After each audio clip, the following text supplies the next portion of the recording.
I went ahead and started though. Oh, we do? You can come and check to see it. I think we're live. I'm going to call this special meeting to order of the City Exempted Village Schools Board of Education. This is before the board on the library tax budget. It's a public hearing. The issue that we're having is that we do not have a quorum. We knew that Mrs. Drum was out of town today and would not be able to attend this special meeting or the meeting.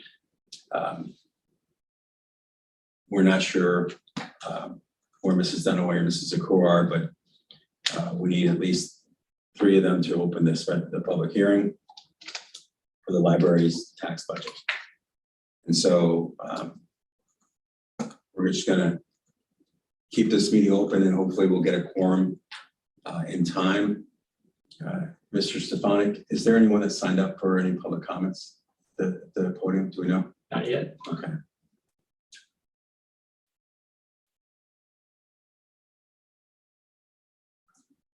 And just so the library guests know, and a reminder to our board members, we do have a policy that if any members of the community want to participate, they have to be live at the meeting. And so nobody that's viewing that line is permitted to participate in public comment sessions.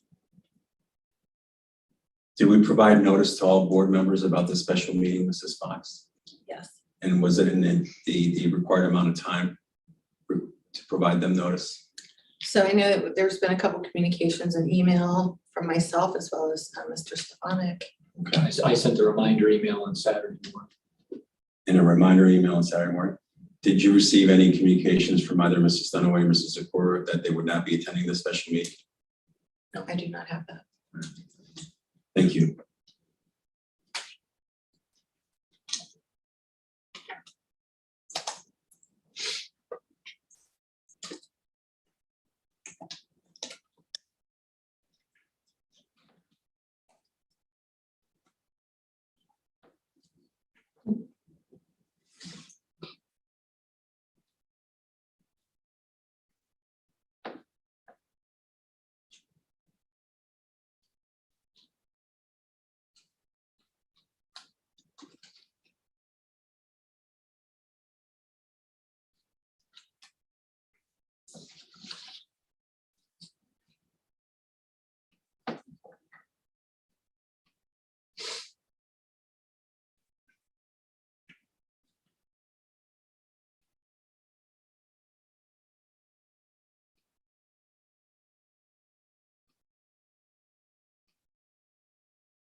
I texted the girls. One in Kentucky University.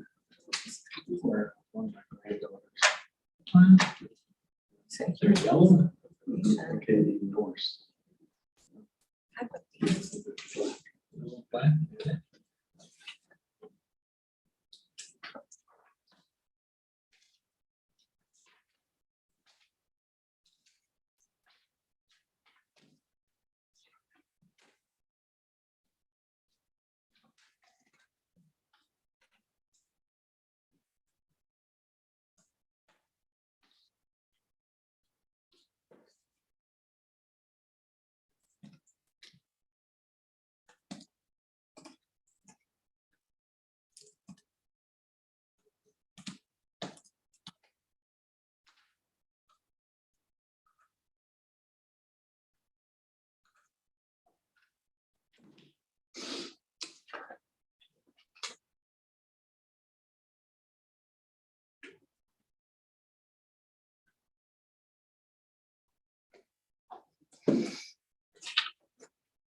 I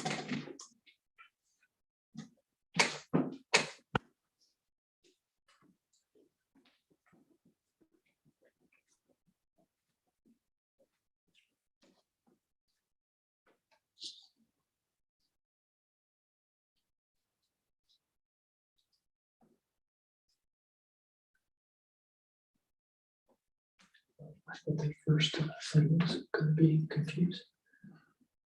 I thought the first time you invited to this, remember Susan said the board. But I sent another email. After that, follow up with you. Did I send another one? I knew I did. Because I said after confirming with Rachel.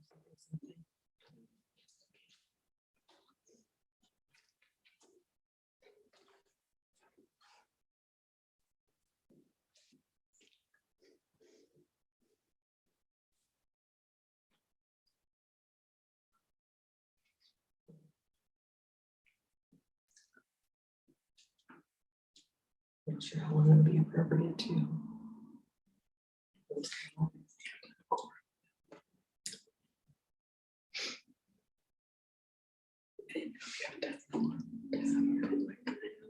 Because we never had our board. I don't know if you have a phone or not. Just want to confirm, Mr. Stefanik, that there are no members of the public here to speak so far. Nobody. If there are two representatives from the library, right? And no one has come in and no one has left. Is that correct? That's correct.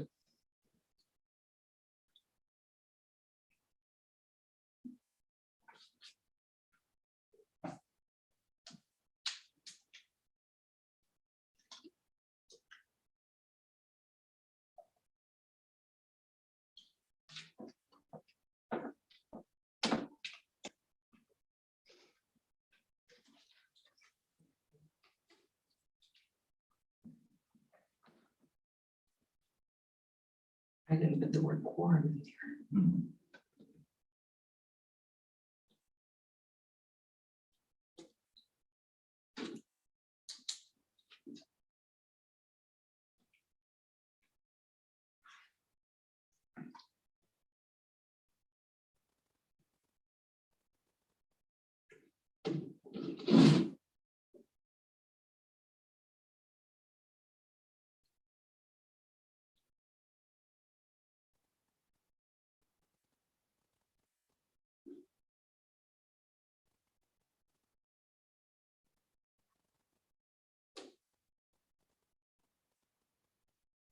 I didn't put the word quorum in there, that's what blew it.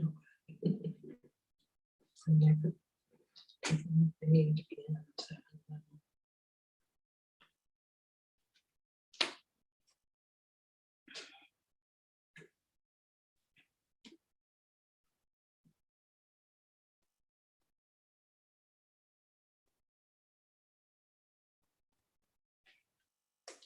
So Teresa said she's on her way. She thought Amber was here with us. Is Amber coming this evening? Mrs. Drum let the entire board know as well, Mr. Stefanik and I, that she would not be here today. Okay. She is out of state, I believe. Oh boy. Okay. Maybe that-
It might be okay. That's also to be on my agenda too. It's just Procedurally, yeah. Okay.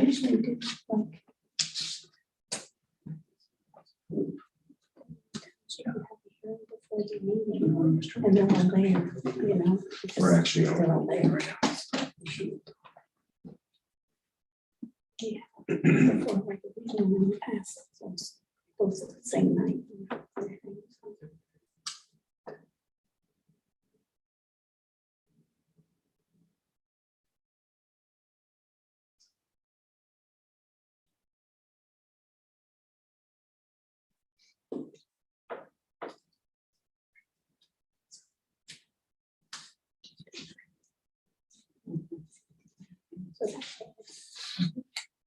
So that's That's fine.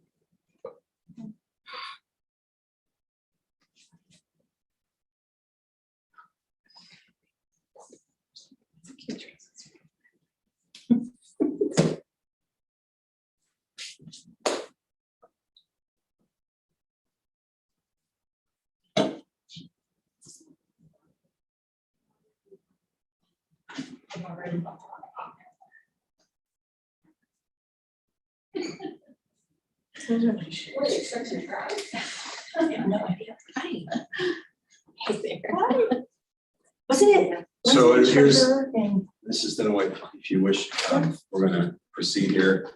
We opened up the meeting and realized we did not have a quorum, and so now we will take the next step of that meeting.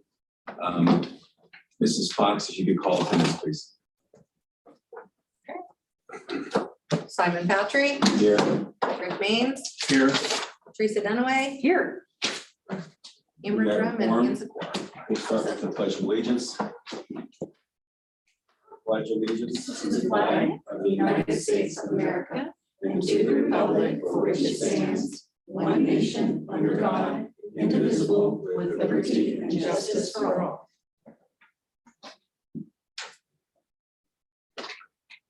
A special meeting that was opened at 5:30 and was kind of stayed open without any discussion. During that time, there were no individuals that came in from the public for the public hearing. Mrs. Dunaway walked in with another individual, I think Mrs. Ayers. And then we took attendance, we have a quorum, and we are now opening up the meeting. Mrs. Ayers, I saw you just walk in. Are you here to make comments on the review and discussion of the 2023 tax budget for the Tipp City Library? No, okay, Thank you, though. no problem. Appreciate your recognition. Thanks. You're welcome. Is there anyone here that wishes to speak on the 2023 tax budget for the Tipp City Library?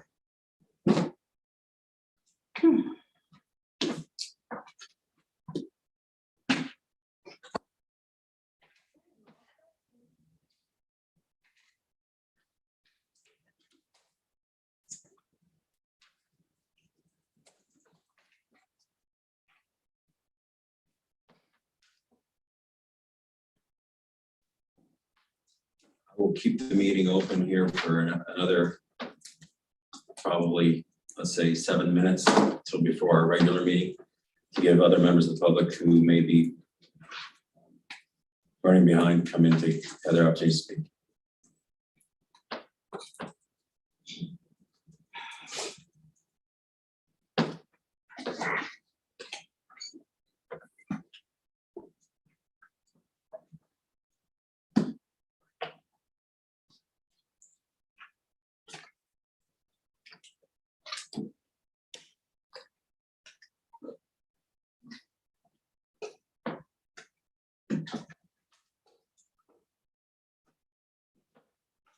Mrs. Junker, are you here to speak on the public library, the library tax budget? No.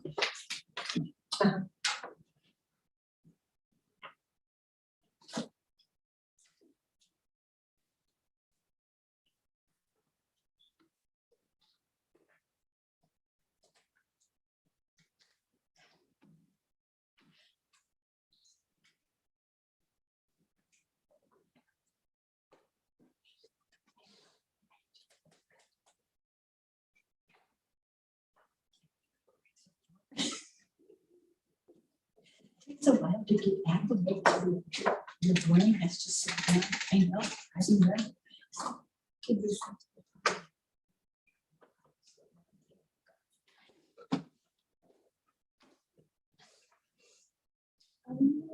We had a good year.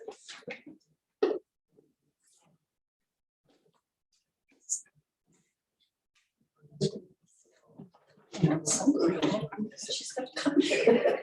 She goes, this is my Saturday. Just going to view the agenda item now that we opened the meeting with the quorum. The meeting was opened approximately a couple minutes after 5:30. I would suspect 5:31, 5:32, around there. The purpose of the meeting was to review and discuss the 2023 tax budget for Tipp City Library, to hold a public hearing for that purpose. We established quorum approximately 15 minutes or so later, and then opened up the meeting with the Pledge of Allegiance. During the time the meeting was open, from 5:32 or so until we had a quorum, and until the present time, no citizens have entered the building to be heard or present related to the library tax budget. I'm going to leave the meeting open here for another 5 minutes, and then at that point, I will entertain a motion to adjourn.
Is he? Is he? Yeah.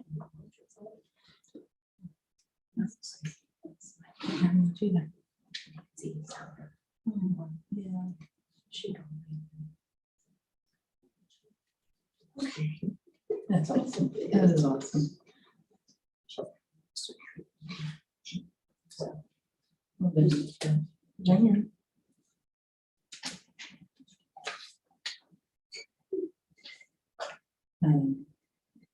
What about it?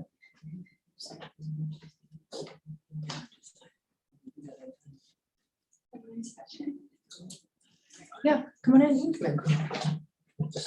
About 2 more minutes.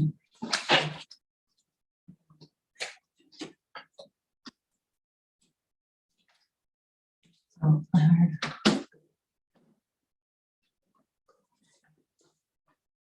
Hey.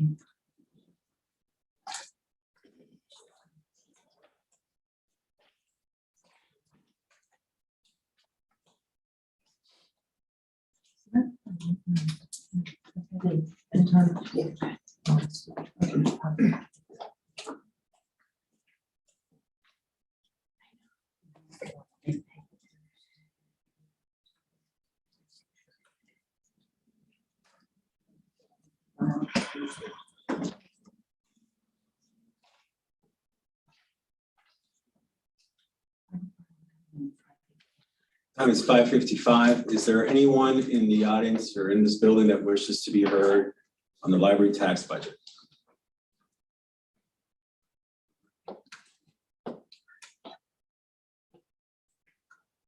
It's just fine. No one else has entered the building or left the building since we opened the meeting at 5:31. Somebody just left. Sarah's just. That was the Sarah's, yeah. that She signed it. She talked at the regular meeting. And she indicated she was not here for the library tax budget. Anyone else other than the Sarahs? There's someone coming in and then city. Oh, that's the city. I would entertain a motion to adjourn. I move that we adjourn. Is there a second? I will second the motion to adjourn the special meeting. Any discussion? Mrs. Fox, if you can call for the vote for the adjourn.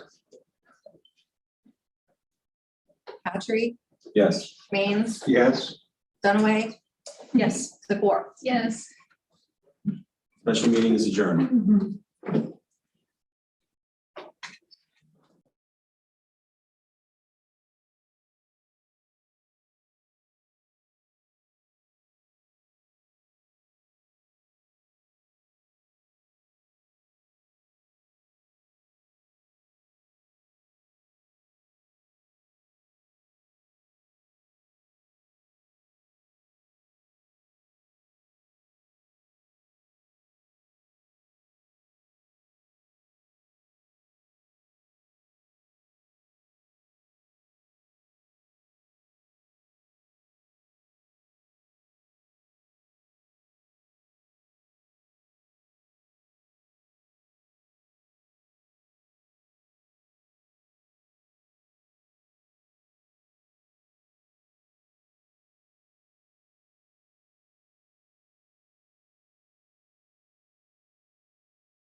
I'm going to call the Tip City Exempted Village Schools Board of Education meeting to order. We're going to start with the Pledge of Allegiance. Allegiance to the flag of the United States of America and to the republic for which it stands, one nation, under God, indivisible, with liberty and justice for all.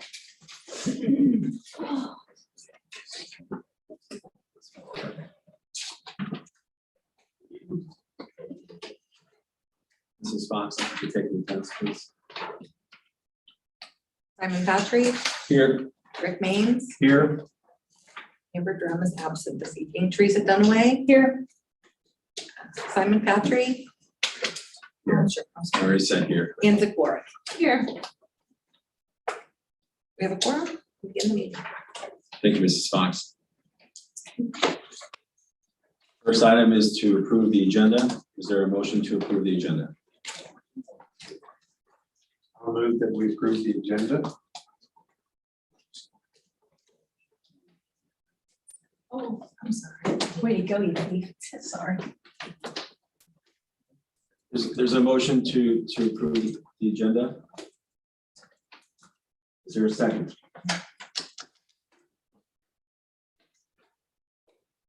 I will second the approval of the agenda. Any discussion? Do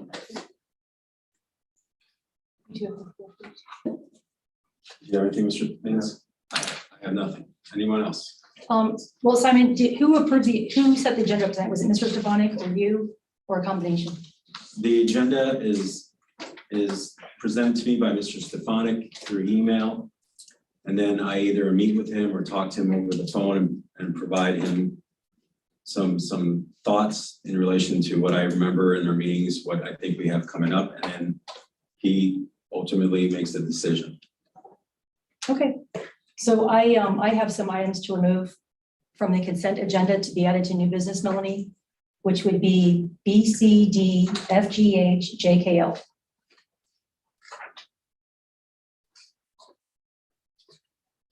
Okay, I'm sorry if you could Yeah. repeat the letter. Sure. Sorry. B, C, D, B, C, D. F, G, H, and J, K, L.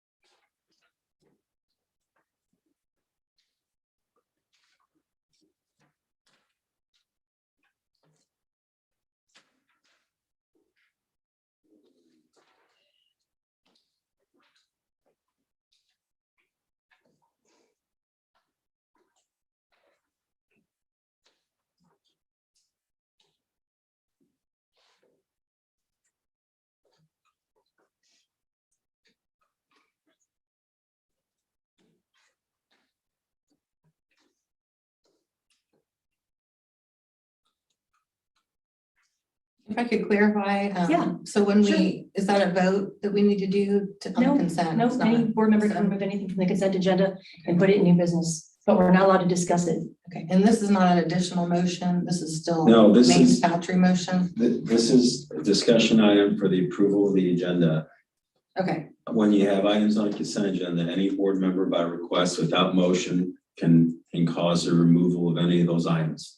Because we're not allowed to question them if they're in the consent agenda, so they have to be moved out. There can't be any discussion on consent agenda, correct? And so I note that Mrs. Dunaway has requested item B, prior meeting minutes, May 23rd, 2022. Item C, prior meeting minutes, June 3rd, 2022. Item D, prior meeting minutes, June 13th, 2022. Item F, new hires. Item G, supplemental positions. Item H, summer academy edition. Item J, contract corrections for 2022-2023 school year. Item K, after school supervision, and item L, band camp. Is that correct? Correct. And I have two more things whenever you're ready for me, Melanie. okay, yeah, right. Okay, Since I'm in the active meeting, I haven't stopped it to go out to the agenda. I'll do that when okay. the gentleman Do starts. you want me to continue or do you need Sure. a minute? Okay. Please do. So I would request, Simon, do you want me to do new business at new business or do it now? Doesn't matter which. I'm sorry, are you wishing to add items? to new I'm going to business? ask about new business. I can do it now or I can wait until new business. If you're wishing to add an agenda item, I would request that it occurs now. Okay, so I would like to remove item G until our community has a chance to comment and be in the know about it. I would suggest that we do it at a work session so that if there's any community feedback, we can have that information. Also, I would request that item H be moved. Way too much information, and it's a work session item, not a board item. It's the first time we're seeing this. And it's too important to vote on in 2 seconds with no information. So you're requesting that item 10G Mhm. in new business, which allows for discussion, to be removed so that until community has ability to come in and provide feedback. That would be my suggestion, yeah. I don't know how you want to handle that. And then you're requesting that item H be tabled to work 10H. session. Okay. Okay, so there is a motion to amend our agenda by adding, No, remove, by removing rather 10G and 10H. Is there a second? of- yeah, correct, Is Gina. is there a second of that motion? I'll second it. Motion by Mrs. Dunaway, second by Mrs. Zakor to remove 10G and 10H. Is there any discussion, Mrs. Dunaway? Oh, no, I just think that we need more time. And it should be a work session, that's all. Mrs. Zakor? Well, I'm not quite sure procedurally, because I need to make a motion in regards to 10G for tonight. Well, you've seconded Mrs. Dunaway's motion to remove it from the agenda, which From would the- remove it altogether from our agenda. Yes, but I'm also going to motion to add something in terms of an executive session. So I'm not quite sure how that's gonna, You can add an item. This is to remove 2 items. You okay, can add something else to new business after. Okay. We have to vote on this first. Got It's it. already on the floor. so I'm okay with that. I would just note that we publish our agenda to the community related to the items they're allowed to come in here and discuss. I do think that there probably isn't a lot of time to react to that publication in relation to the community reinvestment area agreement. And then as that item 10H, I think that we've had something similar like this on our agenda a few meetings ago related to approving one specific service. I believe the board discussions included some questions related to whether other agencies or other service providers have been contacted for quotes, and we asked that unofficially, it appears that it was requested that occurred. It appears that the administration has done that and is coming with a recommendation. I think that this is the type of item that is for our meetings. I don't think that this needs to be relegated to work session. I think these contracts are important. The administration's done the work. They're going to present something. If the board members feel that they need more information or they're not prepared following that discussion, they can certainly vote no or move to table it at the time. Those are my thoughts on removing 10H. And so for that reason, I would think that there's other ways to handle this. Anyone else? Yes, I'd like to offer my thoughts on 10H. The information in there is new. This is the first time this has been presented to a public and to this board, other providers.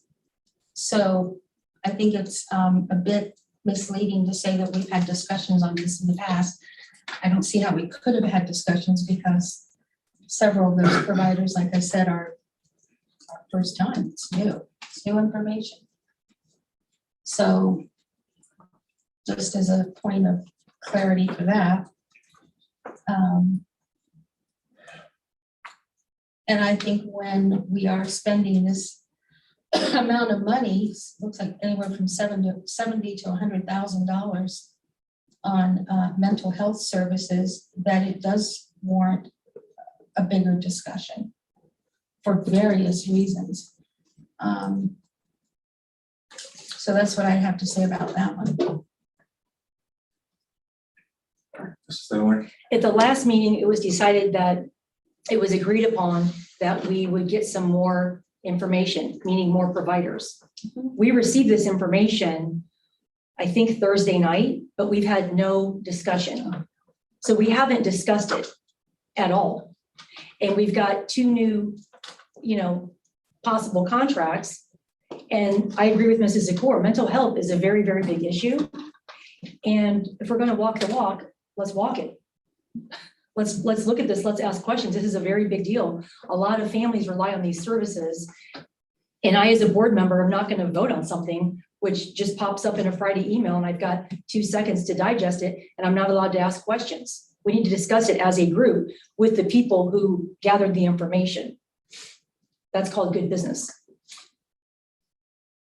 My suggestion is that you can ask questions today. We can discuss it today, and if the board's not prepared to move, the board can vote accordingly. I'm not sure why removing item from our agenda that can be discussed presently makes sense. If there's insufficient time, things of that nature, there are other alternatives that can be pursued other than completely removing it and delaying our addressing this important service. Mrs. Zakor, you had something? Yes, somebody just came back to me when it was mentioned that this has been published out to the public. That is just not correct. I don't think, we're getting worse. This is bad. These agendas with the convenience of board doc technology should be going up, I say Friday at the very latest, out of respect for our taxpayers and our community. There is no reason why people who pay for all of us to run this school district can't be hopping on this technology on a Friday, a Saturday, a Sunday, a Monday while they're at work, a Monday before they go to work. We work for them. Let's be clear on that. They don't work for us, we work for them. And there's no reason there is no articulable reason to not make these agendas a priority so our community can see it and not always feel catch up, blindsided, not sure what's going on. Oops, I missed that one. Well, when was that put up there?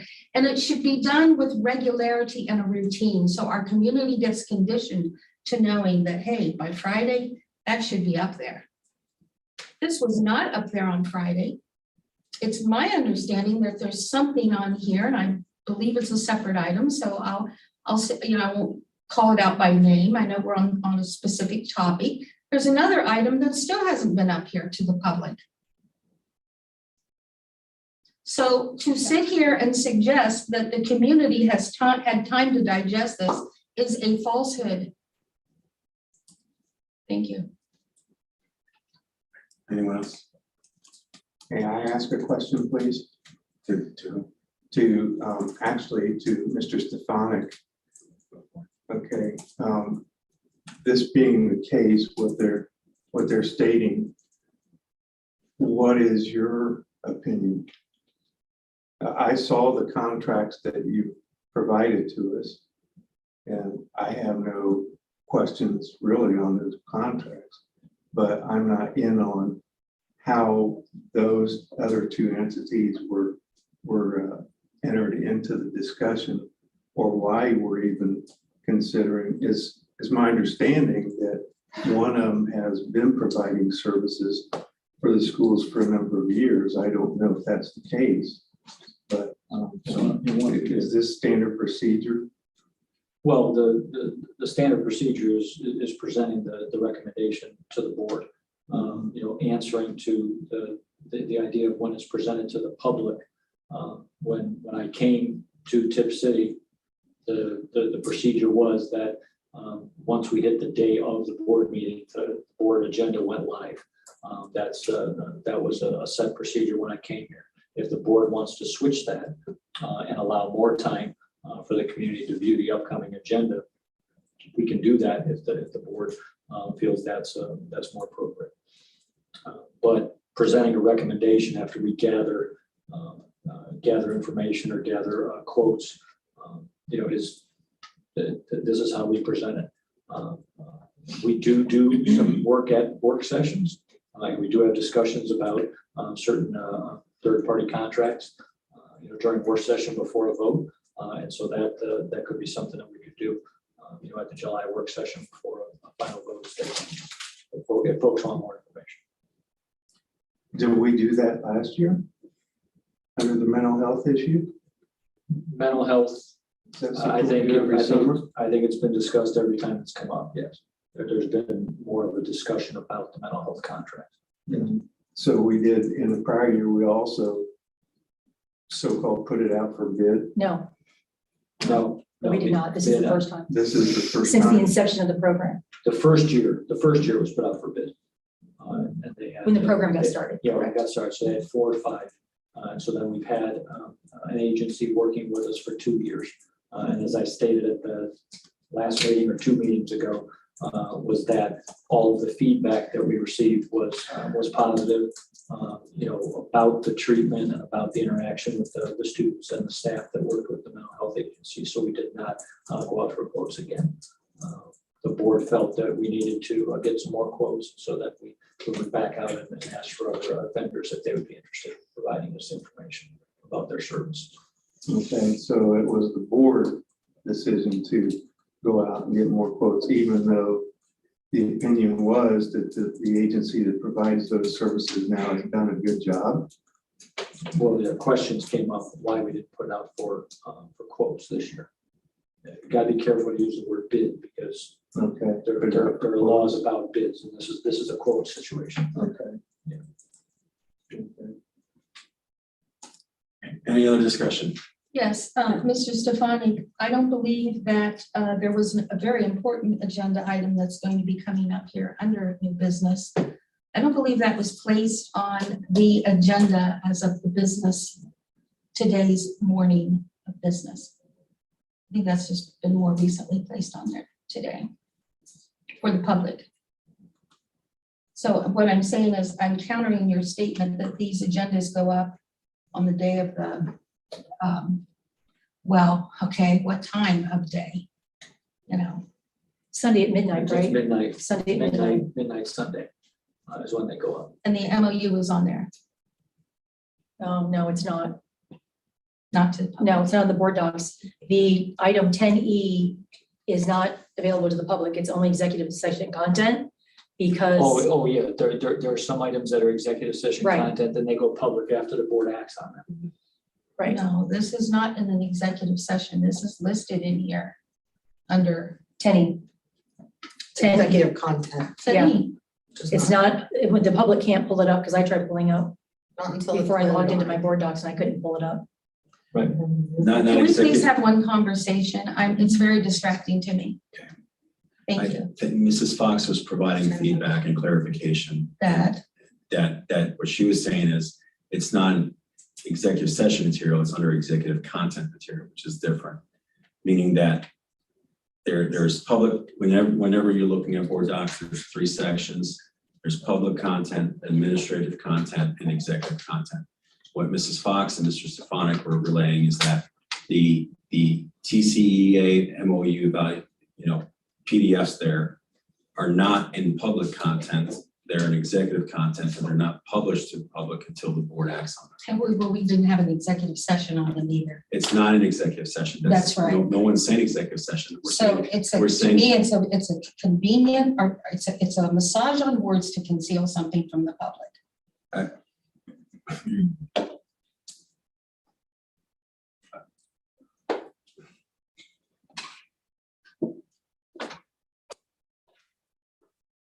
Yes, may I speak?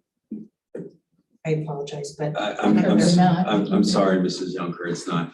I wanted to clarify why that's not in public. Well, we're the board, and it would be nice if the board knew what was going on. Point of order, please. Let's keep some order here. All right, anyone else have any discussion items related to the merits or feeling that there is a merit to remove these items from the agenda today, trying to focus on not the specific underlying content, but why it makes sense. Mrs. Dunaway, I think you had your hand up. Well, I was just going to say, your comment, I remember, for the last 2 years prior to you being board president, it was sometimes hard for the board to get the board's work done because you were table, you tabled everything. So, to make that ding on me wanting to have a conversation about mental health, I take offense to that because you tabled item after item after item, and sometimes it was hard to get the board work done. So, And you also declared lack of transparency. Repeatedly. Point of order. yeah, Mrs. so Dunaway. that's my comment. Thank you. Anyone else? Mrs. Fox, if you could call the vote on the removal, please. The motion to remove items 10G and 10H from the agenda. Dunaway, Yes, Zakor, Yes. Maines, No, And Patry. No. Motion fails. I have one more thing to add. Sorry, you spoke, you had something to add first. Yes. I'll let you go first. Thank you. It's okay, Mr. President. I'd like to motion to add an executive session. And that would be under G8, confidential information regarding, I'm sorry, I don't have all that written out. ORC regarding planning, yes, planning development. And I would motion for that to go in under prior to 2A. So the executive session would become 2A, and then 2B would become the presentation.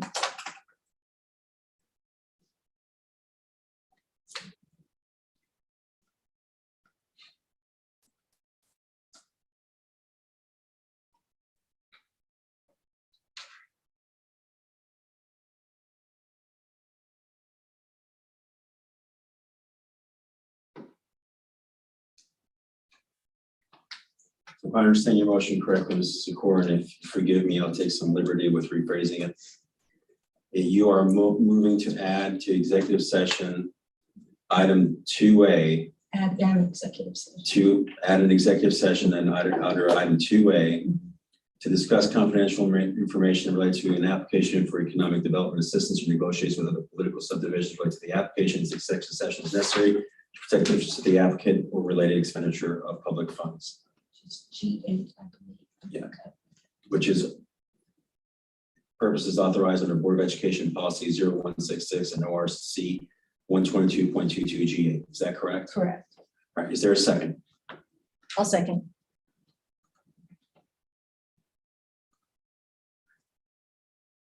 Is there any discussion? Mrs. Secor, do you have anything? I think there's some great opportunity here, and it would be great to have a, Executive session. yes. That's what you called it. Anyone else?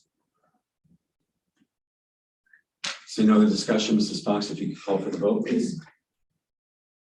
Secor, Yes. Dunaway, Yes, Means, Yes, Patry. No. Motion passes. Item, was there a second to that motion? Is it Me. Mrs. Dunaway? Yep. Motion passes by Mrs. Secor, Mrs. Dunaway. Item 2A will be I believe 2A is the executive session, correct? Correct. Yeah, item 2A will now read,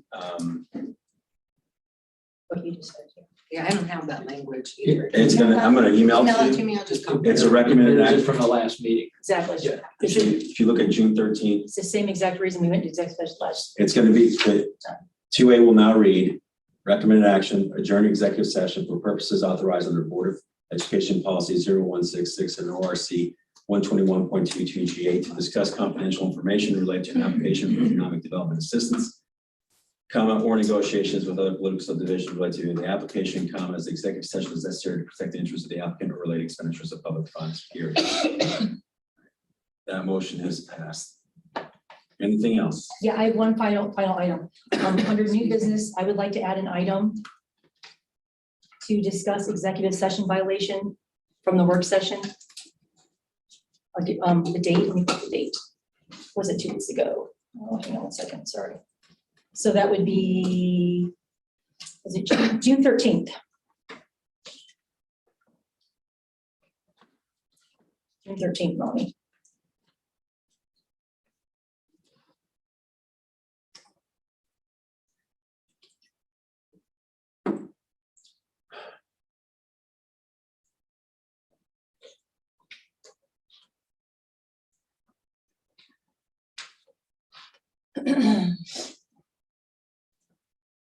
And this will be a new business item. Yeah, Motion to add a new business item.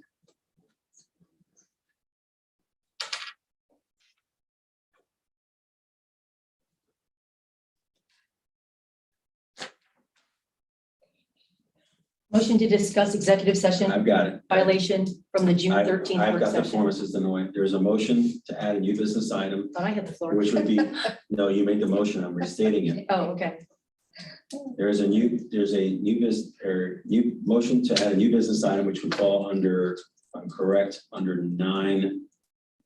No, 10, new business is 10 now. Oh, this is yeah. Yeah, new business is Thank 10. I have 10. It would be under 10G. And the item is a discussion related to discuss a executive session violation occurring during the June 13th, 2022 work session. the work session, executive session. Work session, executive session. All right. Is there a second?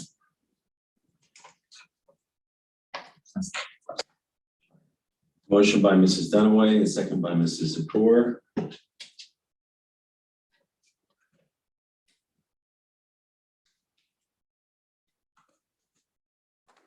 Any discussion?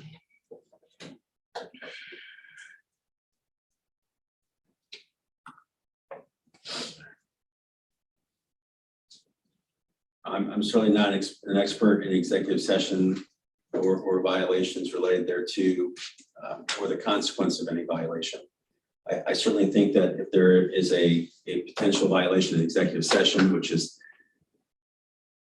inherently then a violation of the Open Meetings Act, that should absolutely be addressed. However, I think that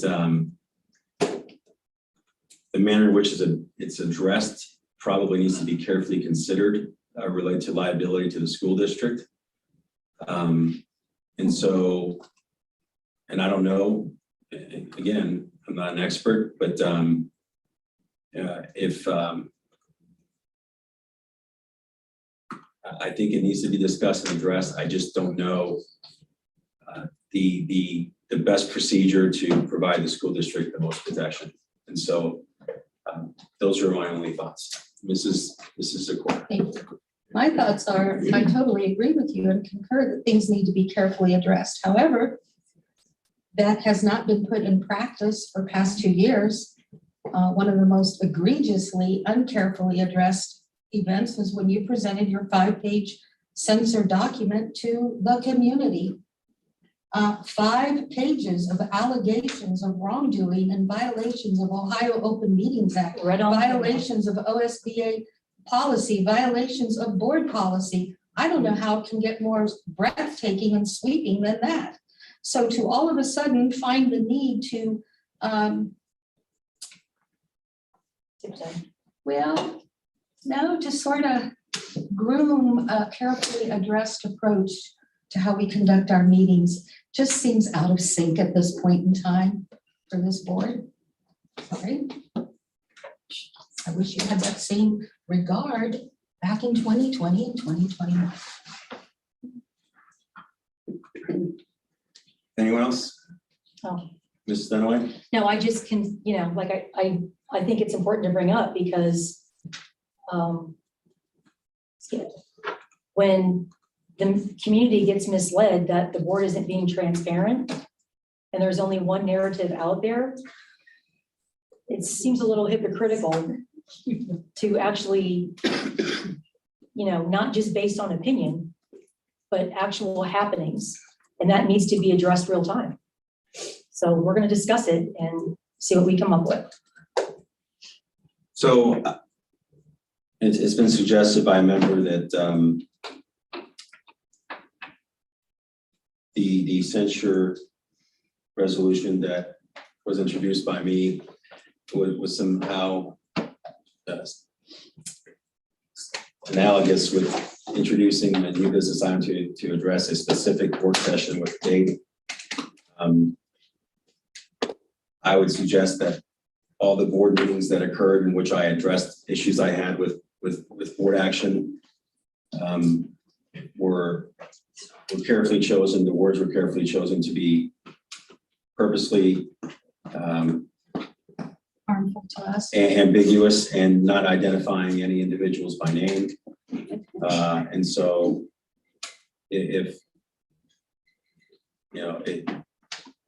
that is somehow identifying something specifically, I fail to see how that's the case. I could have chosen to name people individually and identify them specifically as it relates to that censure document. I did not on purpose. I also intentionally chose to select the entire board because I felt the failure was the failure of the entire board. After And you so, intentionally point of order, name people Mrs. at Zakor, our point of order, meetings. point of Yes. order, point of Yes. order, point of order, Sure. point of order. So I feel that my previously stated thought, it still applies here, is that I think that we should be careful on how we approach this issue. Yes. All right, thank you. Mrs. Dunaway. Never one time did I not, tonight, did I mention who violated? All I said was I wanted to discuss it. So I didn't call anybody out. I didn't say any names. I didn't say male, female, he, she, one person, two person, I didn't say anything. It just needs to be discussed. Mrs. Zakor. Well, unfortunately, I concur, there were no specific names in the censure document. There didn't have to be, because prior to presenting it to the public, the names were stated repeatedly on camera at various meetings, the accusations on and on. It's no coincidence that there's two people here that's being pursued for removal from office. That's just didn't fall out of the sky. It was definitely prompted over and over. It was messaged. And we know who the messenger was and is. Thank you. Anything else? Mrs. Fox, if you could call the vote. Read the motion again, please. The motion is to add, Well, let Mrs. Fox read it because sometimes her typing doesn't add up with what we say. So it's important to get it from Mrs. Fox. I have motion to add to new business, discussion of violation of executive session from June 13th, 2022. The new item will be 10G. Sorry, Melanie. A car drove by, so I could not hear. It's like a big loud. So I Sorry. just have a motion to add the discussion of violation of executive session from the June 13th, 2022 work session. Correct. Thank you. And it will be 10G item. Thank you. if you could call the vote, Mrs. Fox. Dunaway, Yes. Zakor, Yes. Maines, Yes. Patrick. No. Motion passes.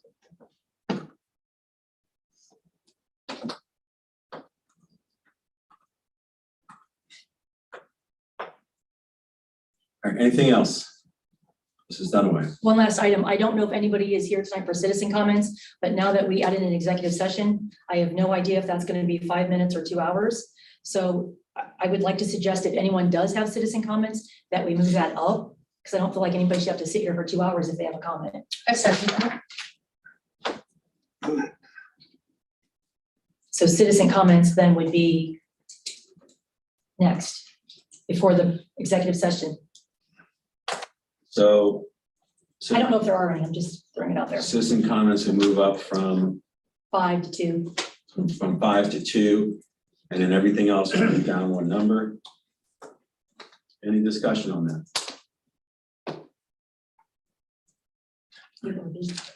Hearing none, Mrs. Fox. We have Dunaway and Patrick, is that correct? Dunaway, Zakor, I think. Zakor, okay.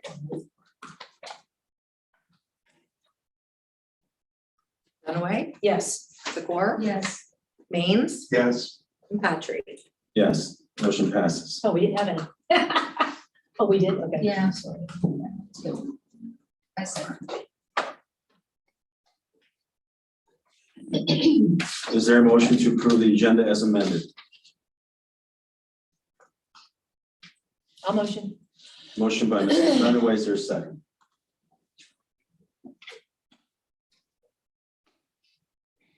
I will move.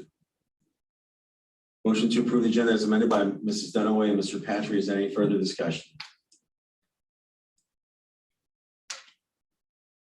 Hearing none, Mrs. Fox, could you call the vote, please? Dunaway, Yes. Patrick, Yes. Maines, Yes. Zakor. Yes. Motion passes.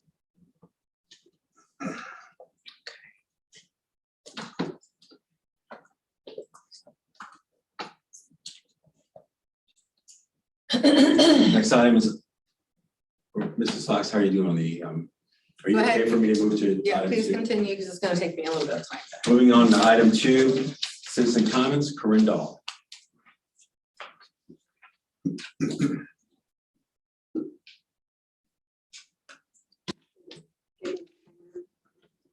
Oh, you already had it going? Okay. No, I'll start it when you start talking. All right. So first of all, of course, thank you guys always for serving. It's a big job. I appreciate it.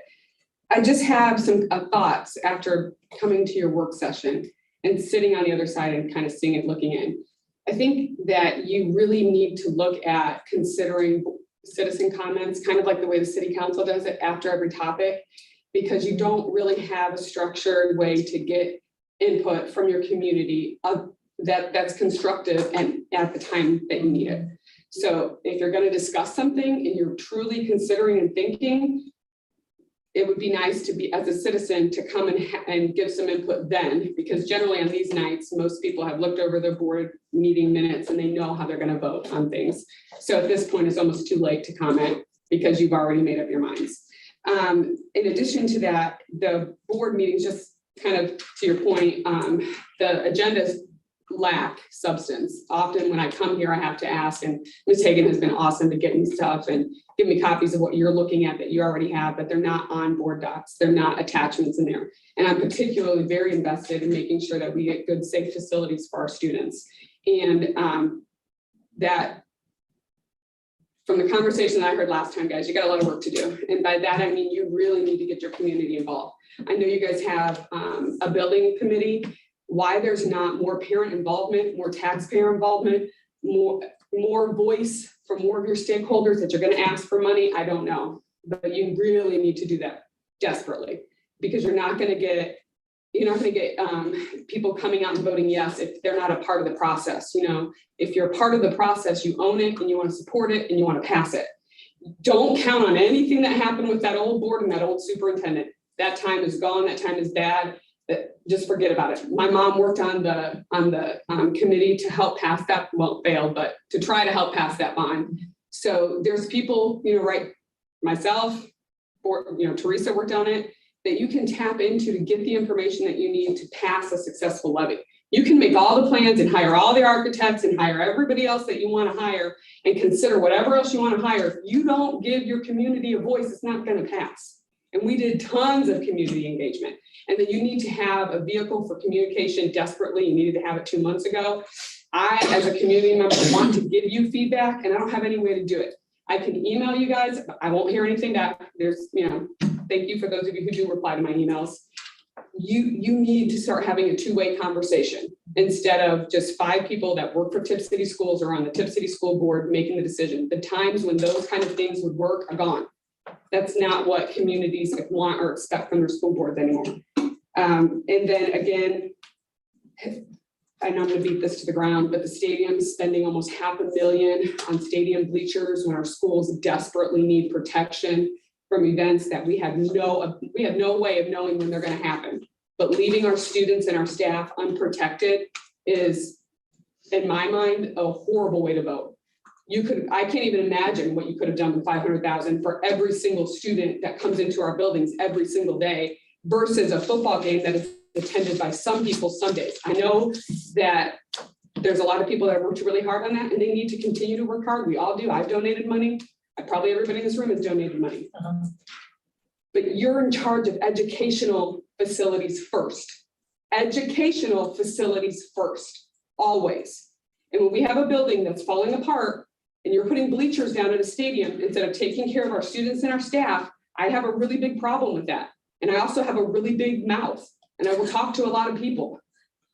And I want to say good things and really great things about what you're doing here. And I can't always do that. I'm not going to always do that anyway. So take it with a grain of salt. But I just really want to drive home the point that you need to really, really start gathering community input, running those community events, having two-way conversations, because we do need to pass buildings. So thank you. Thank you so much. Thank you, Mrs. Dahl. Anyone else?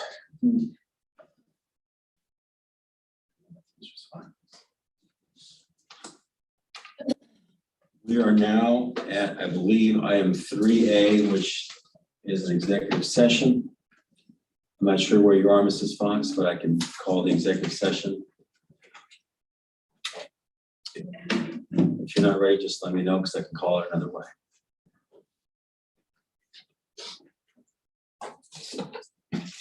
Item 3A, we are here, recommended actions to adjourn the executive session for the purposes authorized under Board of Education Policy 0166 and ORC 121.22G8. Discuss confidential information related to an application for economic development assistance, or negotiations with other political subdivisions related to the application, as executive session is necessary to protect the interests of the applicant and related expenditure of public funds.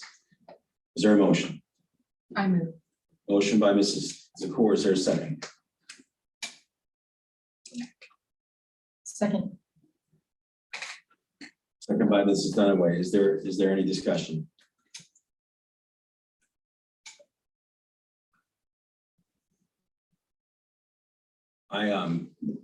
Mrs. Zakor, does know anything? No. Mr. Stefanik, do we need, is there an issue with adding executive session to an agenda the day of the meeting, during the meeting, or is there a specific notice requirement? Do you know? Voting document. All right. All right. So if topics come up to require an executive session. That's why it's just a- special it's just meetings. an agenda item. Special meetings, you can't add anything. All right. Any Are we other, going to Mark's office? any other discussion? Mrs. Fox, please call the vote. Excuse me, are we going to say who we're inviting in? Would you like to invite anyone? It was your motion, Ann. so, Yes, yeah. we may decide to invite in, Well, we may, you need to do it now. We're voting and we're going. well, So, no, Right. I think we've had Okay. that worded in the past Okay. where we may be asking somebody to come in, would they not? Am I right, Mr. fair. Stefani? Just Yeah, name the, you'll say they might be invited for part of it. Gotcha. Name You're the- part of it. name Yeah. the- That would be, individuals? and that would be Mr. Spring, Tip City, Is he here? Mr. Yeah. Okay. Delroy, North Point Development, and Mr. Green, Montrose Group. Are those gentlemen all here? Yes. Okay, great. would like to invite And- Mr. Stefanik and Mrs. Fox? Mr. Stefani, Mrs. Fox. Yes, thank you. Well, we might as well stay in this room. It's 20 people for your office, Mark. Right, well, that's, Right. we can take the other people to the Yeah. copy room. It's 20 people, yeah. So the present motion before the board is to adjourn executive session for purposes authorized under Board of Education Policy 0166 and ORC 121.22G8 to discuss confidential information related to the application for economic development assistance or negotiation with a political subdivision related to the application. As executive session is necessary to protect interests of the applicant or related expenditure of public funds. The individuals intended to be invited for part or all of the session is Mr. Spring, Mr. McElroy, Mr. Green, Mr. Stefanik, and Mrs. Fox. And is there any official action expected following the executive session? Yeah. No. Official action Yeah, you have them later. may occur following the May. executive session. With that, we are adjourned to executive session. The time is 6:44 PM. Okay, so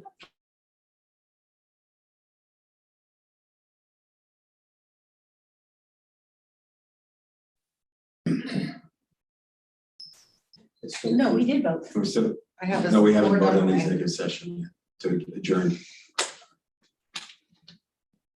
Are we back? Yeah, you go ahead. Neglected to call for the vote to adjourn executive session. Time is still 6:44. All right, Mrs. Fox, please call the vote. Zakor, Yes. Dunaway, Yes. Means, Yes. Patry. Yes. Motion passes. The time is now 6:45. We are adjourning executive session. We all just stay here.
It's actually a nice night. We could have invited them to just go outside. Yeah, because it gets hot in that room. Yeah. There's like no circulation. It's odd. Okay, go ahead, Simon. All right. Time is 7:12 PM. We are now coming out of executive session. I will entertain a motion for a quick recess. I'll move that we have a quick recess. second. Let's make, move but let's make it a 5-minute recess if that's, can you amend your motion real quick? I'll amend my motion to make it a 5-minute recess. I'll second. All right, 5-minute recess by motion to amend to a 5-minute recess by Mr. Maines and Mrs. Dunaway. Is there any discussion? All right. Hearing none, Mrs. Fox, if you take the vote for the recess, 5-minute recess, please. Maines, Yes. Dunaway, Yes. Patry, Yes. Zakor. Yes. All right, time is 7:13. We'll resume at 7:18.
Get my hand up. Yeah, that's, Can we just slide through this real quick, like the whole meeting, like, I think 9 o'clock, hour and a half? Are you ready to go? It's up to you. All right, it is now 7:19 PM. We are a little late returning from the recess. We're back to the regular session. Next item is, I believe, item 3B under the revised agenda. Well, actually, forgive me, it's 4A. And this is the presentation by the Community Reinvestment Area presentation is the subject. Presenters are Matt Spring with the City of Tipp City, Tim McElroy from North Point Development, and Nate Green from Montrose Group. You have the floor. Thank you.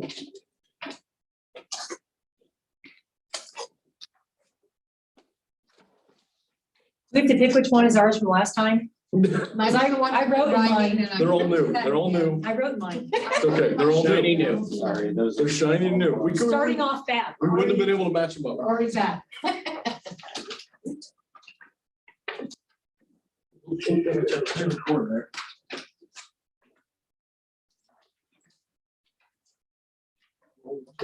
Thank you all for agreeing to meet with us again this evening. As a matter of business, before I start here, I was a little confused trying to follow what was going on earlier. I know we're presenting, obviously. Will a vote be taken on this matter tonight or not? I'd like to clarify that. Was it on the agenda? I guess that's the question we have. Is it on the agenda still? The agenda speaks for itself. You may present. That's my answer. I can't tell you what's going to happen. I can tell you that our agenda is there. You're free to review it, and you now have the floor to present. Okay. All right. Well, thank you all for allowing us to meet with you again this evening. Tim McElroy, I'm with North Point Development. We're based in Kansas City, Missouri. Myself, I'm down the road in Cincinnati. We have an office in Cincinnati of about 25 staff members for North Point. We're an industrial developer. That's about 85 to 90% of our business. We also develop multifamily as well, primarily on the industrial side. If you could all turn to page 2 of your presentation here where the map is, I'll hit on a few key points there. We're about a 10-year-old company, but in the decade of business, we've become quite large. We're coast to coast now. We own currently about 129 million square feet of industrial real estate around the country. I mentioned that as a key point that we still own 129 million square feet. We've developed roughly about 150 million square feet. Unlike a lot of our competitors, we retain most of that property, north of 80%. So we still own almost 130 million square feet. We are currently under construction with about 45 million square feet of space. Last year, we leased about 29 million square feet, and we're on target to hit about that same number this year. Another point on this slide I would like to make is that we're a very philanthropic company. We believe in living generously and giving back to our team and the communities in which we work in. To date, we've given about $92 million away to charities. In fact, in 2021, we formed the North Point Foundation, which is a 501c3 to funnel funding into various charities. And a big part of what we do through the NP Foundation is target individuals and families that we meet in the communities we do business in and the cities we do business in. While we still give to charities, we find that's a more personal way to impact the lives of people that are in need. And the last point I'll make on this slide is 78,000 jobs. We track every building we develop and the number of jobs that we create in those buildings, and it's 78,000. We're really proud of that, and we know that means a lot to the communities that we work in. I wanted to be sure to highlight that again. If you turn to the next page, please. It says North Point Development, empower people and enhance lives at the top. I'll be brief on this slide here. This is our core values: live generously, put people first, take ownership of every situation, do the right thing every time, and maintain our financial discipline. Those are not just words that are on a website or on a sign in our corporate office. Those are Those are words that are preached to every new hire at North Point. And those are really the guideposts in which we conduct ourselves and run our business day to day. And it really makes things simple. We're a very entrepreneurial business, and we teach all of our associates to live by those core values. We empower them to make decisions day in and day out that affect every deal that they're working on. In fact, it impacts a lot of people. We ask them to follow those core values to make all the decisions they make. Another item on here I want to mention is the best places to work. Our Kansas City office, which is our corporate office, they've won that award 9 years running. And I'm proud to say it didn't quite make it onto the slide of my office in Cincinnati. We've won both years we've been eligible, and just wrapped up our applications to win year 3 last week.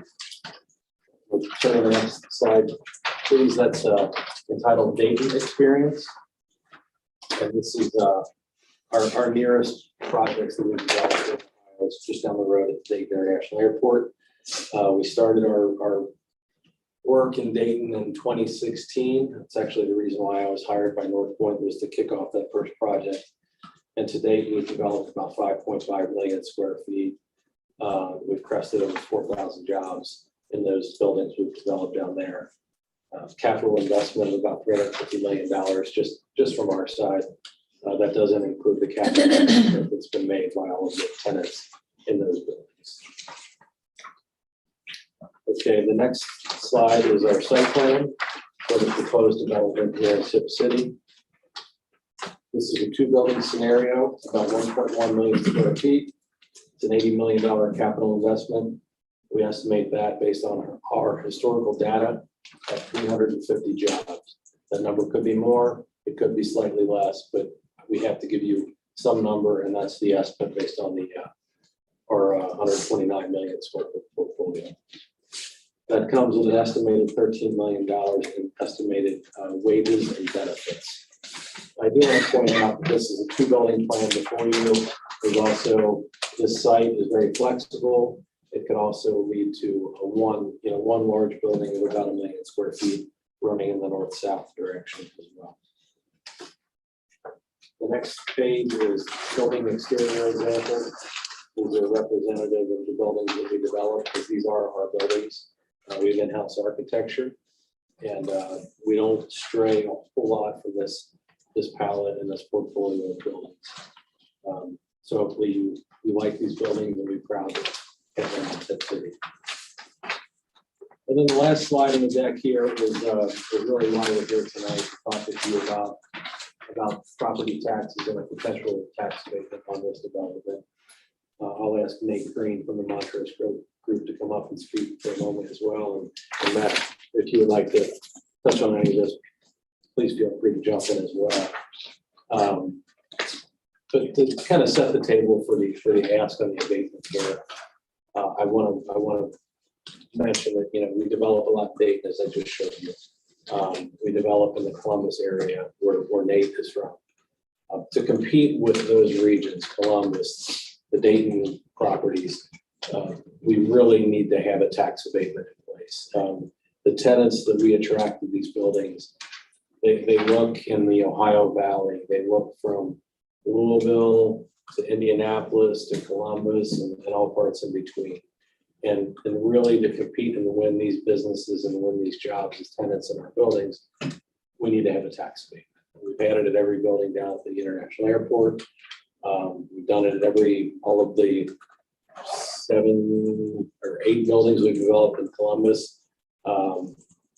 It really levels the playing field. Without that, it's really tough for us to come up here and invest in the site and make an $80 million capital investment in these buildings. So with that, I'll probably ask Nate to jump in here. He's the guru on the numbers. Sure. Yeah. So you see what you have on the, I'll talk about these. You also have a spreadsheet, a large version of the spreadsheet. So hopefully you can see all the numbers. What we've proposed, and if you want to look at the spreadsheet, which is not totally attached to the presentation, but it's right behind it. We are asking, as Tim said, for 100% 15-year tax abatement. A couple of those things that what we're in order to get that, we have to seek not only the city's approval, but also the school board's approval to get to that level of abatement. There's a couple ways to compensate the school district for that. One of those ways is a direct payment in lieu of taxes back to the school district. That is 4 cents a foot per square foot, which if you kind of look over at the column that says school pilot payment during abatement, it is that for one building, the pilot payment is $22,480. If you have both buildings, it's $44,960. So that's what it works out to be. So that's the first thing. So that's that pilot goes directly back to you all, to the schools. We also have, we would give a upfront payment, a payment right when the building gets its certificate of occupancy of $50,000. And if you look at the top of that page, or at the top of that line where it says school pilot payment during abatement, it says $72,480. That's for one building, pilot payment for one building, plus the $50,000 upfront payment. The next line there, it says $94,960. That is the $50,000 payment on the second building, and then it would be the pilot for 2 buildings. So what we've projected here is that the buildings would be, one would be built or be done in 2023. The next one will be built in 2024. So that's what we're projecting there. So that's that pilot payment. We also have talked with the city and proposed that they would split the income tax with all of you. So that means that income tax generated off the site, the income tax here in Tipp City is 1.5%, and that 40% of that would go back to the school district for those jobs, that projected income tax. And you see there, we have the city income tax, the city income tax, then it's the city, what their split is, the 60%. And then after that is the 40%. And then the school district revenues during tax abatement is really, it's all those lines together. It's all those lines combined. So it's in the first year, it'd be 170,840. Second year, with both buildings on and with the 50,000, it'd be 233. And then over 16 years, the abatement's only for 15, but because you only get the abatement when the building actually goes up, that we go out 16 years. So over 16 years, the total value to the school district is a little over 3.6 million. I will point out that last line, it says 820,768. And the reason for that is in that 16th year, the first building actually is starting to pay its full taxes. And its full taxes on the building are $758,000. And in that 16th year, you're still getting the pilot payment and the income tax split. So that's why that number is much greater than the other numbers. I just wanted to point that out to you. I'll also point out one of the other things with the CRA, and that's worth noting, is that the CRA tax abatement only abates the improvements or the taxes on the building. It doesn't abate the taxes that are on the land, the increase in taxes on the land. Today, those taxes to the school district, the column all the way to the right is 2680. And that's the land, that's the price that comes, or the taxes that are paid from the farmer on that land today. We estimate using, we used a value of $42,000 in land value. So that land would go from whatever it's valued at today up to $42,000.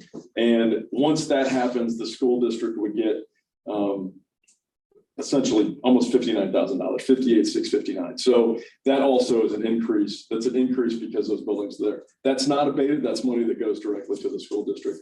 That's in addition to the pilot and the income tax. So that's a lot of information, a lot of numbers on one page, but we wanted to at least run that by you and get your thoughts.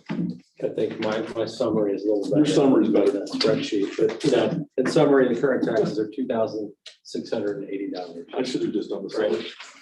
And over 15 years, it's $3.6 million to the school, to the school district for this development. I'll pause there. Matt, did you want to add anything? Good job. Be glad to address any questions. Okay. Same for me. Be happy to answer any questions. Quick point of clarification. Yes. On the agenda, the recommended action for 10Q or 11Q is there, that's still on there. It's recommended approval of community reinvestment area agreement. waive statutory notice periods, and approve the compensation provision. I can't tell you, though, what's going to happen related to who will, if the board will act or if the board will vote. It remains on the agenda. Does that make sense? Thank you for clarifying that. And I do have a question to follow up to that. You obviously don't have your full board here tonight, and it sounds like there was maybe a delay in getting the full presentation out to the public and the board. So it would be our request, if it's permissible, to table the vote and come back and present again and let you vote on it after you've all had time to review it, maybe develop more questions. But if that's something that is allowable, we would like to proceed with tabling. Any questions? Mrs. Dunaway? My thoughts are that you don't have to come back because these meetings are live streamed. So two things you learn from sitting in this seat: the people who care and are going to have input, either A, are sitting in these seats right now, not that many, or they're going to watch it at home because they've got child sports, maybe they were doing gardening work and they didn't want to shower and come here and get all, walk in smelling offensively. So that's the beauty of this. People can watch it in their homes whenever they want. So those, in my opinion, the people who do have input on this, they're going to watch this and everything that you just presented. So unless you're going to come back and present something different, I wouldn't want to waste your time because that's not fair to you. Okay, thank you. And if people do have questions, trust me, our community, we will know about it. They will email Mr. Stefanik or Mrs. Fox or the board officers or all of the board. And they will say, hey, watch that North Point, and that's good. We want questions. We want feedback. And then if we get that, then we'll have to figure out amongst ourselves so that you don't have 20 people emailing you, whether we funnel all that through Mr. Stefanik or Mrs. Fox, so that you're not getting 20 emails from, you get what I'm saying? Sure. Trying to just be a business person. Point of clarification, the board would make the ultimate decision as to whether you would come back if you wanted to or not. I said, in my Yeah, opinion, I Mrs. didn't want to waste their I time. know, I'm just making sure it's clear that, Absolutely. Thank you. and I think that's helpful. Time is valuable. I'm not not being critical. I just want to make sure that the board has not made any determination either way. That it's just one member's. Sure. Understood, and thank you for the, but are we allowed to request that the vote be tabled, even if we don't have to come back to present? I don't think so. It has to be, So just. Yeah. I think you've presented, you've made the request, the board then will act as the board acts. Okay, thank you. Any other questions? This is Zipporah. Just, I think, a point of clarity when you mentioned the not being public. I don't think, did I miss that? But I don't think anybody here was suggesting the reinvestment area agreement was not public. I think we were referring to a different agenda item. Okay, my apologies. Yeah, because and then my question is, you had stated earlier that you have many business dealings in other areas of Ohio. You mentioned Columbus, etc. So for these two, for roughly 1 million square feet, why Tipp City? Great question. I-75 and I-70, that's the biggest driver. Okay, thank you. Yeah.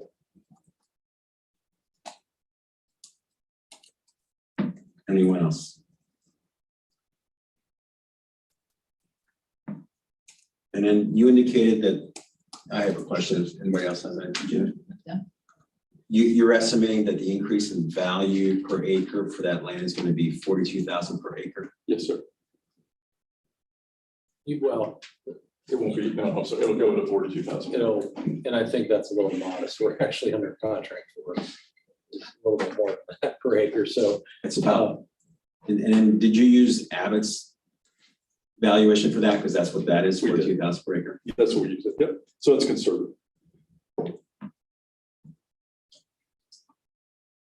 Anyone have any other questions? are we allowed to keep these or no? Like, did you take it back up again? It's a public meeting. public So at this point. Yeah. I just, is that okay? Yes. Yeah. These are ours. Yeah, good. Very You nice. can write on them, you can. I already did, that's why I You wrote, should have said that up front. I got in trouble last time. I really. I I didn't want to say anything. I wrote little notes, like, hey, guys, like, That's right. Anything else from, because of the financial impact, I just want to make sure that Mr. Stefanik, Mrs. Fox, you don't have any questions, right? Oh, I do have one more question. All right. I'm so sorry. How was that question? Good, just hypothetically, don't mean to alarm anyone, just kind of want to know how it plays out. Should this board not vote in the affirmative for this project, how does that, then where do you go with that in terms of with the city? How does that, We don't, I'm sorry, we don't, because you have to approve this. well, for 100% rebate, Correct. No. but but where do you go without 100% rebate? Do you still stay in, you see what I'm saying, asking you? Right, so there is an opportunity if you don't approve 100% for us to go to the city and get an abatement, a lower abatement without school district approval. But quite frankly, as I said earlier, if we're not on the same level playing field with Dayton and Columbus, it probably doesn't work, and look, I'm being as candid as I can. Mhm. We're also entering some very turbulent times with the economy. Yes. Our metrics and our appetite right now, it's still strong. Mhm. We're a long-term investor. We're not a flipper like a lot of our competitors, but every deal is being scrutinized But you're cautious. even more than it was Smart. 60 days ago. So, Got and I'm not trying to be an alarmist. I'm telling you the truth. Okay. We're in uncertain times right now. Thank you. Thank you. Mrs. Dunaway. I don't think, I want to say maybe like last fall, even into January, let's just say last fall, last summer. Okay. People couldn't get lumber. Are you still seeing that? Or is that kind of finally, You I may have a not have had me, minute, but finally settled out a little? Because you couldn't even build a fence in your yard. There's so little lumber in these Yeah. buildings. It was triple the price. We have very little lumber in those buildings. If I didn't think so, but like It's all the, steel. okay, gotcha. Yeah, so that's not gonna break, guys. Yeah. That's a good thing. Lumber is down finally. I figured, yeah, drywalls, yeah, they're good. Anyone else?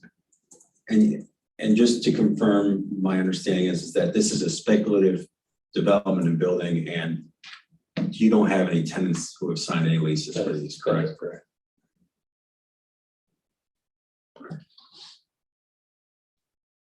Anyone else? Thank you. Thank you. Thank you. Thank you for your time. Thank you.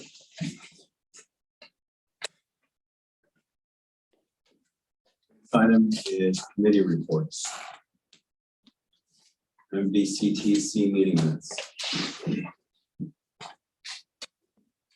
Well, I gave you at the last meeting, actually, I got a little bit ahead of myself because I gave you the report of what happened in our May meeting. So, but just to refresh what happened, we received a presentation from a young man by the name of James, and I can't hardly pronounce his name, Zabidin.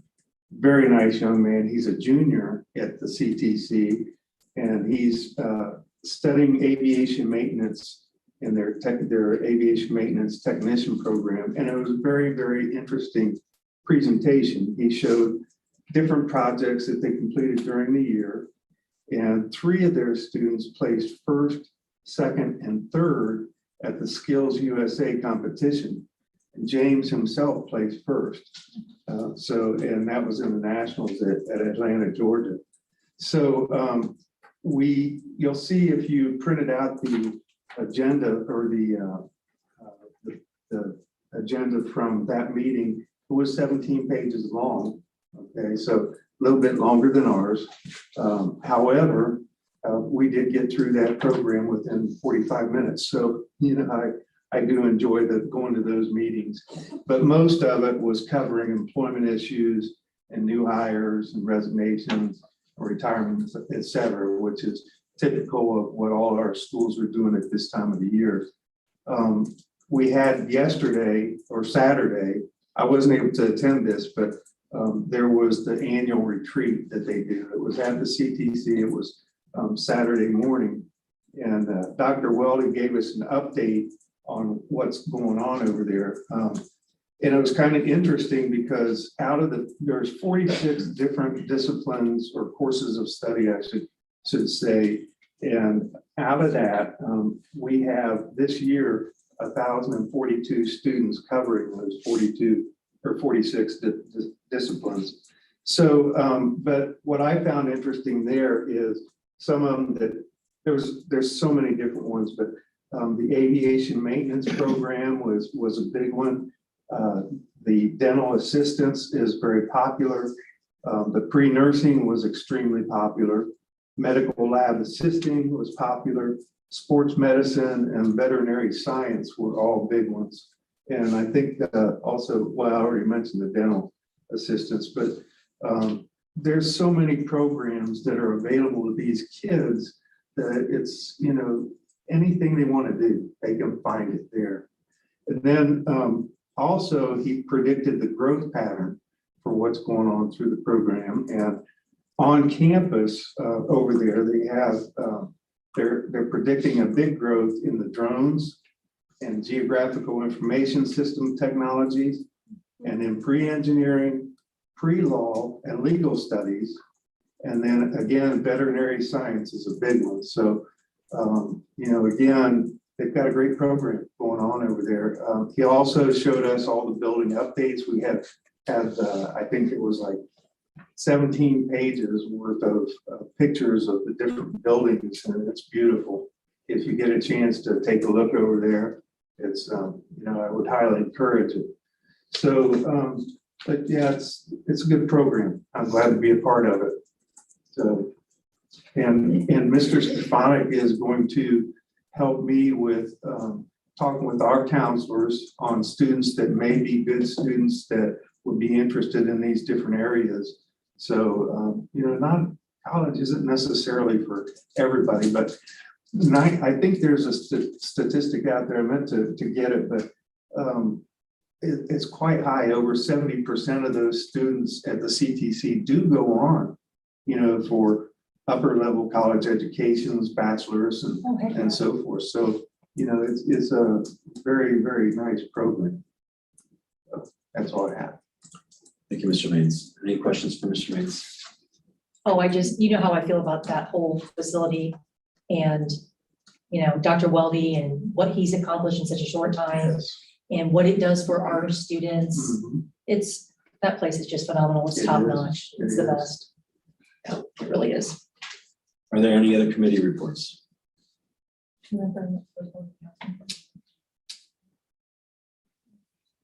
I didn't have any this month. That concludes committee reports. Mr. Stefanik, we're up to you for superintendent comments. 6A summer program update. Wanted to give the board a little bit of an update on this year's Summer Learning Academy. And like to do a shout out to Ms. Scott, who facilitated that program and the development of that program this year. If you remember, last summer, we ramped up the summer program because of the pandemic. And so we had more students coming to the summer school than we typically do because we wanted everybody to have a chance to refresh their skills or be involved in enrichment activities. So this year, we were in the range of 125 students in grades K through 8 in the Summer Learning Academy. We had 18 dedicated teachers spent their time helping our students learn and prepare for next school year. We had small class sizes.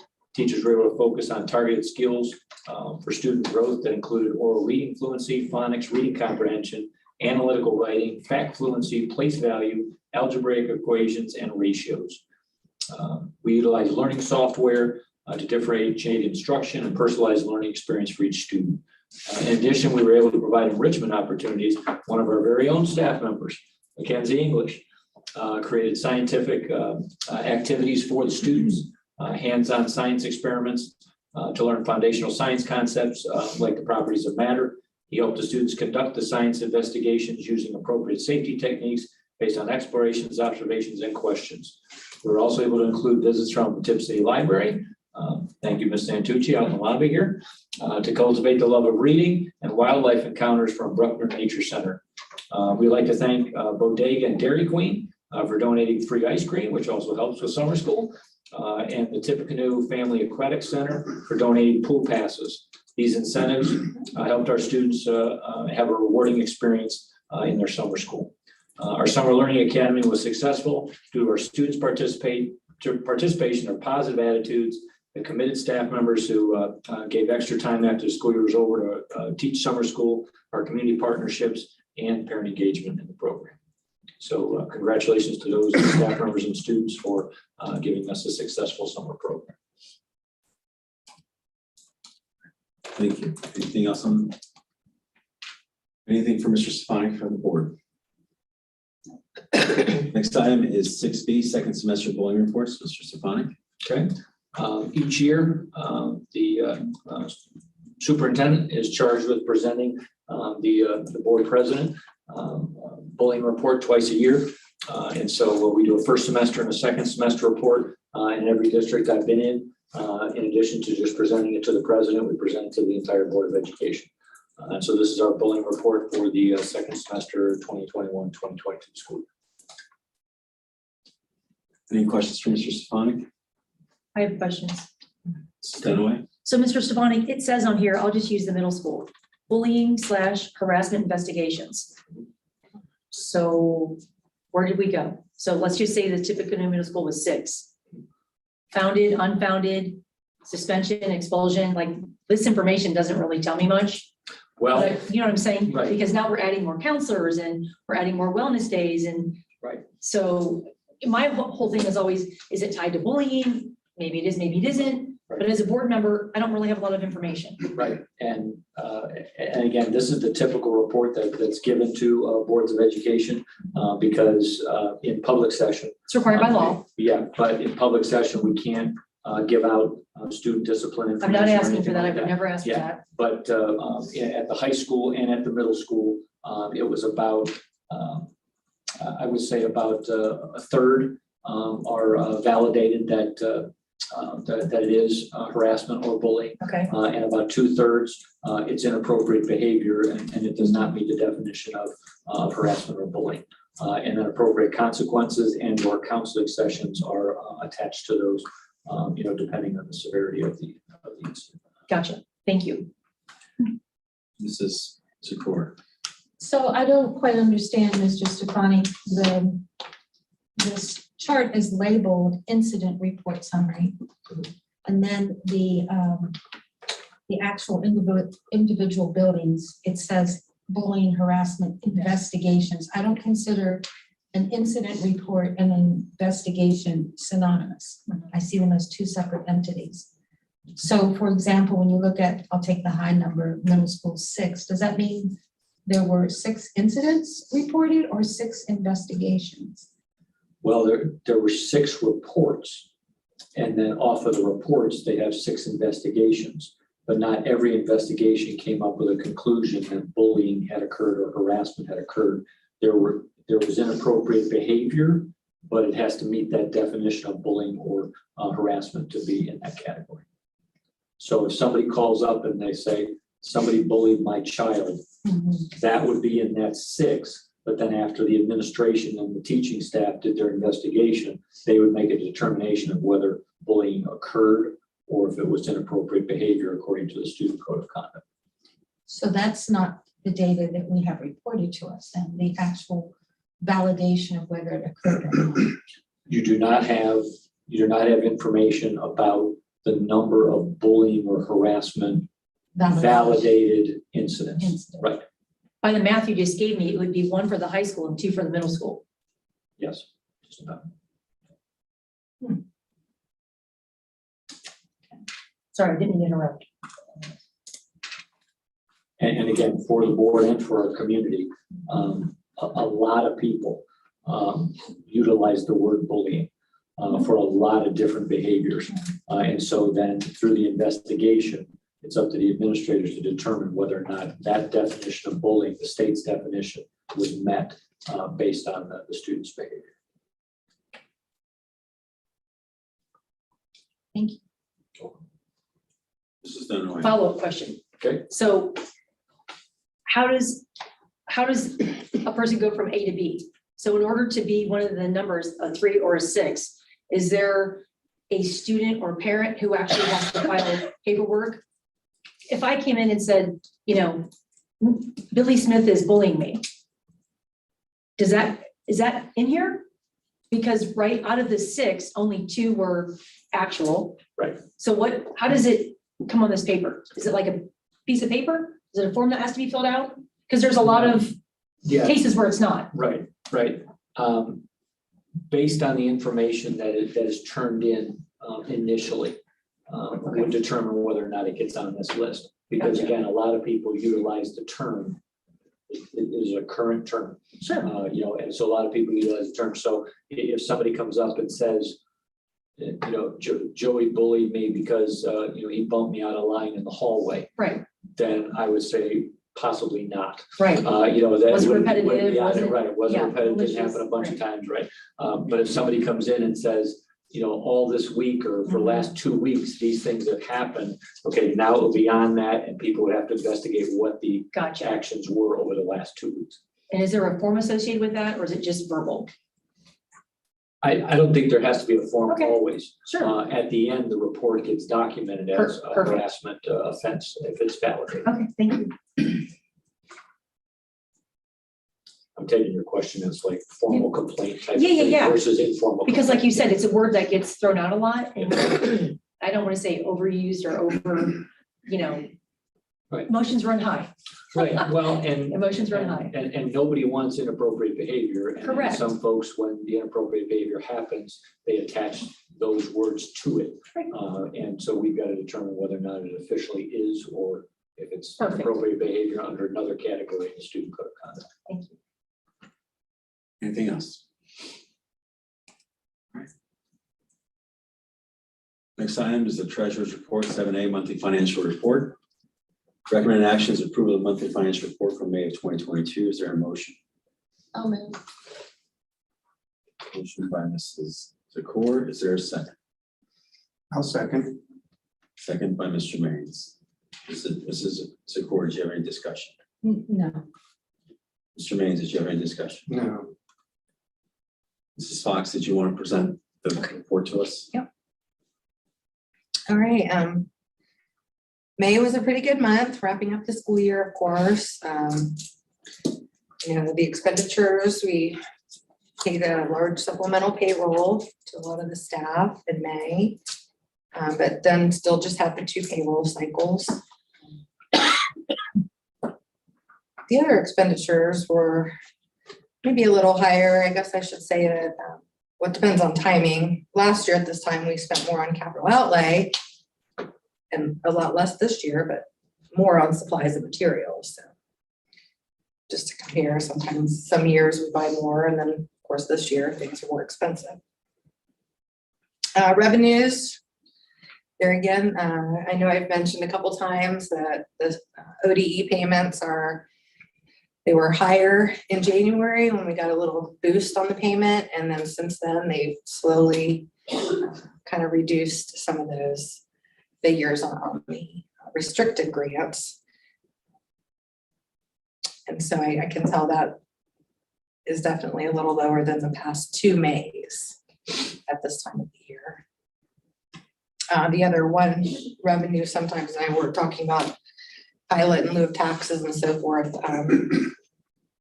We have a couple of receipts that we do post in throughout the course of the year on that revenue. However, this May, it just wasn't as high. I think in past months, we've gotten deposits for that.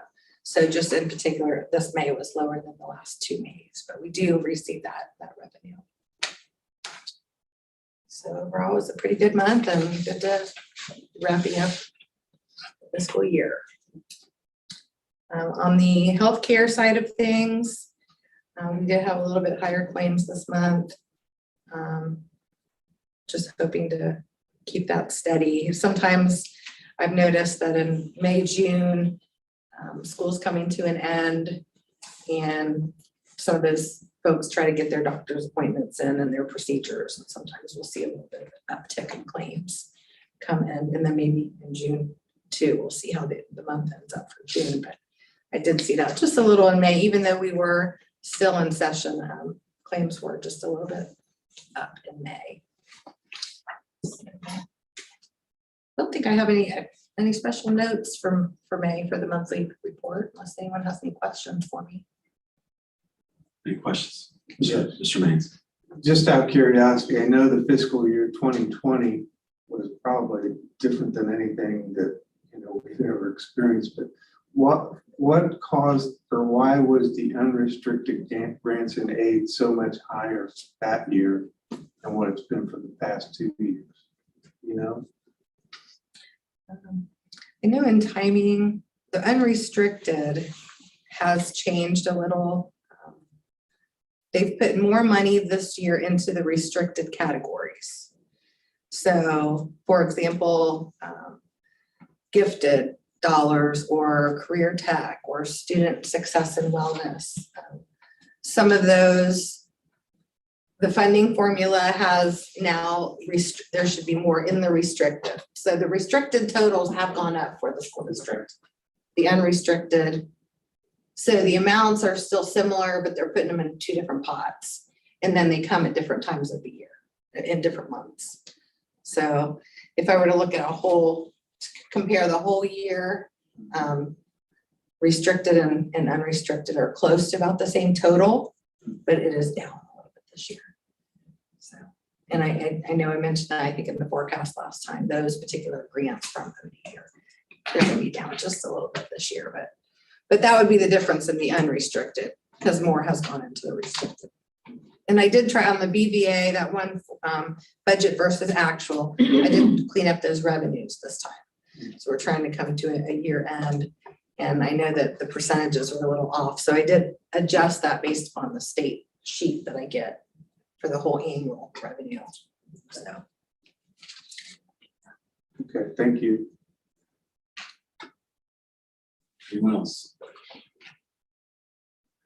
Mrs. Fox, is this financial statement audited, or is it just your report?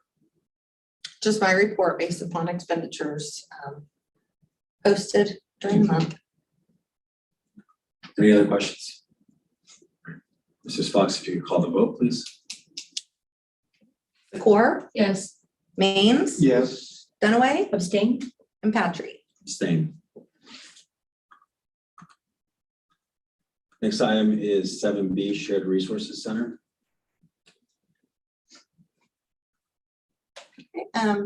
I just wanted to bring this up with the transition in payroll. Shared Resources Center used to be called Opt Edge. They've been Who's around that? the district in a while. Opt Edge, OPT? Mhm. Okay, thank you.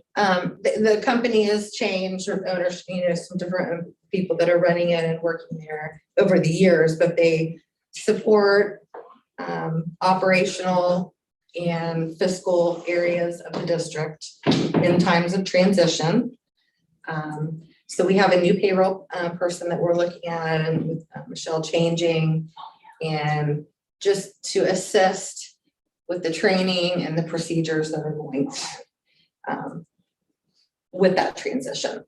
So they'll come in and just help once we're waiting on recommending a new person to take Michelle's place.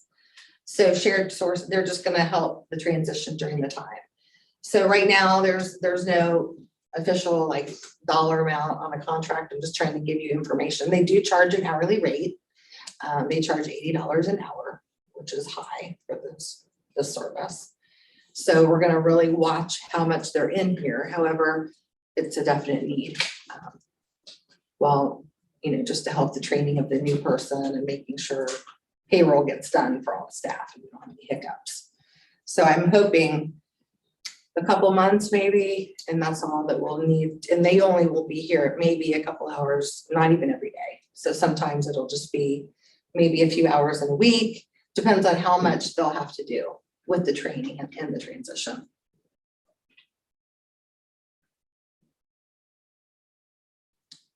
Mrs. Dunaway. Yeah, I'm very confused because there was no information attached So I'm not sure, are we supposed to be approving this? No, it's just Okay, information. so where are we? If we, Michelle Bell's position is currently vacant. Is that what you're saying? And then, so we have been completing super interviews and all confused. that. So Okay. I'm working on finalizing our person that we're going to choose. okay, And we're going to put them on the next board agenda. okay. So I guess what I'm trying, because you said $80 an hour, which you said was a lot. You, right? Is her, how long is Michelle Bell's position vacant? Are we, was it gonna be 2 weeks, a month, 6 weeks? And then at $80 an hour, like you said, do we have any kind of, is it 10 hours a week? Is it 20? So it's just to get payroll done. Okay, I don't know exactly what their schedule will be at first. so you don't know how many hours it took Michelle to do payroll every week? Well, she's a full-time person, but you Well, don't but she does have other to, things. yeah, there's other parts of it Right. that just the inputting. And then they're going to train also. So when we have the transition from Michelle is already transition, kind of, she's starting to, just so she can get a feel on her new position. Uh-huh. And she's also covering payroll. Okay, So it'll just be like a few weeks that we'll have a transition. but you This have no person will idea. help train the new person and make sure payroll is done also. So, Yeah, we've never had anything like this on here before, so this is all new information. And you don't know if it's, 5 hours or 20, right? You said you didn't know, so we don't know how many hours a week yeah, I it would takes say Michelle to do the first, payroll. yeah, the first few weeks, since they're gonna be in here training the new person. I don't know if that would be necessary for them to be here all day. It might just be a few hours a day, and then where she can go ahead and enter things. Michelle will be here too, and myself. So I'm hoping that it won't be a very long period of time that we need that. So I was gonna just bring the information out, and then next board meeting, we can have another update to see where we are. Because I need to get our new person board approved, and we're working through that hiring process to get a recommendation and make our final choice on that. So what, if I'm understanding this correctly, when we get a new person, you, Michelle Bell, and Shared Resources Center, all three of you will be training this new person. Is that what you just said? Well, Michelle will probably help by the time that we have someone new in. She'll be starting her new role as well. Right, So can't it's be in hard two for places her at the to- same time. Yeah, she'll be able to kind of come around the corner and say on a few things. So the shared services is going to help. And then when the software package was updated, between my transition from Northridge to Tipp, there's the payroll processes are different.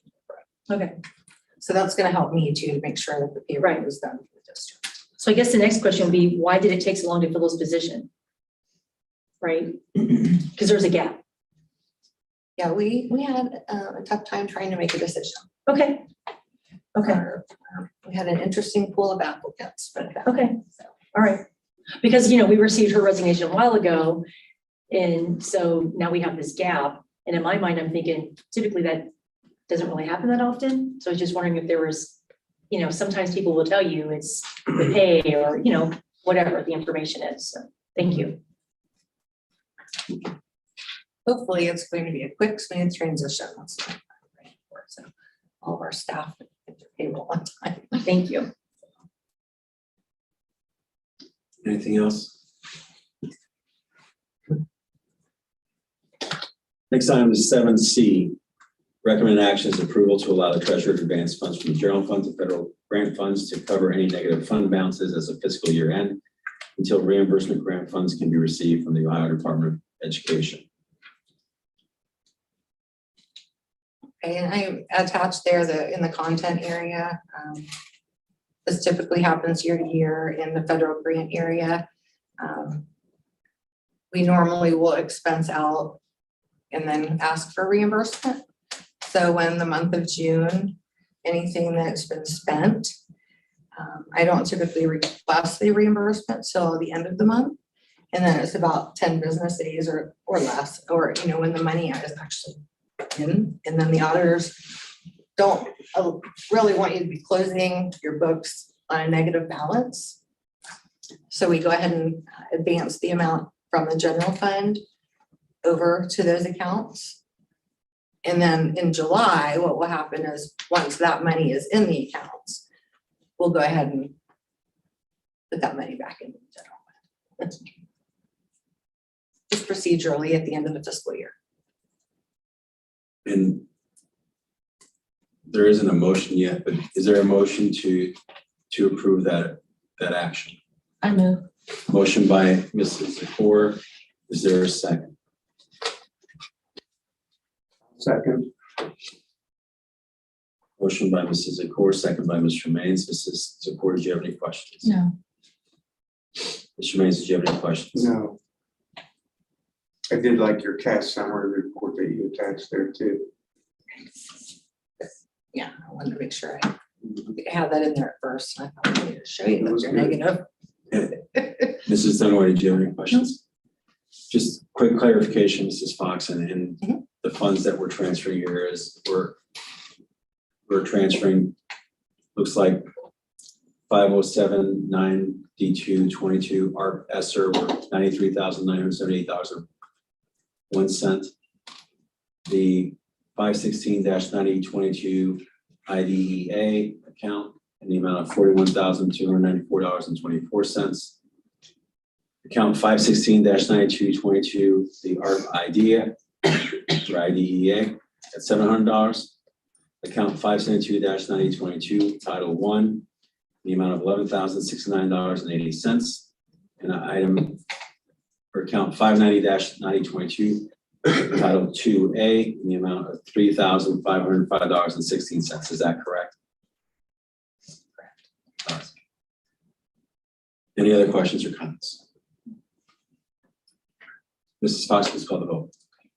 Zakor, Yes. Maines, Yes, Dunaway, Abstain? Patrick. Abstain.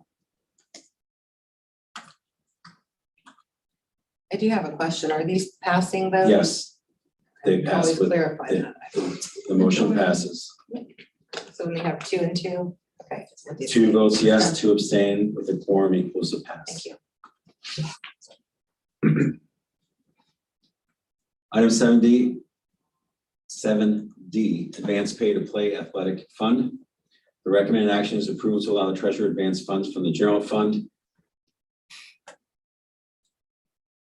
Pay to play deposits to the athletic fund 300, which is account 300-9504, and athletic fund 300-9505.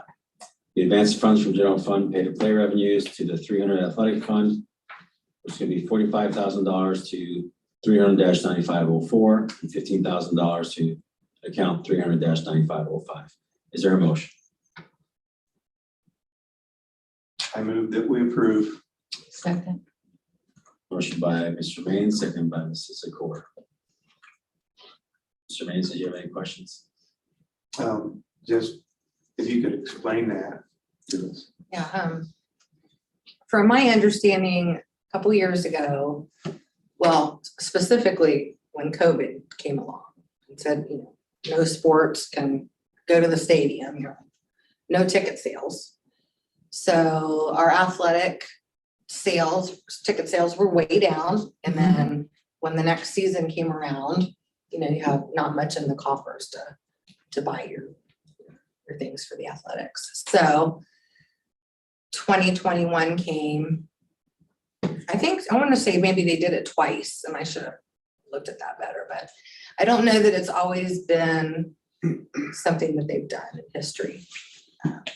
Because it was Mr. Stevens explained to him more when COVID came that the ticket sales were down. So they would take that pay to play. So the pay to play is going into the general fund. And that is where our coaches' salaries are expensed from. The 300 fund is where the athletics, the bats and the balls and the extra trips or camps, or whatever they're doing. And that is where the balance really were kind of short to continue on everything that they needed. So we brought in, I would say over $150,000 in pay to play. So I'm not moving all of it. but now quite a bit of that is expensed on our coaching salary. So the amount that Mr. Kramer and I kind of went back and forth, I didn't think it was right to take dollar for dollar the pay to play and move it over, because we do have the coaching salaries. But, you know, it's kind of a local decision on, you know, it's still our tax dollars that are, when they have, you know, fundraisers and they do all these things, it should go into a certain fund too. But we agreed that that was a fair amount. The 395.04 and the 95.05 are pretty much, Mr. Kramer oversees those accounts. It's not just the baseball and just the softball or whatever.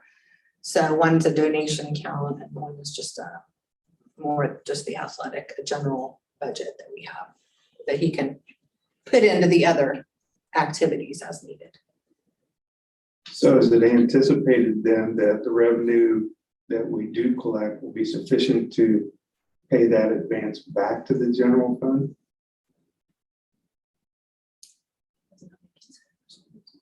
I don't think we paid it back last year, Rick. I think it was converted to a transfer and we let them keep it. So I've been kind of torn about exactly, you know, what to do on this.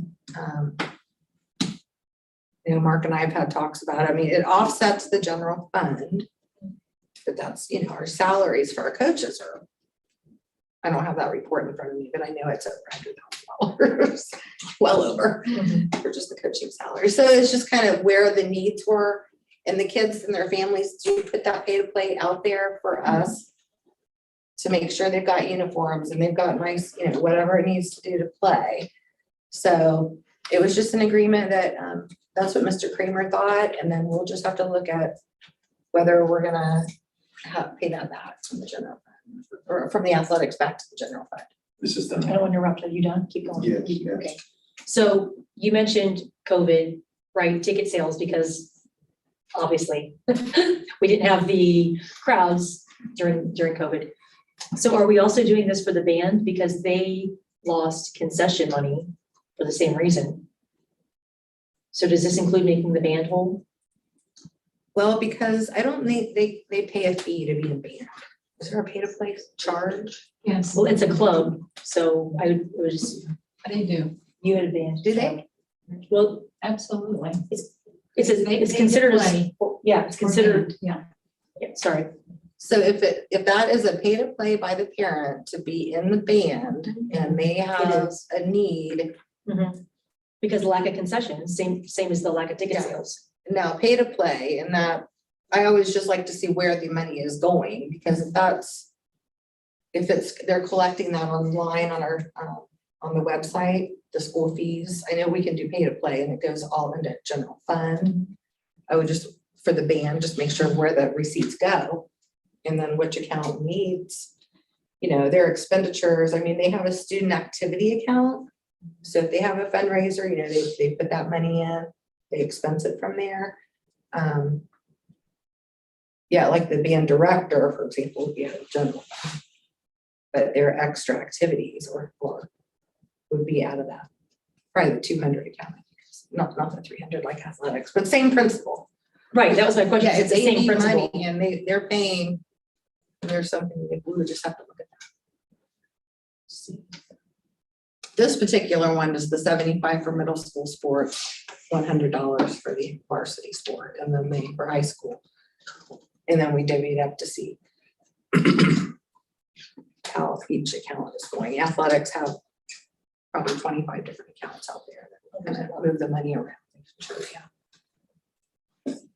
Thank you. Anyone else?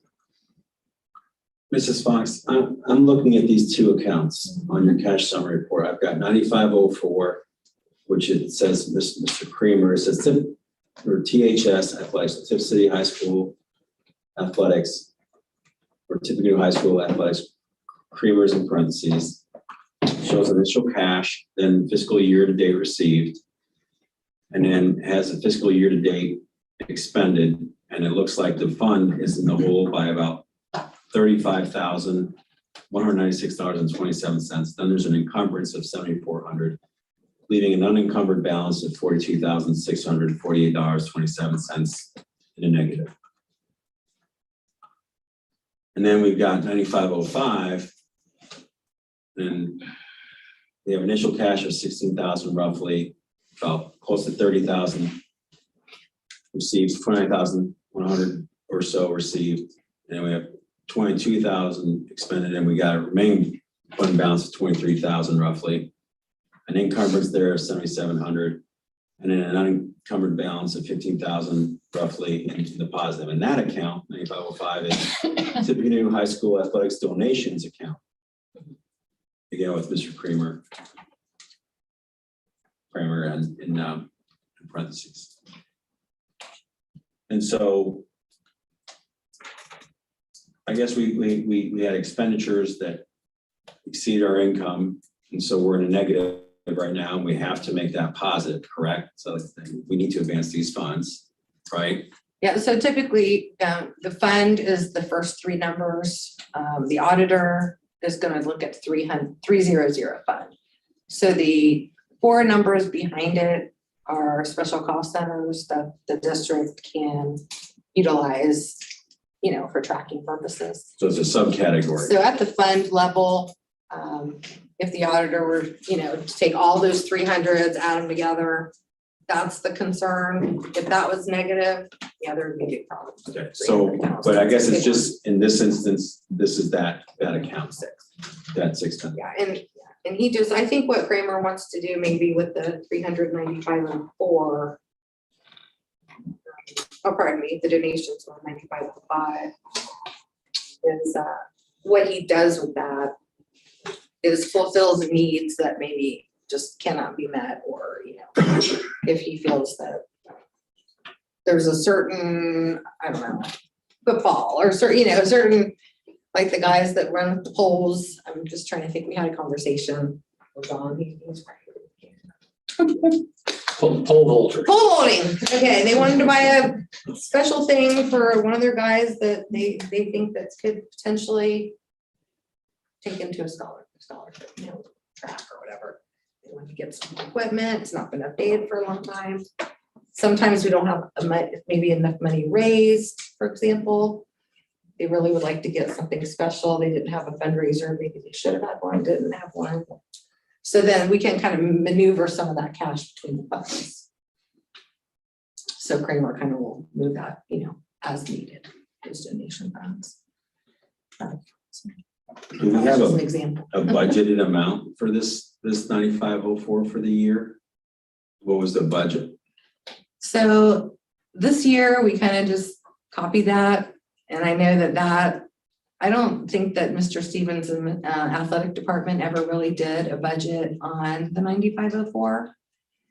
At the beginning of the year, I will get with all of the coaches, typically come August, and give each, when I deal with the athletic secretary, and I'll give each sport a form, estimated revenues, estimated expenses. I'm going to do the same thing on that one, 39504. Because it wasn't done in the past that I know of. And there again, if there's money that's needed in a sport and they don't have the funds, then he'll tell me to increase the budget and lower the couple that he uses a lot, so they can have the money to buy what they need. So. But that's good, Simon, because I would like to budget the 9504 because I noticed this year they used that account quite a bit. That's where a lot of the deposits go, if you see there.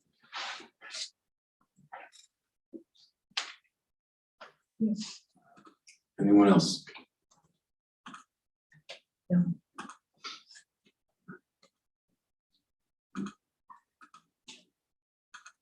Mrs. Fox, if you could call the vote. Maines, Yes. Zakor, Yes. Patry, Yes. Dunaway. No.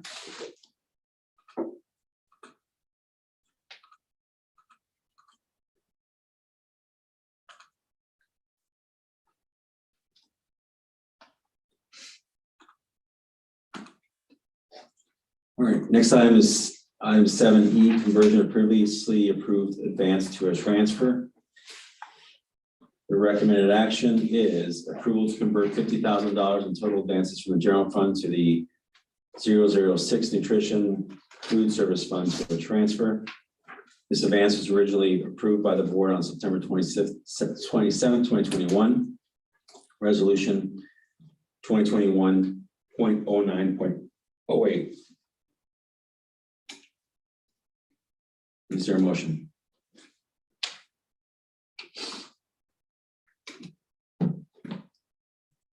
I will make the motion. Is there a second? Second. Motion by Mr. Patry, second by Mrs. Dunaway. I would yield my initial time to Mrs. Fox to present it.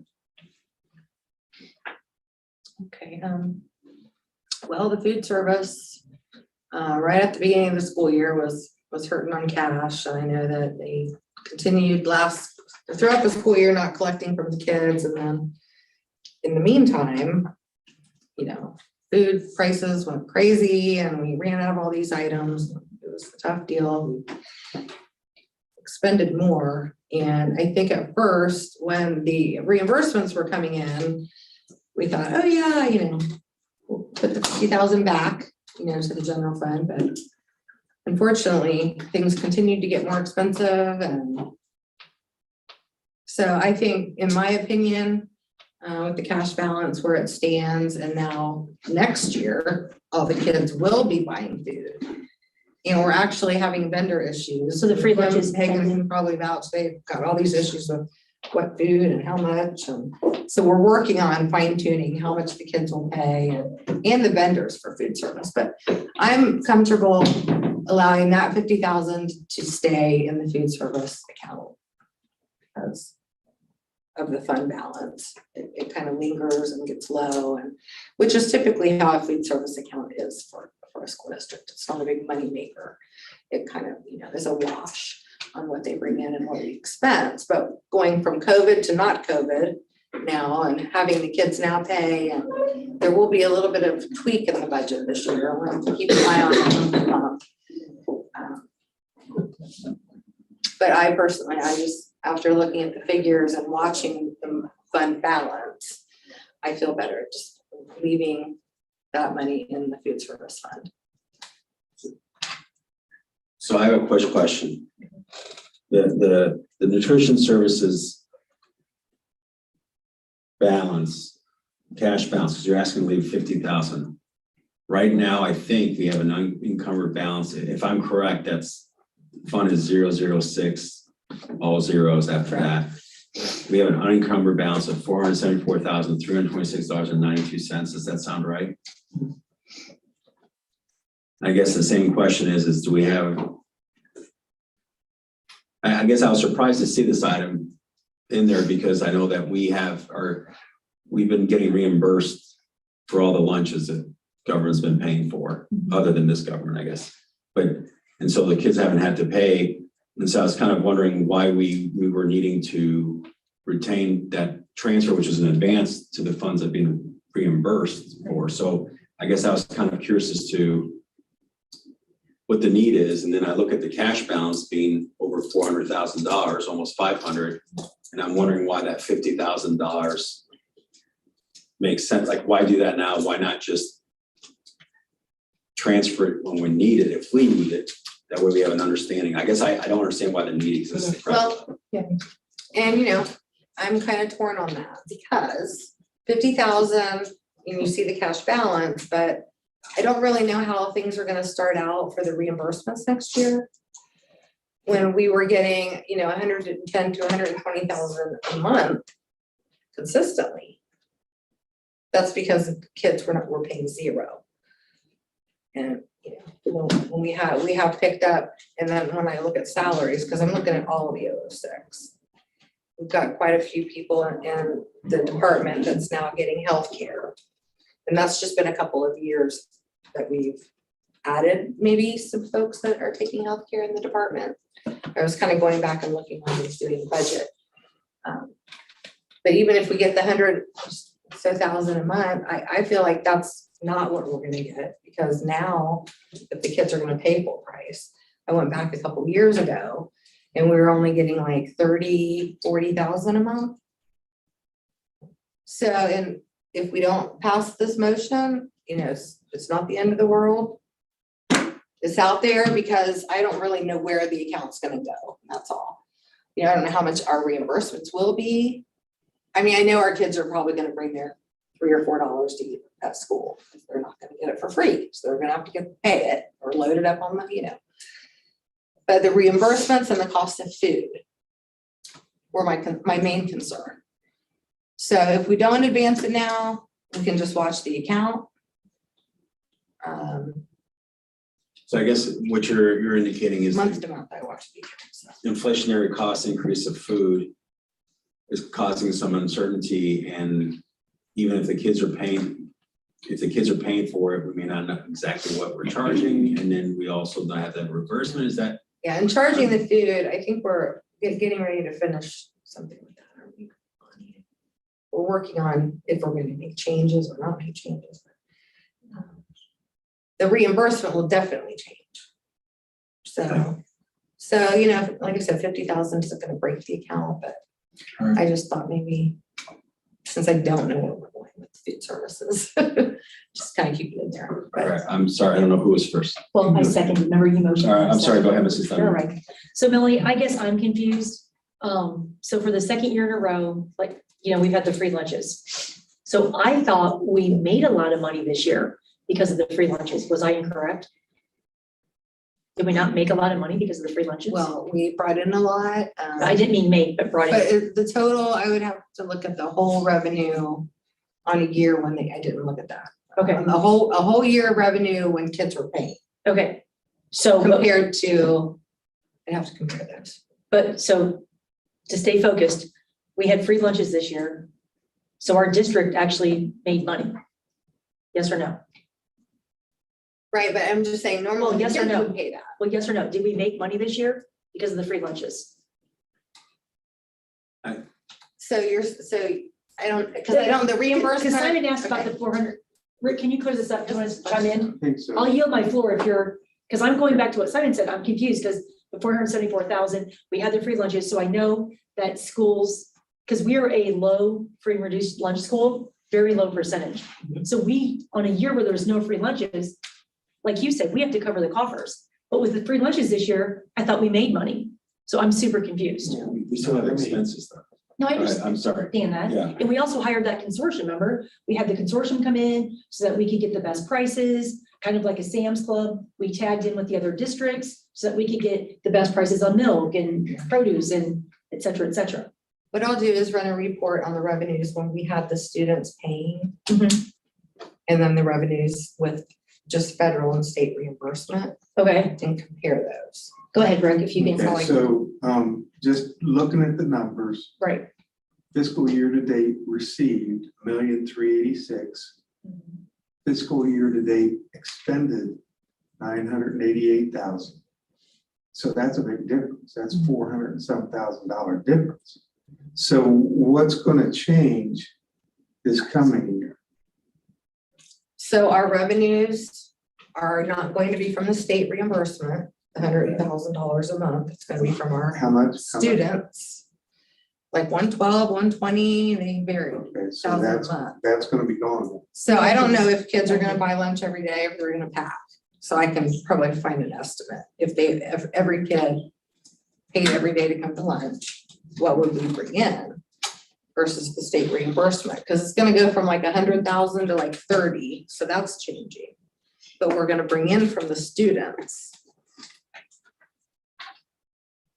So, yeah, I could say probably this time last year, we didn't have $400,000 in there. So the expenditures are going to be Less. roughly the same. It's the revenue that you're anticipating the big drop. Both, because the revenue Plus the. is okay, cost of- changing, Yeah. but the cost of food, and then we've got Yeah. vendors that don't even wanna like sell us bread or something because of where Okay. things like this. Okay, So we are kind of trying all to, right. So a combination, of increase in expenses and reduction in in revenue caused by maybe not all the kids are gonna eat lunch for free now, they'll bring from home versus purchasing, combined with the increasing costs of foods. And include potentially, it sounds like maybe some type of labor costs and expenses. Mr. Stefanik, okay. Well, I was gonna say, Ms. Hagan has been working with our food consultant, so she may have, you know, a reimbursement from the federal government doesn't necessarily mean that it's paying for the entire lunch.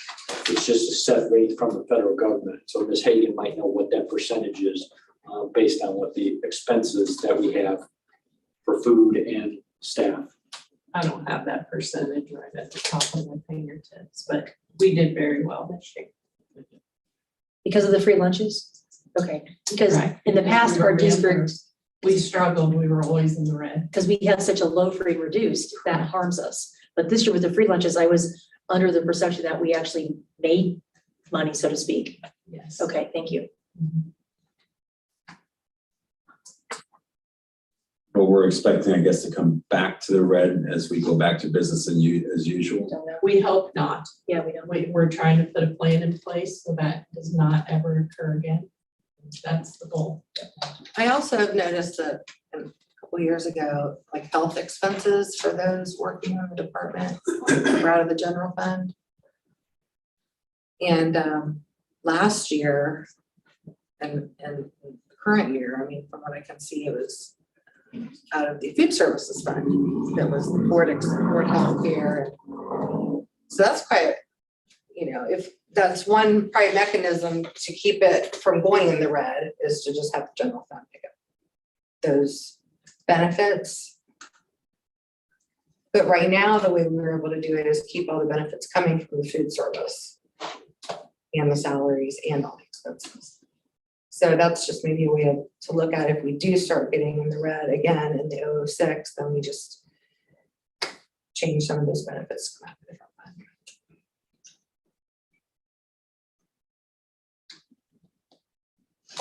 Any other discussion? Mrs. Fox, if you could call the vote. Patry, No. Dunaway, No, Zakor, No. Maines. Yes, Motion fails.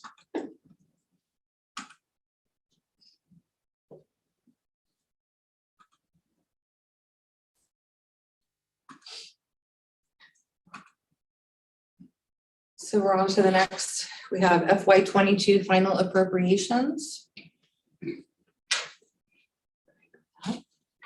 Simon, I didn't know if you wanted to open up the item. Yeah, so next item is 7F, fiscal year 2020 final appropriations. Recommend action is approval of the fiscal year 22 final appropriations. There's a spreadsheet attached related to the appropriations. Is there a motion?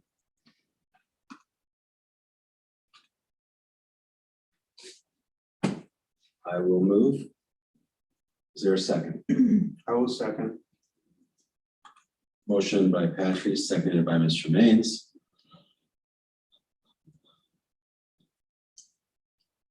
The only discussion I have or question I have is, does this spreadsheet reflect the $50,000 advance or not? I guess that kind of messed up your spreadsheet. No. Doesn't flow through to it. Okay. Mr. Maines, I have no questions. anyone else? Go ahead and call the vote, Mrs. Fox. Patry, Yes. Maines, Yes, Dunaway, abstain. Zakor. Yes.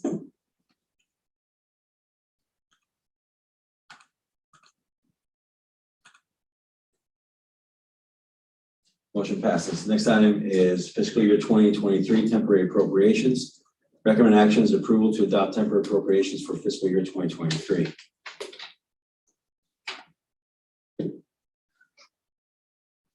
There is a spreadsheet attached to the contents. Is there a motion? I'll make the motion. Motion by Mr. Maines. Is there a second? I'll second. Second by Mrs. Zakor. Mr. Raines, any discussion? Looks pretty comparable to the 2022. actually, Very slightly close, very improvement. So, Yeah, I did kind of short up the salaries, personnel and benefits. But I think I did supplies and services, I kind of had to shrink just a hair because I know that we gotta cover our salaries, but with it being a temporary budget, I thought it was interesting. Last year, we just took a 90% of like the final. And there's different ways to do this for a temporary. But this time for me, I thought it was best to look at like exactly what we paid for.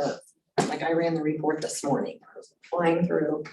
What did we pay, have we spent? 'Cause we're not paying anything else this fiscal year, we're done. So when I was looking at that, I just wanted to make it match this year, not really go over because I'm concerned about that, but when we talk about the forecast, like Ann, you had that question, percent of inflation. Where is that in here? Well, I don't want inflation. So, I mean, you gotta account for it, but I want a budget. 20, So I'm concerned. We want our teachers and our kids to have what they need to do their job, but at the same time, price is a concern. Everything's going to be 28%. I wasn't just gonna hike the supplies 28%.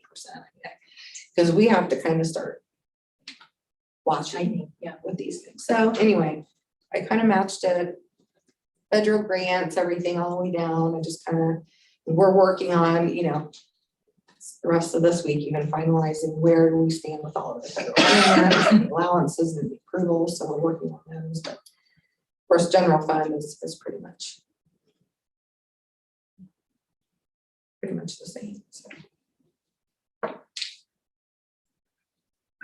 Mr. Raines? I only have one question, and that was, it looked like the biggest difference was on that internal service fund. What would account for I'm that? sorry, which number is that? It's like the third from the bottom.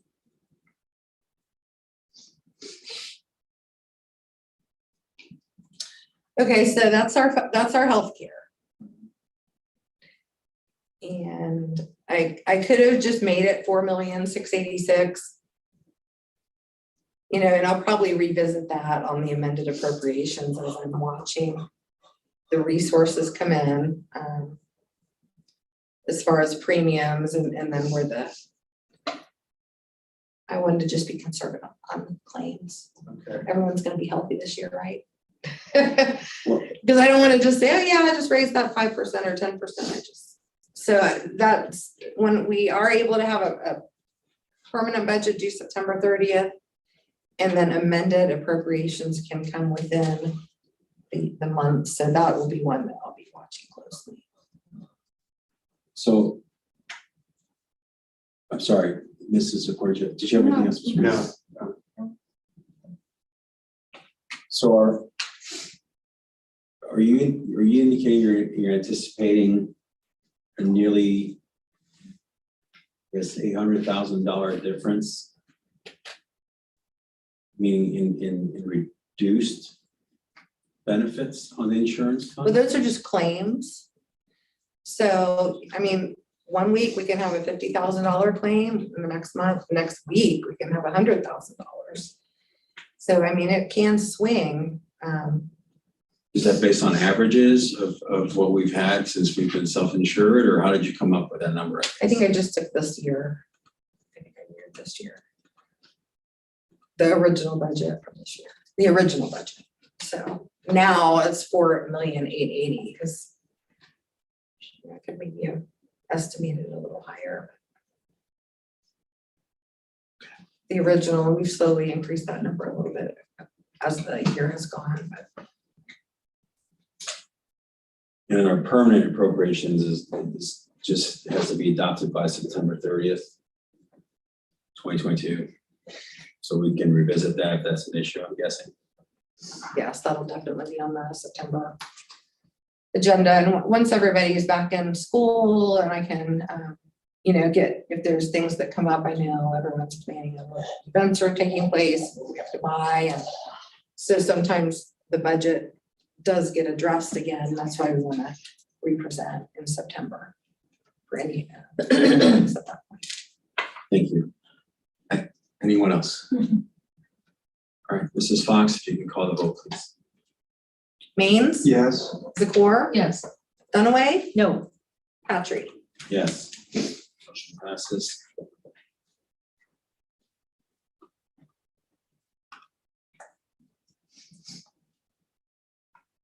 Next item is 8A, public records requests.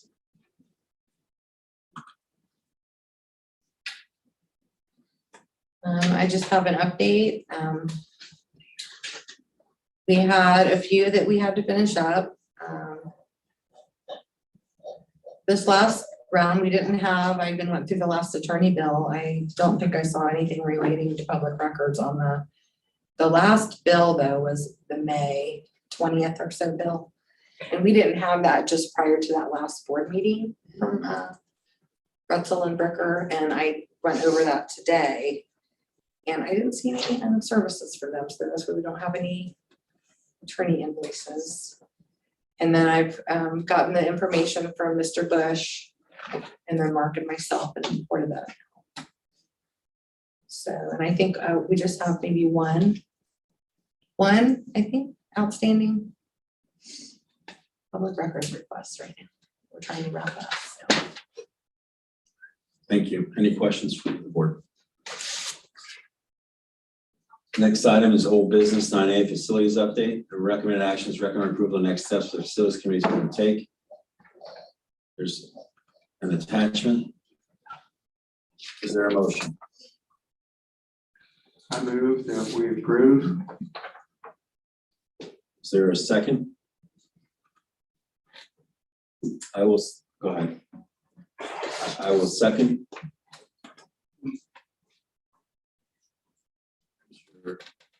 Mays, did you have anything?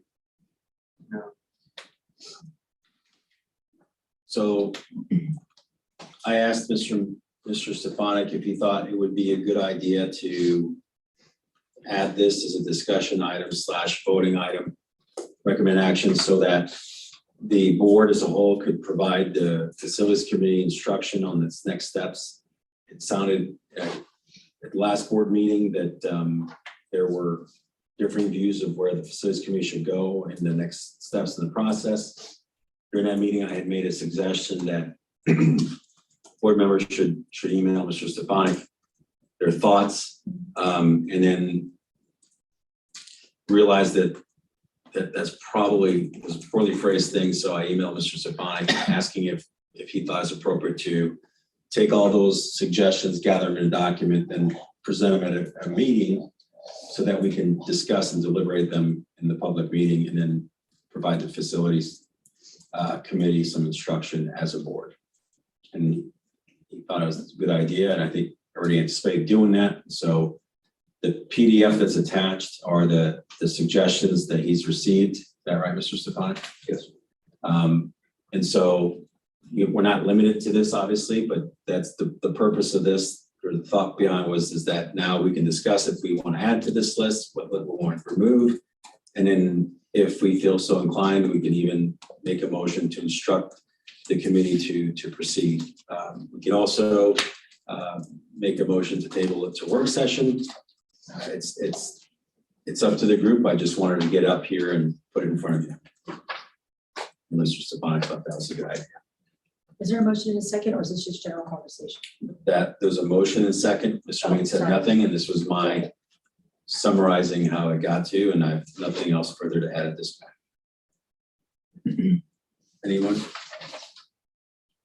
All right, Mrs. Dunaway. So I think it's already 9 o'clock. We haven't even gotten to consent agenda or new business tonight. I think this is a work session item. Amber's not here. She's 20% of this board. If this moves forward, we're all gonna have to be involved in some type of levy. It's a lot of work, And I feel like she's an important part. She's 20% of the board, and she should be here for this conversation. That's just my opinion. We're already 3 hours into the meeting. We haven't gotten very far. Anyone else? I have a couple comments. Sure. Regarding the handout that we received from, I don't know how to say, it, Richley. Yep. And that's this one, for the benefit of the board. Okay. I am looking. From his last presentation, right? Yes. Okay. That was, and it's the April 7th, 2022 handout. And there's a comparison between the Reno plan and the add-on Reno plan. And what's unclear to me in this handout, in the add-on Reno plan,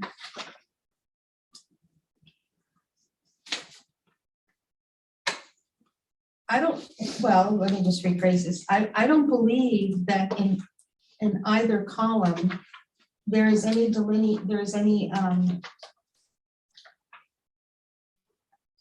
teasing out cost analysis for things like trailers, classroom trailers, whether it's reno or new build.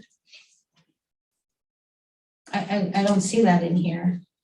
I don't see anything on the new build. If you're going to demolish, I don't see anything in here about mitigating the Mercury basketball court at Broadway, which I believe could be somewhat pricey. You know, it's you're dealing with Mercury, so there has to be a lot of EPA stipulations as to how that is torn up and then what is done with it. Am I wrong on this? Anybody? Is That's how I remember it. So I don't recall the spreadsheet, and I'm not going to review right now. I think that the action item here is to see what we might want to suggest the facilities committee to do or instruct. It sounds like you have some questions about that sheet. My suggestion would be to dive into this and answer those questions, because if you're going to be comparing apples and oranges, or you think apples to apples, then let's also look at what we're going to need to do in the present to house children. If you're going to bulldoze Broadway, I could understand maybe if you're renovating certain sections of Broadway, you do that strategically. I don't even know, you might even need those trailers during that period, but definitely during a bulldozing. So in order to come to a really good informed best decision, best practice, I'm just saying, I don't think those considerations are in this analysis, and I think they should be in the analysis. Classrooms, trailers, the mitigating the Mercury gymnasium floor, if in fact that's going to get destroyed. There again, the topic, maybe you're going to preserve that. Mercury floors, I guess, are awesome in terms of actual, if they're kept up, but to disassemble it, it's like asbestos. I mean, you've got to play by the rules. So that's why I bring this up, so that we are looking at a really comprehensive analysis of where we want to go. That's my feedback. Did you have any other items other than exploring this spreadsheet, Mrs. Accord, that you And I want? would say completing the spreadsheet would be more my word I use to make it more comprehensive and reflective of true costs.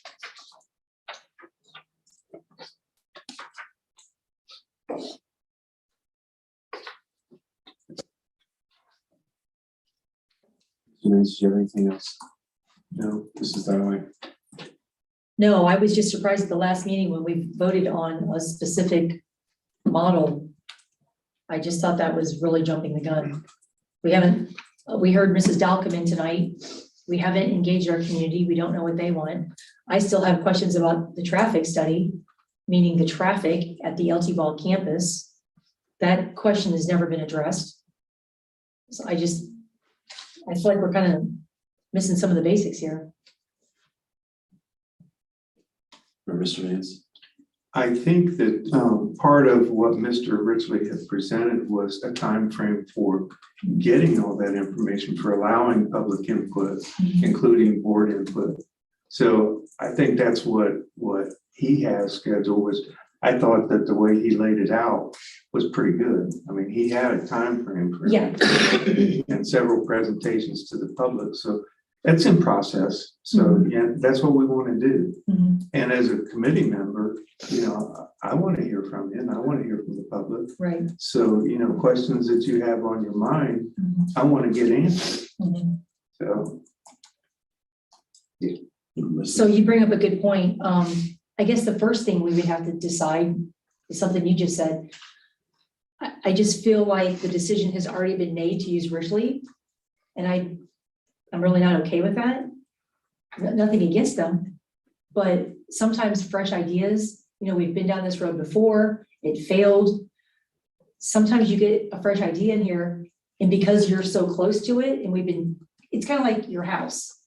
Sometimes it's better when somebody else comes in and tells you what color to paint the walls or how to rearrange the furniture, because you're there every day and you just can't see it. So to me, this is the perfect time to have a couple people come in and say, hey, you know, if this were your community and this were your blank slate, what are your thoughts and ideas? And it might be something, and we all say, wow, how did we miss that? Why did we not think of that? And then we take that idea, we go to our community and get their feedback, our staff, right? Because our staff are the boots on the ground and our community's paying for this. So it all goes together. But to me, it starts with the architect. And I just feel like we're kind of, I don't want to say forced, but I'll say forced, you know, reading the most recent email. I feel like the decision has already been made to use Ridgely. And I just feel like that's very short-sighted. So but that would be a work session, something to discuss in a work session. That's just, you know, one person's opinion. This is support. I'll stir the pot one more time. We do own land over on off of 25A. And nice big parcel of land. And something I've heard at this past Monday city council about land that's future being explored for housing development, and it is all west. And so my only comment is, I don't know how or why we just, the development of our Nevin Coppic land or Coppic land out there just sort of fizzled out. I don't really know how that happened or why it's happening. Just an observation. Because you know, I've said all along, I'm not invested to one plan or another. That's just the truth. I just want the best possible for the money. And I just haven't heard a really good rationale behind why that never comes up, the land out there as being a potential site. Oh, and one other final thing. Sorry, I know. I just do not see how we can continue to move forward without talking about our school-age childcare and TSEP and where do they fit into this? And I'm afraid that we are going to wake up and something's going to have changed dramatically because somebody else came along and offered a big, nice deal. And it will not include in the public domain. And we're going to be left high and dry and scrambling. And TSEP, Tipp City Enrichment Program, was designed as a partnership with the school district several years back when Dr. Cronauer was here. I remember those discussions. And so this relationship, I feel, has been really wrongly ignored and not factored into any of our discussions and our topics. And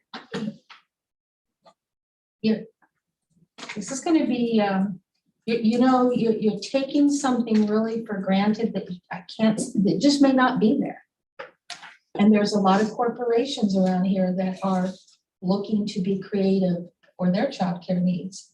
So I'm asking people to be very appreciative of what TSEP does and what huge bonus and advantage they bring to our district, to our community, and to that childcare need. And it's my understanding that childcare is just getting more and more difficult because of a lot of different reasons. Maybe COVID was an initiation, but now with inflation and workers and supplies, and so inflation, yeah. We have a burden at hand, and I think it should be valued. And the big part of that value to me is putting that in the forefront of these discussions for future facilities. I don't think that's happened, has it, Mr. Stefani? We haven't gotten that far with, Well, with those discussions. well, I guess then I'll stop, but I think, what are you waiting for, quite honestly? It's like, let's go. I mean, what's there to wait on in having those discussions? I was gonna just let the board share their thoughts, but I mentioned it at the last meeting, and maybe it was taken the wrong way. But to paraphrase what Ms. Dunaway just said, the processes I've been involved in, it starts with the architect.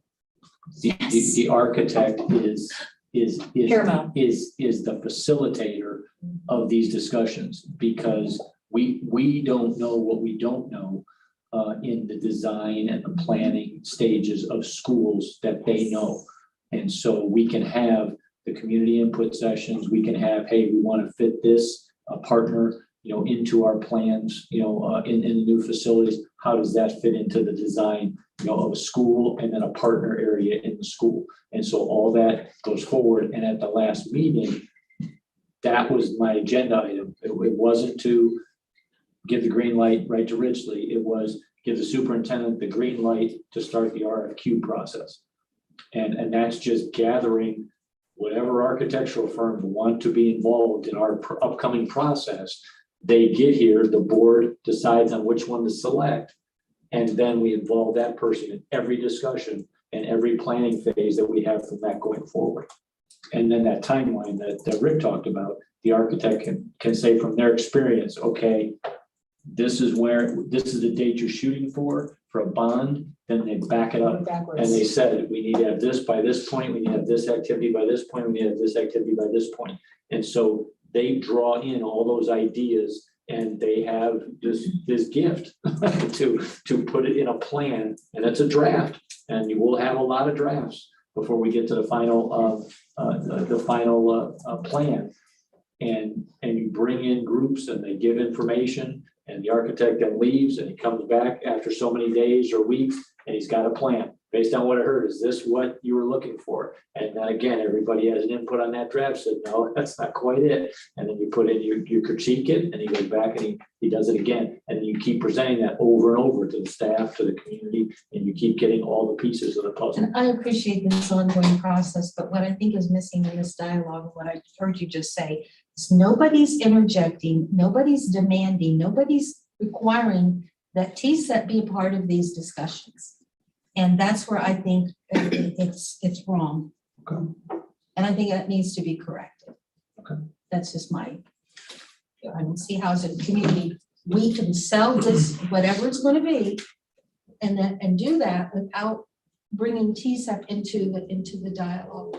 It's respectful. They've been there for many years. I've never heard any real complaints out of the ordinary. Everybody complains about Sunday, but and they're an asset.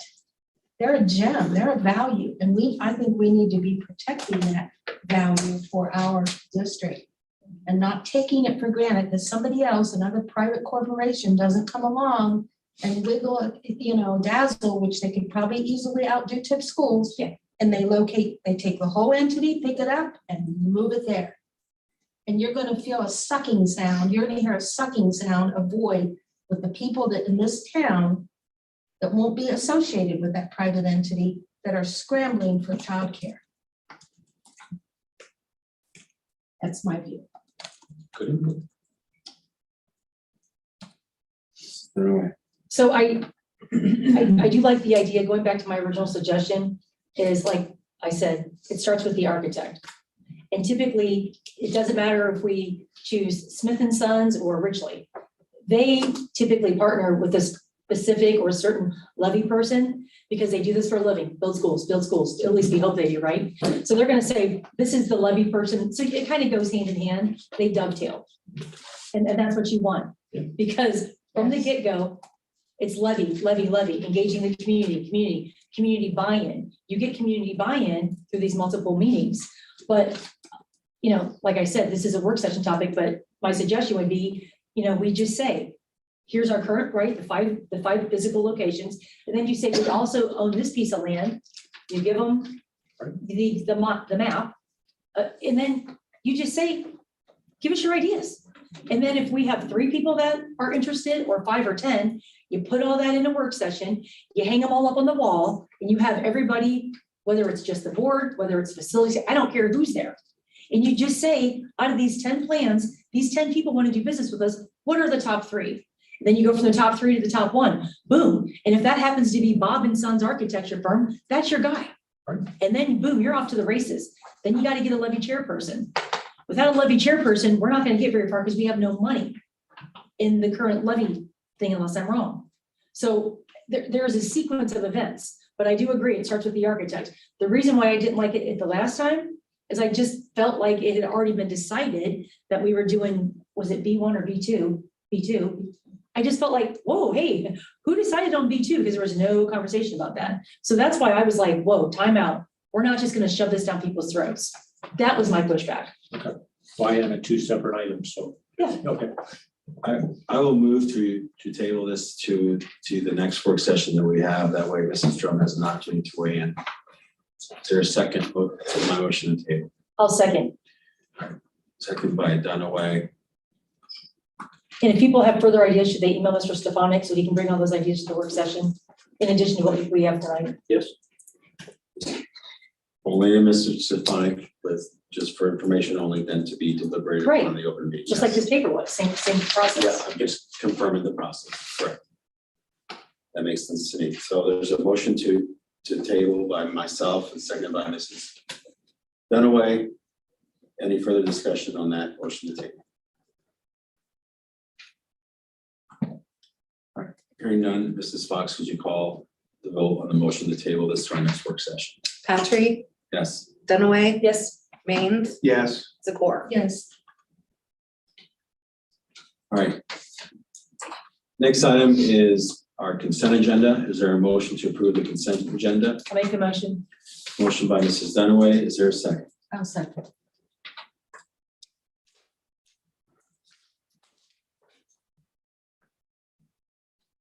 There is no discussion. Mrs. Fox, please call the vote.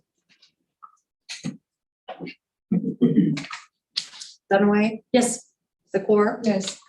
Maines, yes, Patrick. Yes.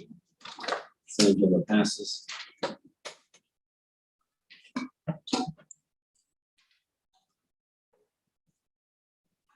Next item is 11A, prior meeting minutes. Is there a motion to approve? I'll make the motion. Motion by Mrs. Dunaway. Is there a second? I'll second. Motion by Mrs. Dunaway, second by Mrs. Zakor. Recommend action to approve the minutes for May 23rd, 2022 meeting. Mrs. Dunaway? Yeah, the reason why I pulled this out of the consent agenda, Melanie, is policy 0168. The minutes should be given to the board members 2 days prior to the next meeting. So I wasn't sure if you were aware of that policy, so I just wanted to bring that to your attention. So I know that A, B, and C are all this, the same thing. Okay, so so Saturday at 5 PM? Mr. Stevens told me Okay, well, to have them all in there Saturday, so like Saturday for a Monday meeting. is what- policy 0168, 2 days prior to the next meeting. Okay, So May 23rd's on here, and this is what, June something. What's the date today? 20, sorry, I don't even know the date. It's summer. I get distracted in the summer. What did you say the date was? Oh, sorry, June 27th. Yeah. Mrs. So Fox? today's June 27th. So this is May 23rd, June 13th, and June 13th. So I'm just bringing it one-time attention, right? To maybe have a goal to get them done 2 days prior to the next meeting. So maybe Mr. Stevens said that because he was probably talking about the board meeting that's typically on Monday. So this meeting, 2 days prior to this meeting. It say for board 48 approval? hours, it says 2 It days. says 2 days, policy 0168. The minutes should be done 2 days prior to the next meeting. So, but we don't attach them for me to even have them out there. Right, so that I get, so At least. I'm trying I to get, can't, yeah, well, I didn't know that you can even view them until they're attached and approved, but maybe you can. I don't know, he just would always send them. Like, would we get the sport docs update, like we did this time? So. Anyway, that was the reason. Okay, in email or in here, in the board doc system? So you're saying. Board doc system, yeah. So in other words, we get the agenda like on Wednesday, so Okay. like again, this is May So 23rd. you got, So May 23rd when is did you like get a month these? ago. When did you get the, Right. but I think it's. Usually I just do them a couple days before the next meeting. is what That's I'm doing. perfect. It says 2 days. Yes. So as long as it's 2 days, you're good. The treasurer shall provide the minutes of the last meeting no later than 2 days before the next regular meeting. Right. And so, If there's an exception, just email us, right? Just, oh, running late, yearly budget. But I put them in there. I put them in there. So- Well, we're just I'm now not sure I'm approving them tonight. understanding. Can I get a I clarification? guess Sure, go that's where I'm ahead. confused. I think what Ms. Dunaway is saying is the May 23rd meeting. Yeah. That was a month ago. Well, we don't Right, approve so this is them our in the next work regular session. meeting, so it's still. Well, we had the time. work session. So I was gonna say, It would've been are the you work expecting session. on the work session? It would've been the work minutes session, To Melanie. the work session rather than the next regular Correct. meeting. So regular Not on meetings, that meeting. as they're understood by this board Right. and our policies and bylaws are non-work session meetings. And so minutes are typically approved at this meeting. Mhm. And so I'm not sure. Do you want me to clarify since it was mine? Go ahead. So I know that every board meeting, unless it's a special meeting, is a regular quote unquote meeting. But the minutes have always been approved at the regular quote unquote meeting at the end of the month meeting. So are you saying that you want us They were all to, over the place. I think the law is, I For the could regular. be wrong, is it has to be approved within a month or But we something can put like them that. on there. We could do it every work session, but I guess that's not how that policy's been interpreted and enforced. And how we identify our meetings on the schedules. We identify regular meetings and work sessions. I know that legally that from the statutory standpoint, that's different. So there's an ambiguity there. So I guess for clarification for the board, you're wanting to change our past practices Not necessarily. to do it every work session now? Not necessarily, but some, when we get our board agendas are very packed. And then we get all the minutes on top of it. You're trying to read all the minutes. And our last work session wasn't really a work session. It was a board meeting. We voted on everything. So to me, if we could have put like the May 23rd and the June 3rd, because that was a work session, but it was actually a board meeting because we didn't discuss anything. We just came in, voted on a bunch of stuff. These agendas are way too full. We've got these That'll 5, help me to put some Yeah. things on the work. we've got these session. 5-hour meetings.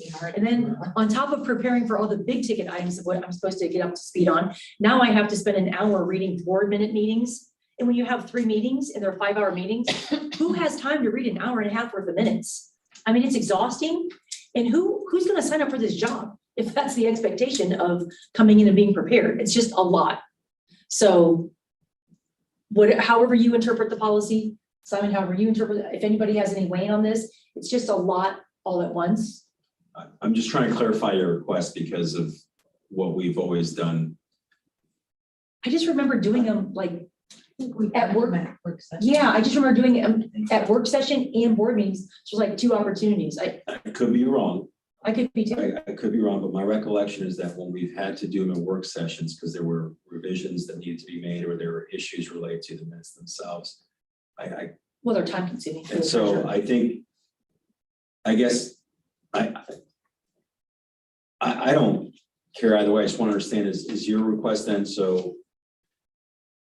minutes of the previous meeting will always be introduced at the next I would think so. That's why regular it's fresh meeting in or your work brain. session Yes, within, okay. because how, I don't remember exactly what happened on May 23rd, but if we would have done it on whatever 2 weeks ago, my brain would have remembered more accurately when I'm reviewing the minutes, like, no, yes, no, yes. I just don't feel very effective reading minutes from May 23rd when I can barely remember what I did Saturday, you know, especially in the I know, summer. I have to watch. I mean, we're all busy. Watch the We- meeting we do notes. multiple things. Right. So that was my only comment. I wasn't Okay, just bringing it to the So attention. if that's not a policy change or anything, if that's just Mark and Simon. It says we 2 days just kinda before the next meeting. Tweak our agenda, we just pick Yeah. on. Does anybody have a problem with that? So- Because if it says I don't know. 2 hour, it says 2 days before the next meeting. We've been voting on everything in our work sessions anyway. Does anyone have an issue with it? I just want to read the policy one more time. Yeah, go ahead, take your time.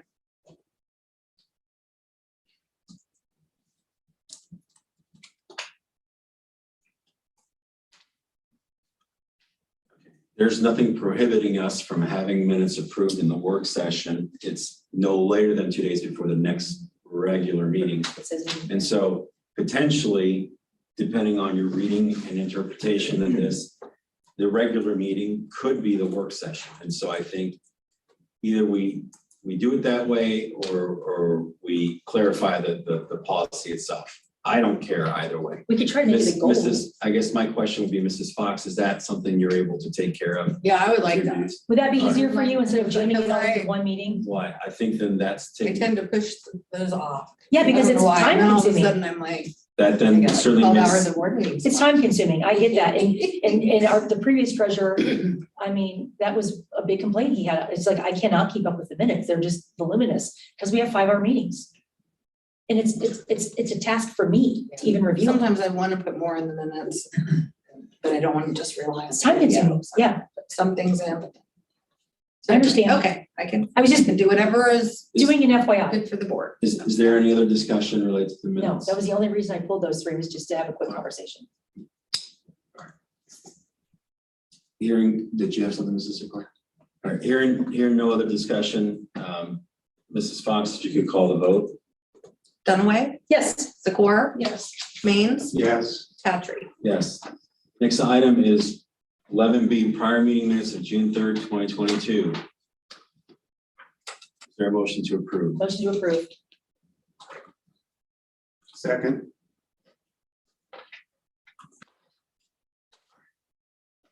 Motion by Mrs. Dunaway and second by Mr. Maines. Any other discussion? Nope. Anyone? I have one quick question, just a clarification, is that there, the minutes were provided to the board member 2 days before this meeting, correct? Correct. All right. That's all I have. Anybody else? Mrs. Fox, if you could call the vote? Dunaway, Yes. Maines. yes, Patry, Yes. Zakor. Yes. Next item is 11C, prior meeting minutes of June 13th, 2022. Is there a motion to approve? Motion. Second. Any discussion? Mrs. Fox, please call the vote. Dunaway, Yes. Zakor, Yes. Maines, yes, Patry. Yes. Item next up is new business, new hires, 11D. Recommend action approval to hire the following staff for 2022-2023 school year, pending proper paperwork and certification. I mean, Second. Motion by Mrs. Zakor, seconded by Mrs. Dunaway.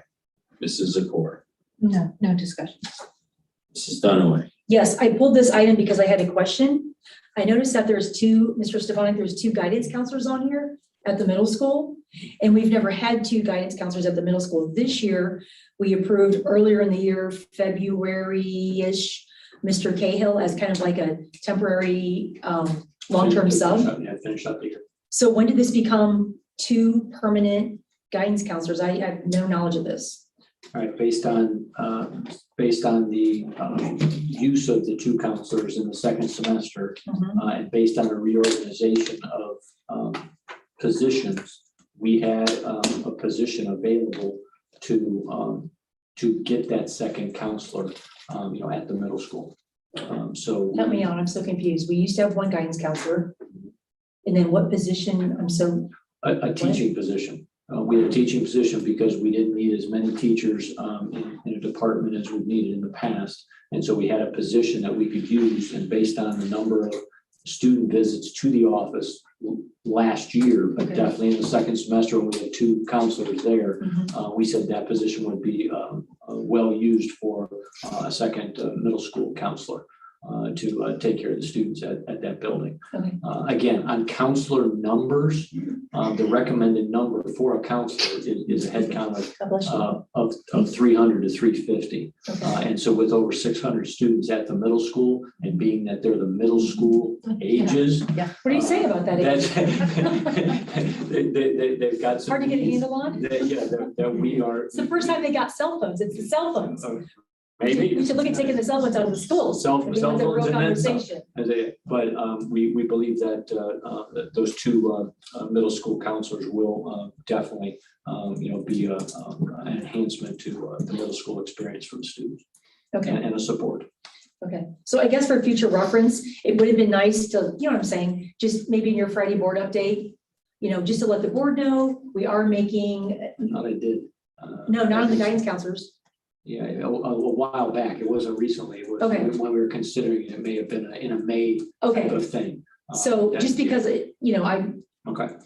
I just noticed obviously that there were 2. Yeah. So, and then maybe the numbers, right? So like last year, we had 2,000 visits for one guidance counselor. This year, we had 6,000.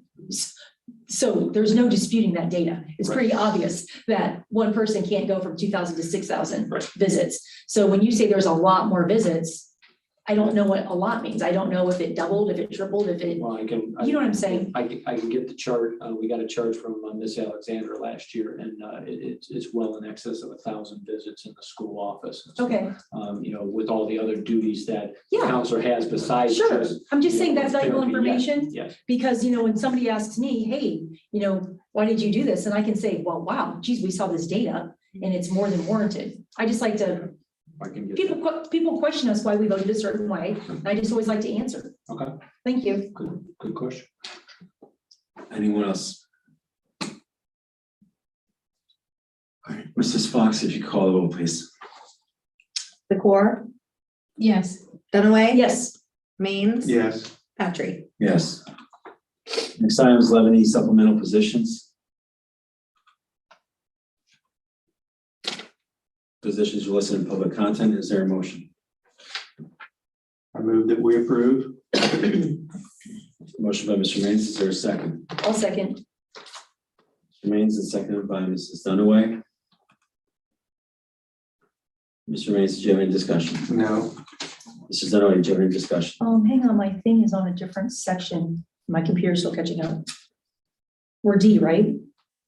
Oh, no, E, sorry about that, I apologize. Okay, it just clicked on. Yeah, so here, I don't want to give the same old speech. I mean, I feel like people get sick of listening to it, but I just always think when we hire people, the people that we hire, they have to match up with the values of the school. So I'll just start with the high school. Be responsible, be respectful, have integrity. So when we're hired, especially in, these coaching positions, because a lot of times these students, like in the summer, I know at football, they have 2-a-day practices. So you're spending a lot of time with these coaches. And one of the big things right now with all the coaches is they tell their kids, watch your social media. You don't want to be that kid that it happened to one of our students a year ago. They put something on their social media page in the college that student had gotten accepted at. They found out about it and they declined his scholarship. And so we teach our kids, stay off of social media. Don't put things on there that any college could look up and say, wow, Mrs. Dunaway, I saw your comment, so inappropriate. You don't line up with the values of our college. So when I see people on here that don't line up with that, and especially, racism is a very sensitive topic, and Tipp City is kind of known to be a racist community. I really question, there are a lot of people that want these jobs. And we need to pick people that are setting good examples for our student athletes. And I don't think that all of the names on this page match up with the values of be responsible, be respectful, have integrity. And especially when we're trying to teach these young students about social media, and how it can damage your acceptance into college and negate scholarships. So I just always like to lead by example. Thank you. So how does one, oh, sorry. Mrs. Zakor. So how does one remedy or address a situation where you have a past history of racist remarks or participation in groups that were making racist remarks? And now you have them before you to approve. I don't think anyone cares. It's happened before and we just kind of gloss over it. Well, It is what okay, it then I is. guess the first Yeah. question is, from a climate culture perspective, is that important to our district? I don't think it is. This has come up before. I'm just speaking as a board member. It doesn't seem to be important.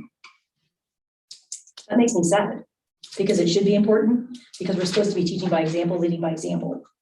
And the kids know, they know things. They do. They know everything. It's important to me because I know we have to model the way and people make mistakes. I certainly made my share of mistakes. But time and involvement in other things helps to correct that, you know, and I just question, because I think, maybe I'm wrong, that there's a lot of desire from various people to want to have a supplemental staff position in our district. Maybe I'm wrong on that. Right. Has that been your experience, Mr. Stefanik? That people desired these positions? And I guess what I'm saying is I would hope that we Some. can find, Football, everybody wants to work for Tipp City football. I mean, that's like the hot ticket. that we can find that really good fit. Doesn't come with any history and also is a very qualified for it. Mhm. That would be my input. My other question is, it says paid through alternative funding. Melanie, what's the alternative funding? There's So that no would dollar be, amount. So whatever sport, it would be like through fundraiser, Well, there's three that have, donation, you know, whatever sources of revenue that they estimate. Mhm. You know, they might have a camp, they might have different events, they're gonna bring in some revenue. So okay, then they're gonna spend that money. It's not our tax revenue. right, but do you see item K, band camp? There's associated dollar amounts. And on this one, there's no dollar amounts. So every single position on here has no dollar amount, but the band camp people, they all have a dollar amount. Yeah, so usually on the athletics, they're gonna go right off of supplemental agreement that we have. Band camp, if it's less, and I have to see the amount, Right. where that is, I'm sorry. I'm looking at that. Sometimes if they're gonna have a lower amount, they're still gonna make sure that they are fundraising for that amount. I know we've been talking about supplementals, like these assistant type. I was just people. confused why there wasn't, Maxing that, you know, they can only be maxed out based on what the agreement. Even though it's- Supplementals. even though it's, you know, it says paid through alternative funding, I would think that there would be a dollar amount. Like, you know, on the band camp, there was a dollar amount. That's all. Yeah. Why is I'm not gonna belabor this, but if we do the same thing every year, just put the dollar amount up there. Because then we don't have the situation where we did a few years ago, where the person said I wasn't paid incorrectly, and it came back to the board 6 months after the fact, which the person was correct, but it was kind of an issue like this where it wasn't on there, so we didn't know. And then if they can't be paid any more than I think step 1 of the supplemental contract. A lot of them are starting at step, Level I 1, step 0. was getting step 0, yeah, it's always step 0. So So what's level even the 1, step program 0? assistant, yeah, it could have been typed in. I don't know if Kristen typically puts those in to the agenda.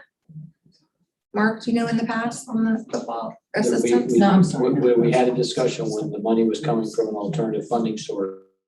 They had to match up with the supplemental chart that. It has to be level 1, step 0. Not level When it was board approved. It's not level 1, it's. Yep. Or whatever the football player is. It's step 0, whatever the assistant football would be. Right, so that's gonna come right from the contract language. So final question, Mr. Stefanik, when the football coach athletic director, volleyball, volleyball coach, soccer coach, girls basketball, girls tennis. When these coaches are, looking at supplemental staff positions, are they encouraged to look at does our district have, here's our value system, this is how this person fits into the climate and culture? Is that considered, or do we just not even care about that? I'm just asking a general question. Oh, I haven't been in interviews for assistant coaches. We interview the head coaches. I mean, program assistant Yeah, we have those and conversations. cheerleading advisor, these are big positions, tennis coach, right? Yeah, we talk to the head coaches, and we always put that in our conversations here. Yeah. And so the expectation would be that anybody that's doing interviews in other levels, that they would do the same thing. And yes, character counts. Right. And so it's not just, any degrees or any skills that you have, your character is supposed to be part of the interview process. Because one thing we always say is our sports are an extension of the classroom. So, And the best coaches are teachers. I mean, not necessarily teachers, but coaches that know how to teach. That's what coaching is. It's Right. teaching skills to the students. absolutely. I would just like to see kind of the climate and culture model who we're hiring. So the climate and culture of the school, that should be reflective. People should say, Tipp City, oh, their coaches, they're top notch. Those, Well, every position. they have character, they have integrity. But these people are spending a lot of time with our children after school, before school, in the summer, and it's very important. Meeting's adjourned. It sounds like your Christmas. I feel like Santa's coming down the chimney. Santa! Where are you, Santa? Are you done with your comments? Yeah, I'm good. Tammy, Go You can make as many comments as you want. I just want to make one The comment. meeting's over, you just rang. Yeah, I would have assumed that as a board member, that these positions and these people who have been proposed have been checked out by, the person in charge, be that the athletic director, or be that the superintendent, whether it's assistant or the actual coach. I would have hoped that by the time we get it, Exactly. Mrs. We should have Dunaway, to- Mrs. Dunaway, Mr. Mays has the Right. floor. that, our position is to, unless we think Mr. Stefanik or the coaches have done something wrong, that we approve it, that we don't spend so much time talking. I mean, you mentioned before that, these meetings last 5 hours. And that drives me up the wall as a new board member, that they last 5 hours, especially when I go to the CTC meetings and they last 45 minutes and it's a 17-page agenda. So, I think we spend too much time talking and not enough time doing what what the people want us to do. So I have some comments. Go ahead. Put my hand on. I've got you noted, Mrs. Dunaway. Oh, you're good. So there's a lot to unpack here. I heard some, I think borderline offensive things about the community of Tipp City and some implicit accusations to somebody in this supplemental position group. I don't believe that Tipp City is racist. I don't believe we're known as a racist community. I think we're known as a very nice community with good values. I think that if there was a concern about an individual on this position list, that there are avenues that can be taken to make those concerns known to the administration, so the administration can then take action. If there is behavior from a position individual here that is not consistent with our expectations for our employees in our school district, then obviously that needs to be addressed, and it's not addressed by inference, ambiguous statements in a board meeting that drag in the entire city of Tipp City. That's very unproductive, inflammatory, and creates nothing but ill will. And so, I know that in all life, we sometimes hire people that we don't know everything about. It's impossible to know what you know. I'm sure that there's maybe members in the community that wish they didn't vote for me on this board. And that's okay. But once you learn something about somebody, then the appropriate thing to do is then to bring it to the people's attention that need to hear it. I don't believe ambiguous statements, taking something out of a consent agenda is the way to approach it. I think that the way to approach it is by, if the member knows something that's occurring that's not appropriate or not in line with our code of ethics and our expectations and what we want, then they need to address it by reporting it to the individuals that can verify or look into those things. That's all I have. Mrs. Dunaway. So I would agree with that in theory, and I also agree with what Rick says in theory. So to me, the perfect thing, I just want to come in here and be a rubber stamp, but I can't be a rubber stamp when it doesn't seem like we are setting the climate and culture in the district in the correct way. So I would love to come in and just yes, yes, yes, yes, rubber stamp, rubber stamp, rubber stamp. I wish I could do that. Sadly, I can't. And usually things are on the agenda because the chances of 3 board members voting no usually doesn't happen, because the easy thing is yes, yes, yes, rubber stamp, check, check, check. That's just easy. Being brave is hard. Mrs. Secor. And what does the board do if a board member did actually bring information to the attention of the administration with evidence, and then nothing's changed? What does your model look like, Mr. Patrick? So the question is, so first, I don't think we should not be addressing individual board members, but the policies and our bylaws provide for the chain of communication and how to address concerns. And so I would direct individual board members to look at those and encourage them to follow.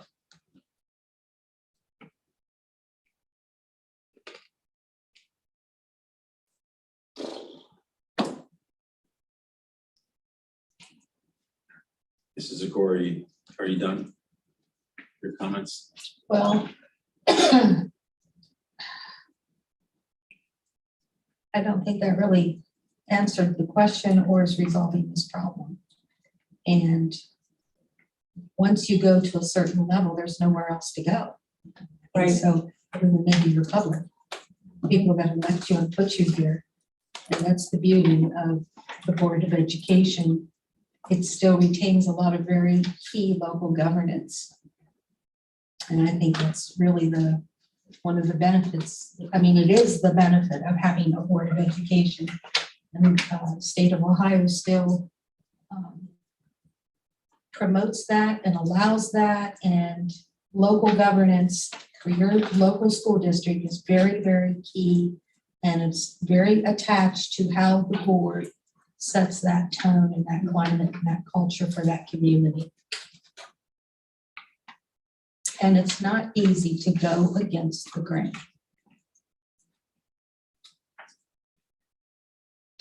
So.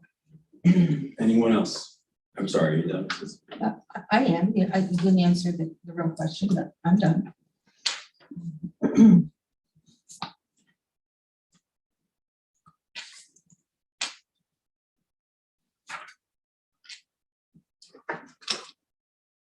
Mrs. Fox, please call the vote.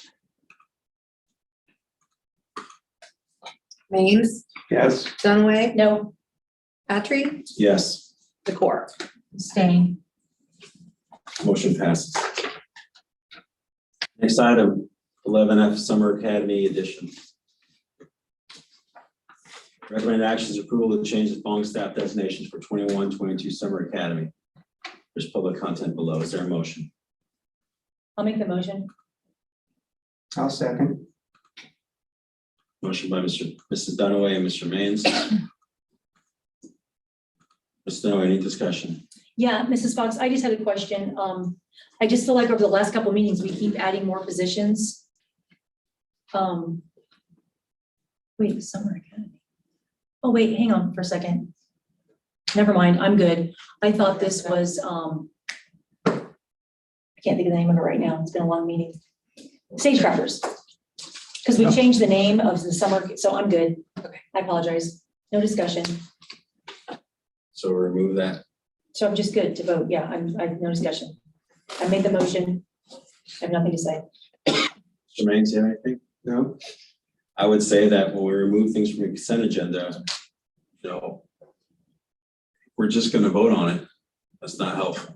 Well, I understand something, but I confused this with Stagecrafters. I was thinking it was Stagecrafters. So, I made a mistake. I'm not a perfect human. And these agendas have way too much stuff on them to even get your brain around. Anything else? Mrs. Fox? Dunaway, Yes, Maines. yes, Patrick, Yes. Zakor. Yes,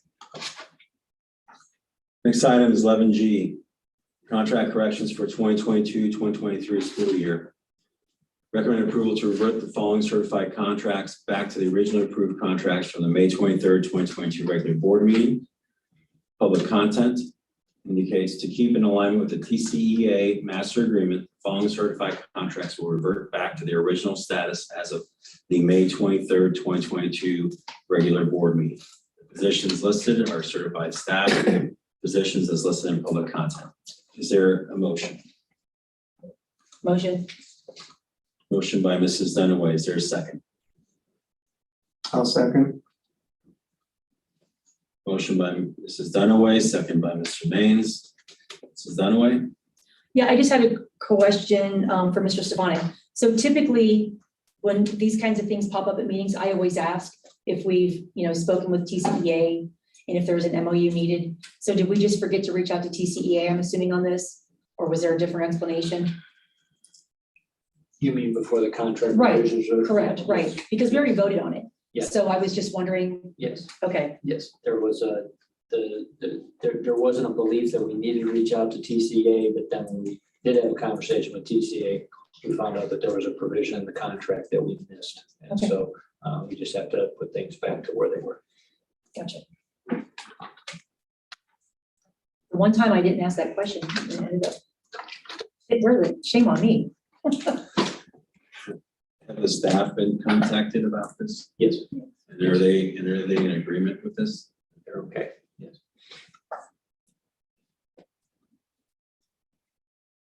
Anyone else?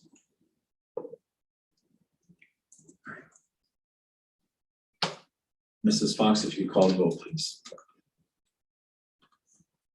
Dunaway, Yes, Maines, Yes, Patrick, Yes. Zakor. yes, Motion passes. Next item is Tippecanoe New Educational Endowment donation. Recommended action is approval to accept $4,900 donation from Tippecanoe New Educational Endowment to bring guest speaker Brian Williams to the district in September. Any discussion? All right, is there a motion? I'll move that we approve. Mr. Maines, is there a second? I will second. Mr. Maines, any discussion? No, I would like to go see him when he comes. well, go, Yeah. sign up. Anyone else? Hearing no other discussion, I would say thank you very much to the Tippecanoe New Educational Endowment for the donation, presuming this passes. Mrs. Fox, please call the vote. Maines, Yes, Patrick, Yes. Dunaway, Yes, Zakor. yes.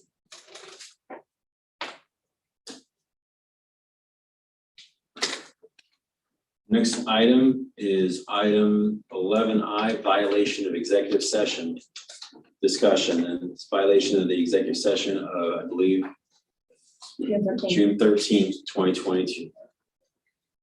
All right, is there a motion to open up discussion? Motion, Motion, Oh, second. motion by Mrs. Dunaway, second by Mrs. Zakor. Mrs. Dunaway? Yeah, so without getting into the actual item, it's my opinion that we voted in executive session. So my question is, how do we handle that? Do we have legal counsel come in? What's the process for finding out if that happened or not? Mr. Stefanik? That's a good question. I can check with our legal counsel and ask how someone reports Okay. a violation of executive session. Or to whom. Right, I just need to know the process. Yes. I would just make a motion at this point to authorize Mr. Stefanik to retain our counsel for the purpose of investigating the alleged violation of the executive session. And then that way we'll get the answer. Yeah, I don't want to disclose any of the topic, obviously, because it was executive session. Is there a second?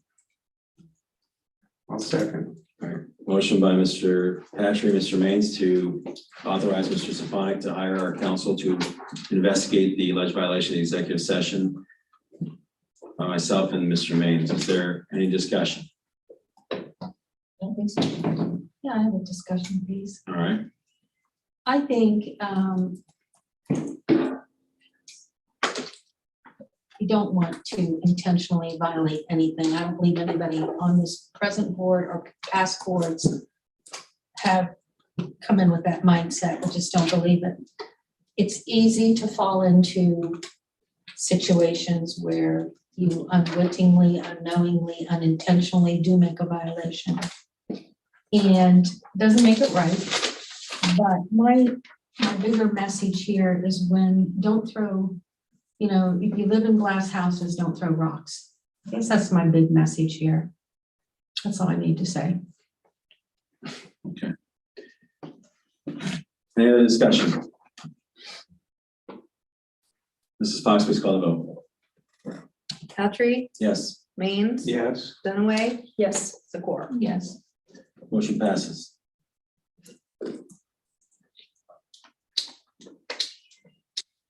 Next item is 11J, after-school supervision. motion, Recommended actions to approval as following staff member for 2021-2022 after-school supervision to be paid at the after-school supervision rate. There's public content below. Motion by Mrs. Dunaway. Is there a second? I will second. Mrs. Dunaway? Mr. Stefanik, does this also include the Wednesday early release, or is this just Monday, Tuesday, Thursday, Friday position?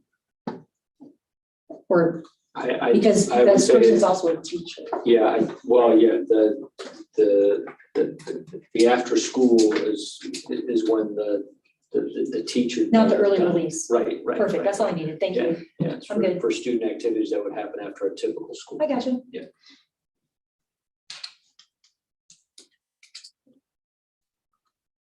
I'm sorry. Because you're right, that person would need to be Yeah. involved in whatever. Wednesday, yeah. Wednesday. They have a very important job at that, and they do a great job.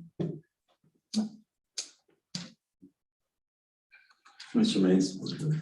can you explain the program? I mean, is this at all the buildings or what's this about? No, the middle school has, sometimes they have some academic programs that are going on after school. And so this person would be the supplement for being the supervisor of those programs. Okay, is this something that we've always done or? Okay. Mrs. Zakor? No, that's good. Answer. Wasn't it Mrs. Murray for years? Yes, with a lot of them. The kids really enjoyed that. She did a good job. Any other discussion or questions? Sorry, I zoned out there thinking about something there for a second. It's a long All right, meeting. Mrs. Fox, All the hands were waving beside you, you didn't see them. did you have something? I'm sorry. Long No, meeting. no, Rick had his hand over and. Mrs. Fox? Handed. Dunaway, Oh, yeah, yes. Patry, Yes. Maines, Yes, Zakor. Yes. Next item is 11K band camp. Recommended approval of the following band camp program assistance pending proper paperwork and background check. There's public content listed. Motion, Mrs. Dunn, or Mrs. Dunaway, I'll second. and a second by Mr. Maines. Mrs. Dunaway, Nope. Mr. Maines, No, anyone else? All right. Seeing nothing else, Mrs. Fox, if you could call the vote, please. Can I say Go one? ahead, Mr. Stefanik. Yeah, I don't know if people saw the picture on the website, but we have two recent graduates that are coming right back to volunteer at band camp. And so they're giving back to the program that they're participating in. And it's kind of neat that just a couple weeks after graduation, they want to help coach the future band members. And volunteering. Yeah, Wow. yeah, that's a good thing.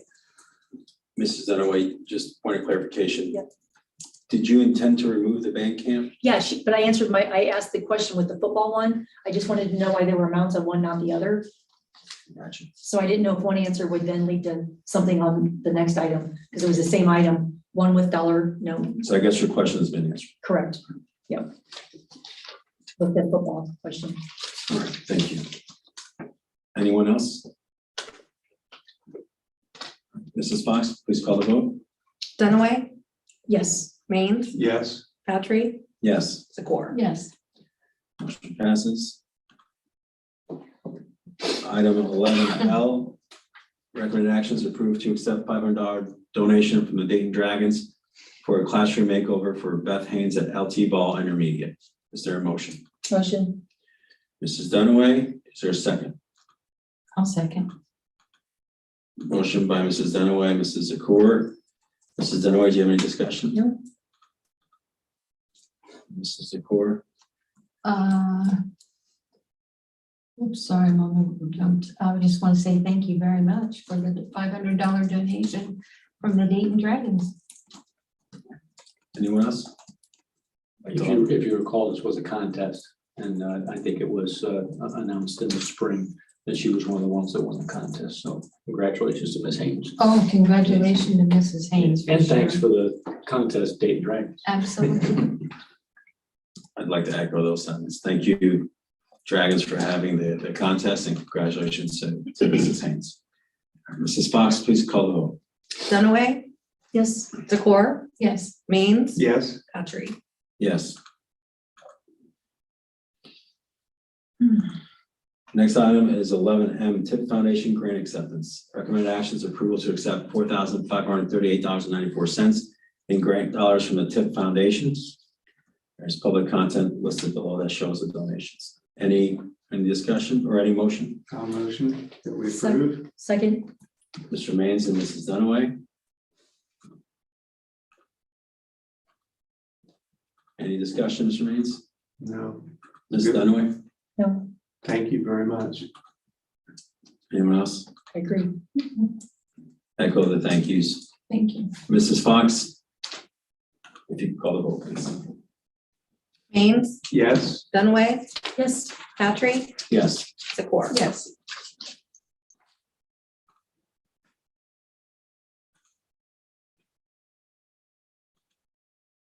Recommend actions approval to accept $682 from Tiffany STEM Boosters. Public content listed below for the grant. Is there a motion? Motion. Motion by Mrs. Dunaway. Is there a second?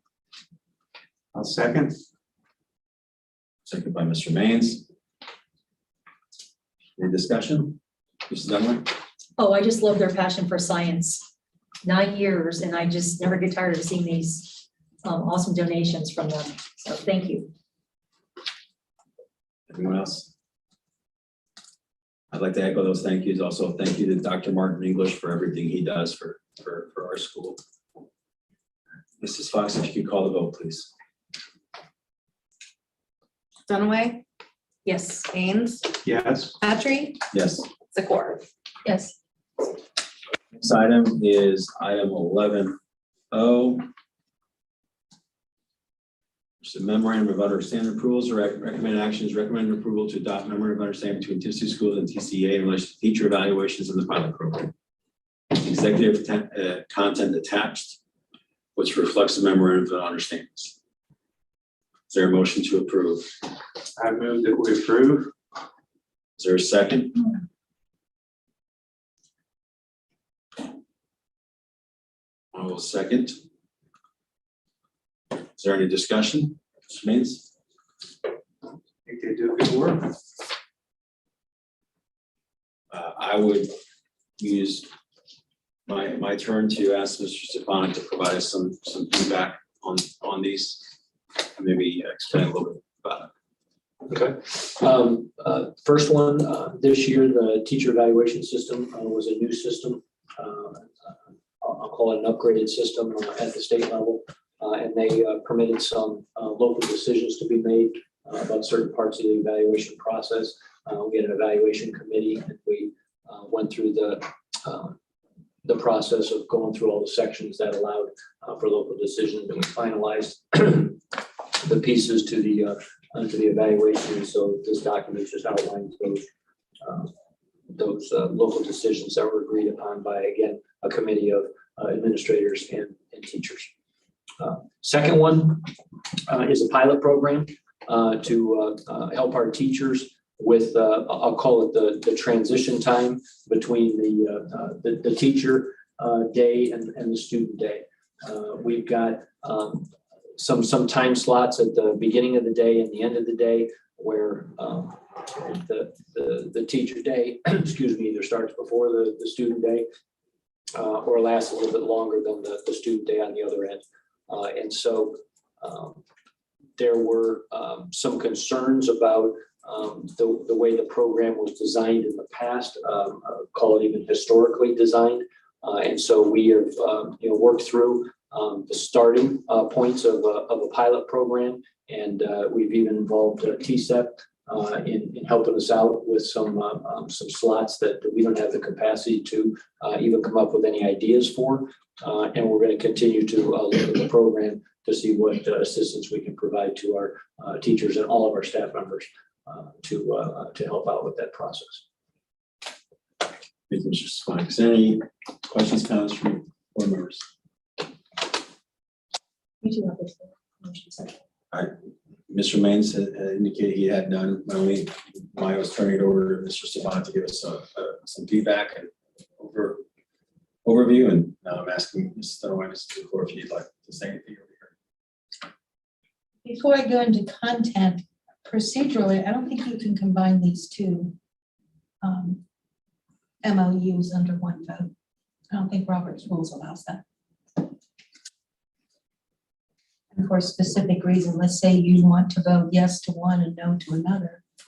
How does one do that if they're, I don't think you can piggyback them like that. Wrong on that, but I think I read that somewhere. I was surprised to see those two together under one recommendation. You can always make a motion to separate them. To motion to amend it. Yeah, I think we need to do that. So I'll move to disaggregate these two and to put the TCEA MOU pilot program as one motion.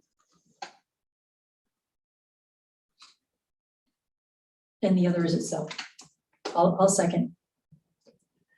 Motion to amend the agenda to separate out item 11O into two separate items, one containing the TCA MOU evaluations and the other containing the TCA MOU pilot program. Motion by Mrs. Dunaway and Mrs. Zakor and Mrs. Dunaway. Forgive me. Any discussion? You have the floor because you motioned. Well, this is a discussion pertaining To the amendment. Oh, correct, gotcha. Correct? Yes. Perfect. Okay, no, I have no discussion. No, none. Mrs. Fox, if you call the vote on the motion to amend the agenda to separate these items. They would become Okay. 11O. Sorry, is the core or Dunaway? Zakor Dunaway. Or Zakor Zakor Dunaway. Dunaway. The core, Yes. Dunaway, Yes. Means, Yes, Patrick. Yes, motion passes. Agenda's been amended. Item 11O is the recommended approval to adopt a memorandum of understanding between the Tip City Schools and the TCA in relation to teacher evaluations. All right. Is there a motion to approve? I motion to approve.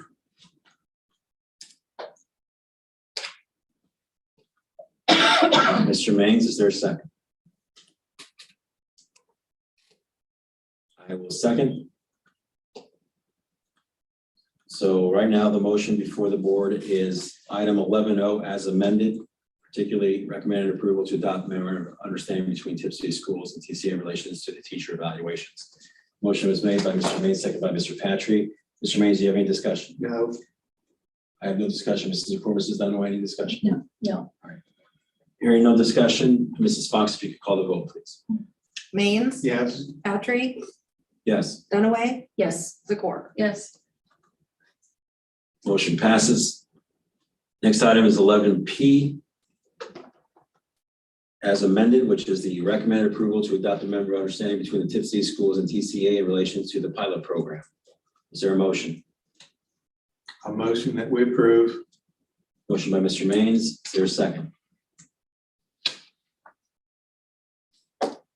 I will second. Mr. Maines, any discussion? No. I have no discussion. Mrs. Zakor, Mrs. Dunaway, any discussion? Yeah, I have some quick questions for Mr. Stefanik. Mrs. Dunaway. You good or should I? Yeah? Oh, yeah. No. I thought you called me, said, right? I'm giving Okay, you the gotcha. floor.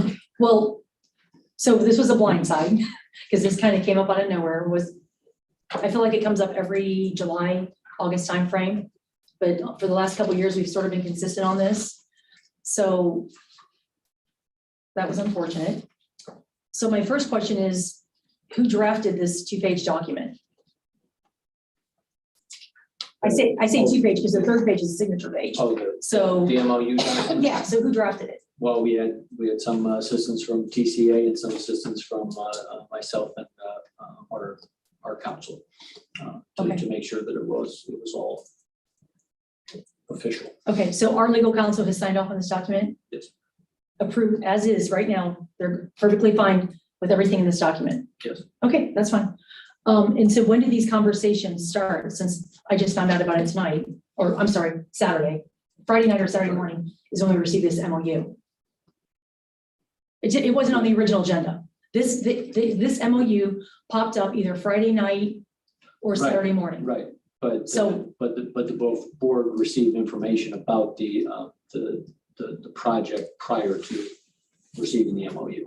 Well, there was There was information about. right, so I'm assuming this all goes back to February 24, the email that we received, and because you had mentioned climate and culture. Right. So. Right. The way I read that email was the reason why the climate and culture with the TCEA is bad is because they want their kids in their classroom. I'm sure that's not the way, that's the way I read it. Okay. You see what I'm saying? Because this was a blindside. So There's a- we just got this document on either Friday night or Saturday morning. So when did these conversations start, which led to this MOU? The conversations were May-ish, May sometime, Okay, in the spring of the year. Okay. Had some conversations, brought some teachers together, brought some administrators together, and we just talked through the process. And again, the number one concern that was raised to me was that students were, reporting to teachers' classrooms while some of the teachers were still teaching. And so we were looking at ways to supervise the students in those few minutes of transition time between the teacher day and the student day. And so we talked through some things. Again, we found out there are some times of the day when we don't have supervisory capacity. And so we had some conversations with TCEP about whether they could help us out with some of those supervisory needs. well, I guess I'm confused because I didn't think that we were allowing staff children in the buildings last year. So, but you just said that we did because the kids were going to their parents' classroom. No. Did I misread that? About 2 years ago. Okay. 2 years ago, Gotcha. before the COVID process. Okay. Yep. And what is the associated cost with this? What's the financial cost to the taxpayers for this program? Okay, No cost. so I read in here that it's a per building. Each building principal is in charge of setting the variation, I'll just say guidelines of this. Possibly, yeah, possibly. That's what it says. If there are Building needs, if there are needs at each building, yes. So there, who's gonna be in charge of that? Is it gonna be a teacher? Are they all gonna go to one classroom? Those are the particulars we have to put together. That's the reason why it's a pilot project. It is still in development on exactly how it's gonna look at each building. Right. But we're being asked to approve this tonight. We don't have that information. And also, is it really fair to put that on the principals? I mean, don't they have enough to do? Now they're in charge of, doing the guidelines for staff daycare? Well, those guidelines will be routed through conversations with us here at the district administration. Okay, We'll be having conversations about what capacity they have at their buildings, to carry this out. And then, again, reaching out, if we need to, for some other time slots at TSA, to see what they can help us with. okay, so there's no cost to it. This isn't gonna cost the taxpayers anything, is what you're saying? We're not adding any Okay, cost to anything. right, because if we're asking a teacher to do this, we just approved getting out every Wednesday. So if the middle school and the high school teachers, because they don't have enough plan time. So if they don't have enough plan time, I don't see how they're gonna be able to do daycare. Is that a fair question? Yeah, it's gonna It seems kind of, we it- just gave you free time. Now you're saying you have enough time to do daycare. No, we're not gonna be taking away anybody's playing time. We're not gonna be taking, they're gonna be taking care of their responsibilities, and we're gonna see what we can put together for supervision for these few minutes. How many students are we talking about? It could be in the vicinity of 40 to 50 students. So we don't know the exact number. I have numbers, Okay. how many people participated, and I don't know that yet. So it's 40 or 50 students, how many families? 25? Some people have 2 kids. 15 families? I'd have to go to, no. Oh, 20? Yes, I would say it's probably in the vicinity of 30 families. Okay, gotcha. Do you want to ask a few questions? I feel like when one person does all the talking, it gets I have exhausting. a lot of questions. Yeah, I do too. I'm gonna yield my floor to Mrs. Accord just because, yeah. Mrs. Accord, go ahead.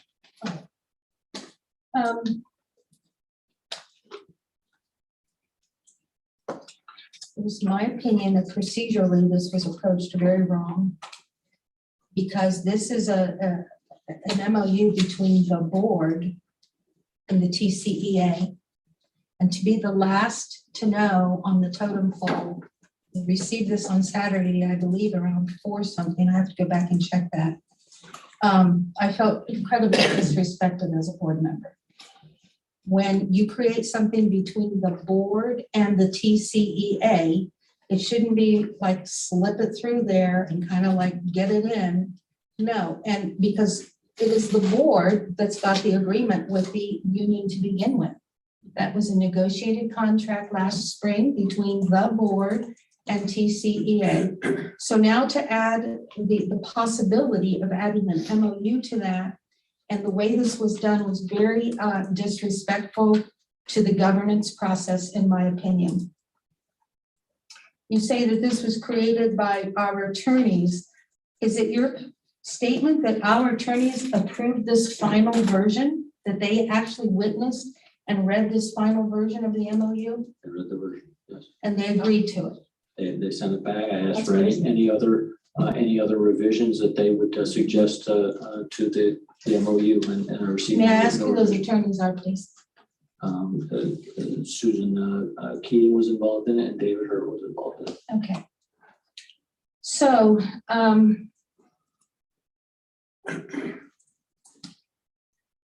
we don't have a policy that allows for daycare in our district. We don't have a policy for that.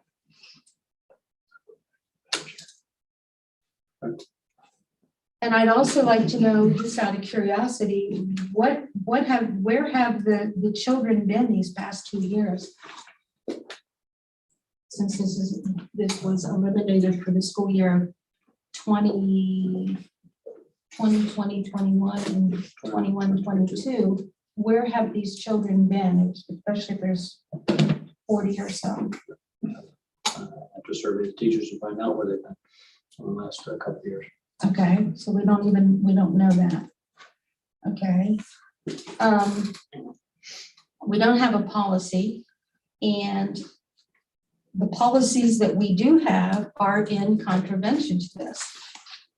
So when I read our policy 3120.09 volunteers, by the way, the MOU references these children in grades 6 through 10. Building administrator may require all unit members' children in grades 6 through 12 entering assigned buildings during instructional hours to volunteer to assist students in an educational manner.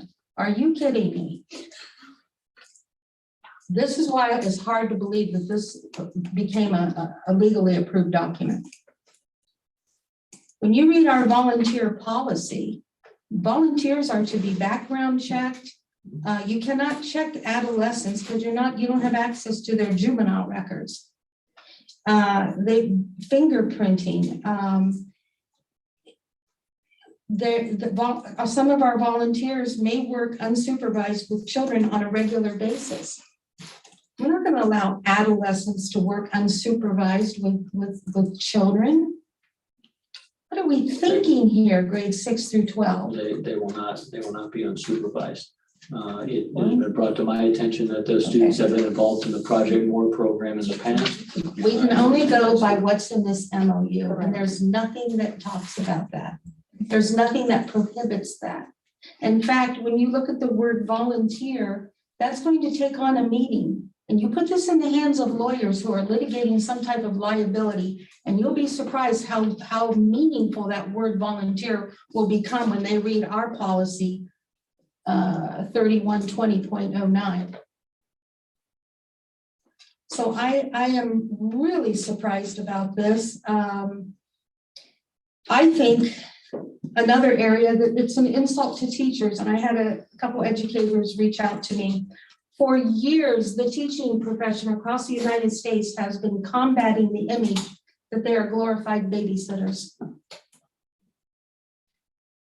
And you can't be bringing children into their classroom and saying that you're professional. I'm a nurse. I wouldn't bring my children onto a nursing floor, and ICU, any other place in the hospital, and have them sit there and then maybe once in a while say, hey, by the way, go over there and check that art line, or empty that drainage bag, or hey, maybe get a blood pressure. No, they're not trained and equipped to do that. Teaching's a profession that requires an art and skill. There are purpose issues. There are privacy issues. There are IEP issues. Conflict of interest, our policy, I believe this MOU also is in direct contravention to a conflict of interest, where no employee shall have other interests directly or indirectly in any activity that conflicts or raises a reasonable question of conflict with his or her duties.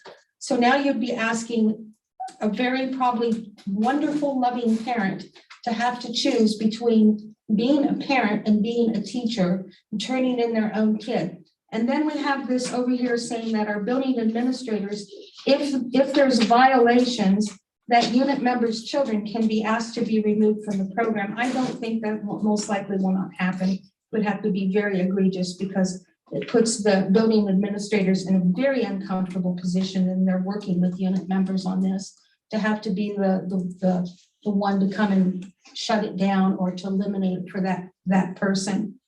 Also, it puts our public in a very uncomfortable position. Where children go into a class, if it's Mrs. Dunaway's class and her child is in there, and I feel her child has done something inappropriate or is doing, or it puts me as a parent in a very uncomfortable position to have to go to her, knowing that it's her little loved one involved in that situation. We shouldn't be doing this to our community, to our taxpayers. They shouldn't be put into this uncomfortableness. It's not necessary. Finally, I'd like to say, I don't even think this is legal. I still have a few more phone calls to be returned, but when you go on to the Ohio Department of Education site, and because we are a public school system, we are bound by certain requirements that somebody in a private entity wouldn't be.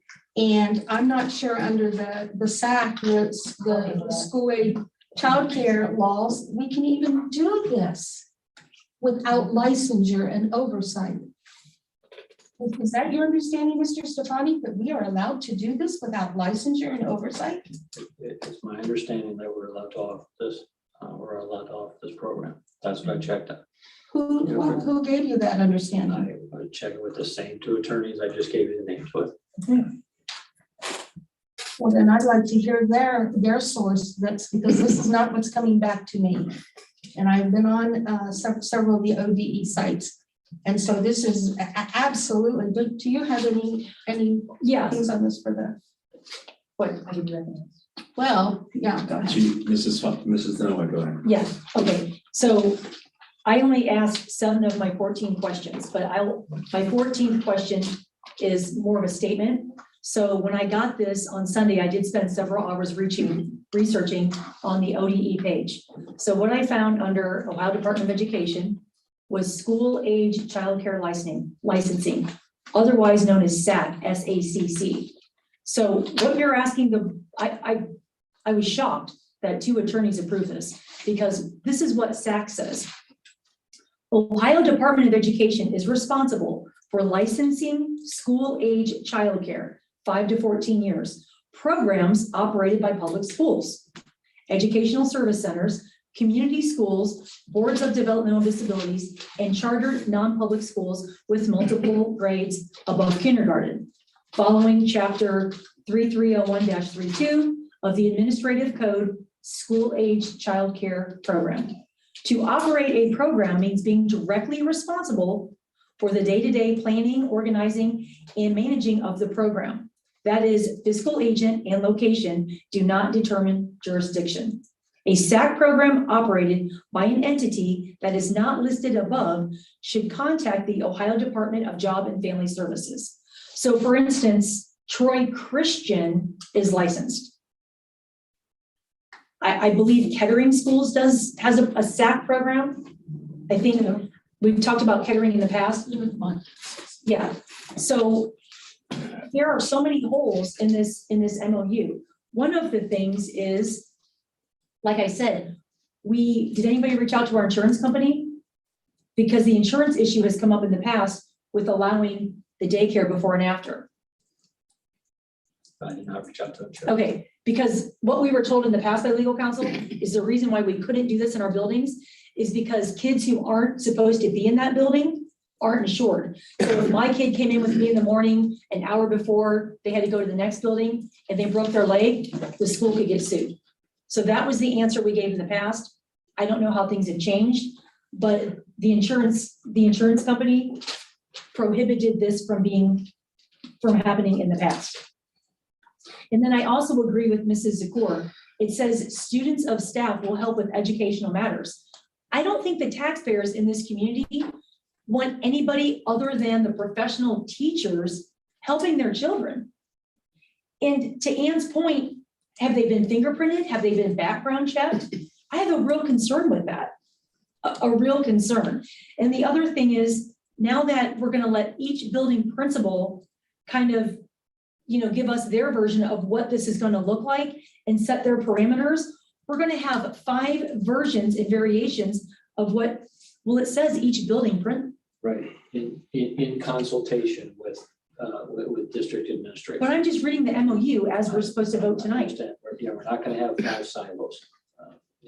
We're not gonna have that. Right, and I also agree with Mrs. Zakor on the potential, FERPA violations. If my son is sitting in the class with me because he got out of his building early and I'm still teaching, and then Mrs. Zakor calls in and asks a question about her child, and I'm talking to Mrs. Zakor about her child's 504, yet my kid happens to be sitting in the classroom. If I were the parent, I wouldn't want somebody else knowing about the conversation between the teacher and the parent. That's personal information that should be protected. I just I just think that's a very, very bad idea. And then you're putting, if Ann's student is in the classroom with her and my student is in there because that's their assigned building, and maybe my student, they just don't get along. But to Ann's point, I'm not gonna go to that teacher and say, hey, Mrs. Secor, my son isn't really comfortable with, your child reading to him. I'm not gonna say that to that teacher. That teacher is in charge of my child's grade. I'm not gonna go out there and then that's just a problem that nobody needs to deal with. I don't think it's fair to put our parents, our community in that situation. Because sometimes it's no different than a relationship with somebody you're dating, a family member. Sometimes two people just, for whatever reason, there was just a rub. They just don't, maybe gel. And I don't want to put a parent in that situation of saying, I really don't like it when Mrs. Smith's child's in the classroom. No one should be put in that situation. It's just very uncomfortable. So then if we're going to put all the kids I just don't think the kid should be in the parent's classroom. And if we put them in the gym or wherever, the library, who's going to supervise that? And then my other concern is, I brought this up 2 years ago. We have all of the kids leaving the middle school and they're walking to LT Ball. Is that safe? We have kids, buzz them in, buzz them in, buzz them in, door open, open. What middle school kid is going to stop an adult? Oh, hey, you can't come in. Only one kid can come in when we're buzzed. That's not going to happen. Why are we putting people in that potential situation? That just makes no sense to me. We have TISA, put the kids there. I just really don't understand this at all. And then also it mentions in the MOU, the bus schedule. What is the current bus schedule and what is the proposed bus schedule? Because we also have 177 apartments going in. So now we're busing staff kids. So I would just like to have the bus schedule. What's the current and what's the proposed going to look like? Because we're adding 50 students to the busing schedule. Same schedule. So you're not taking up any extra seats, is what we're saying. Okay. I would still like the current versus proposed schedule with the staff kids on the buses and what that's going to look like. And then policy 3113, Mrs. Zakor brought that up, and I was also going to bring that up, conflict of interest. I just don't want to put any taxpayer in an awkward situation with a teacher that is in charge of their child. That just seems, Not my intent either. that's just not, as a parent, I wouldn't want to have to deal with that. And I don't think anybody else should either. There were a lot of unanswered questions in this document, and it shocks me that 2 attorneys thought this document was okay. I just had 14 questions off the top of my head just from reading a 2-page document. Too many holes. Too many holes. I wrote most of them down and I Well, will review that with them. I will gladly email y'all 14. I have them written down. Anything else? Yes. I do. Thank you. This should have never been rolled out this way. There was a need to have some type of an MOU with the union. It should have been brought to our attention to the board first in an executive session under the negotiation allowance for that. And so this is just wrong on so many different levels.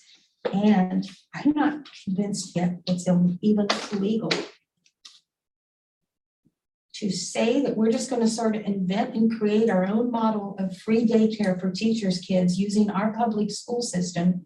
I have not come across the verbiage or the codes or even had the names of any school districts that are doing this. I know there's a past practice of this that went on for several years. That doesn't mean it was right. And to ask us to break the law and knowingly break the law is well, it's reprehensible. And I don't know if some of this was designed to make me or Mrs. Dunaway look bad, like we don't like teachers' children. Well, that just isn't the case. I love children. I spent a career with children. In fact, it's because I respect teachers and I respect children that I feel this is so wrong. Again, I feel that teachers are professionals And they need an environment that allows for that professionality and not part-time babysitter, part-time teacher. Even in terms of bringing the kids to a designated location in the building, so they're not in the classroom, raises a lot of serious questions in terms of who's going to monitor that, who's going to pay for that, is there a licensure requirement with that, etc. So this was very ill-conceived. And then finally, if it means anything, we have a legislative matter, because this, I think, will fall under, we don't have a policy. So it's, in essence, looks like we're going to create a policy or an amendment. I mean, isn't that what this will be doing for the Tipp School District? No, I don't believe that a policy is necessary for everything that's in the master agreement. Okay, well, do you believe that that even if it's in the master agreement, if it's not legal, it's not a good thing?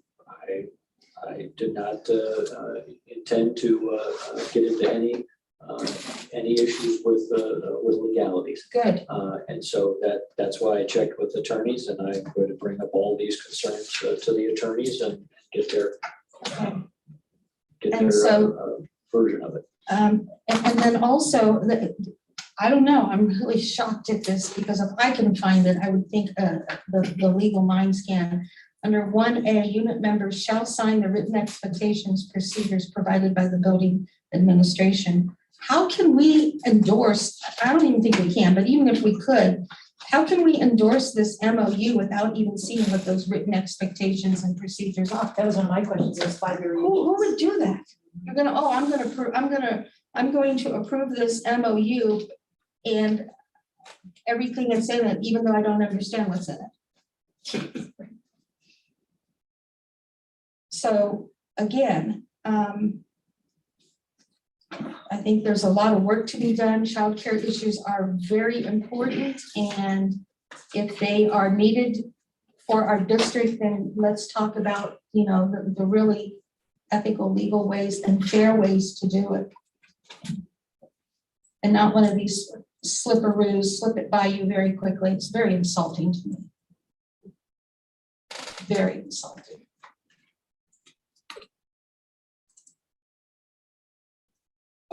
I just want to say, Mr. Stefanik and to the TCA, thank you for providing this. There's obviously a lot of questions. I think it's a worthwhile thought. And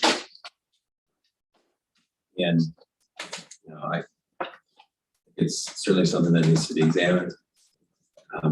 Given what I heard today, understanding specific views and the fact that it's 10:30 almost right now, I would move to table this issue to the next work session when there is going to be sufficient people to make an outcome, probably alternative, and get some answers potentially to some. I motion to vote. Move to table. Is there a second? I'll second. All right. Motion to table by Mr. Patry, seconded by Mr. Maines. Call for the vote. Mrs. Fox, Oh, is there any discussion on the motion to table? no. Patry, Yes. Maines, Yes, Dunaway, No. Zakor. No. Motion fails.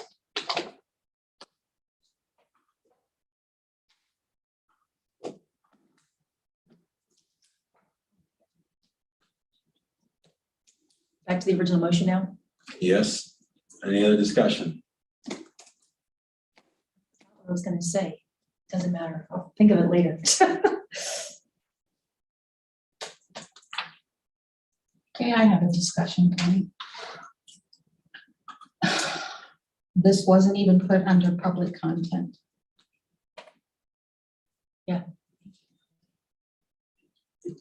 Can't go under public content until the board acts on a potential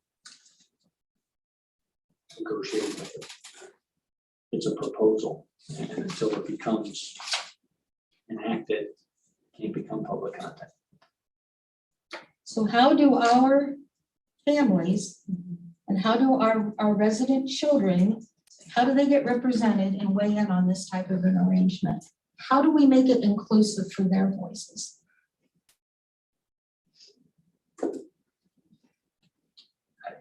The MOUs, my background with MOUs is MOUs are talked through between administration and the association.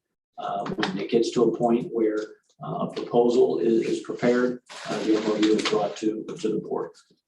And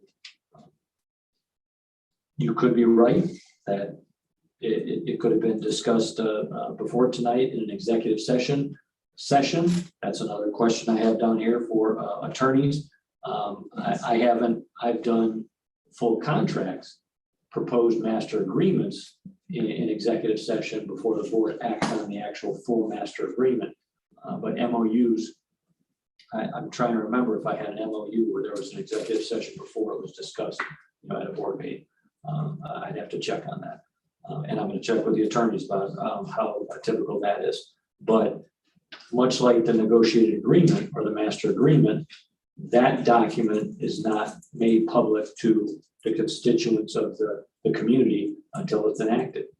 The draft is not put out for community input. And so MOUs, I see MOUs as an extension of that. The draft was provided to the board as a heads up, so they knew what they were going into. Just as this also could have been provided as a draft to the board in executive session. Noted and written down. Thank you. Written down. And I we'll check on am disappointed in the leadership of this board, not looking out for the board. And we had good leadership for 2 years. I think we just all sort of sat back and took it to granted, Mrs. Dunaway, but you were a stellar leader and you considered your board. All right, point of order. Sir. All right, so the issue right now is the recommend approval of the MOU. And I've only spoken once with Snowy, you've spoken a few times.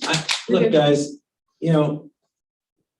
we go around and around all the time. We fight with each other. We take shots across the bow or implicitly imply that leadership isn't doing what it should. Right now, what we have before this board is an understanding between our administration or proposed understanding between our administration and our teachers union that's been brought forth to us. There's been a lot of good questions asked by board members related to the content of the agreement, whether there's potential concerns from a legal standpoint. A lot of things that really, I think, were great discussion points and great questions. And so it made sense to me that, especially with one member absent from today's meeting, that we could provide the administration and the TCCA an opportunity to provide some answers to those questions and discussion. Just because something is on an agenda up for vote does not mean this board needs to do it. It's there for discussion. And if the board feels so inclined, they can vote. I wasn't expecting this on today's agenda, either. Other than I understood that,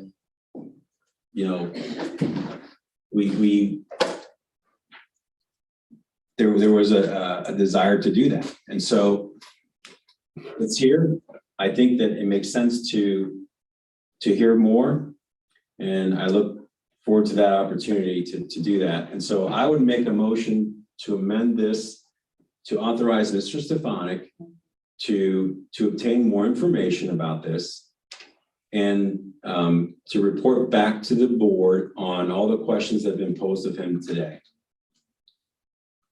There's already been a motion and a second to vote. Yes. So that has to be voted on. I don't believe there's been a motion and a second to vote. There was a motion to table that failed. No, we motioned and seconded at the very beginning. I do have Maine's Patry. Yeah, you Yeah, guys, all right, and I'm making a motion to amend this agenda, to amend this item, instead of recommending action to vote on this, is that the action is going to be instructing Mr. Stefanik. I'm allowed to amend it. So I'm moving to amend this recommended action to authorize Mr. Stefanik to get answers to all the questions that have been posed of him today, including all the questions about legality, et cetera, and so that he can report back to the board. Is there a second to that? I'll motion second. All right. Second by Mrs. Dunaway. Any discussion on the motion to amend? No. All right, so I have a quick discussion point. Get information back. You see, I have no problem doing this. It's what you do when you're 60 and you've worked and you've accomplished and you're proud of what you do and you show up to do a good job. So, Mr. Patrick, you said there were a lot of good things and a lot of information to get back to this board. Well, let me be clear, a lot of those things were elevated because I did my work before I came in here, as did another board member. These things just don't happen out of the sky, and we can do all of this jargoning and this and that. But you know what? You threw this on me, you get the same information I do, maybe, at the same time, maybe. And so there's nothing prohibiting you or Mr. Maines from digging in and researching and preempting and making sure that we are doing things correctly and right for our district. That's what we should be doing. So I try to do that on everything that I'm not really confident and sure about. And that's what I did on this thing, because it's a big topic with a lot of ramifications. And so we bring these things up because we work behind the scenes. And it shouldn't have to be that way, but oftentimes it is. And as far as throwing shots at each other, well, you know, when somebody starts a fight, then you learn to fight back. It's at least the part of town I came from. Mrs. Dunaway. Well, this, in my opinion, this should have been a work session item. We should have discussed this at the work session, not at 10:30 at night after a 5-hour meeting. It should have been a work session item. That's why we have work sessions. To me, a concern is we've had conversations the last few meetings about this $51.35 million school that we're possibly going to put before the community. Some type of facilities plan is going to go in front of our community. Most of our community members are spending a lot of their paycheck right now on gas, daycare, and groceries. So we're going to give free daycare to our staff, but we're asking our taxpayers to pay for a $51.3 million building when they are feeling the pressure of daycare. It's a big portion of their income. So to me, that's going to be a hard sell.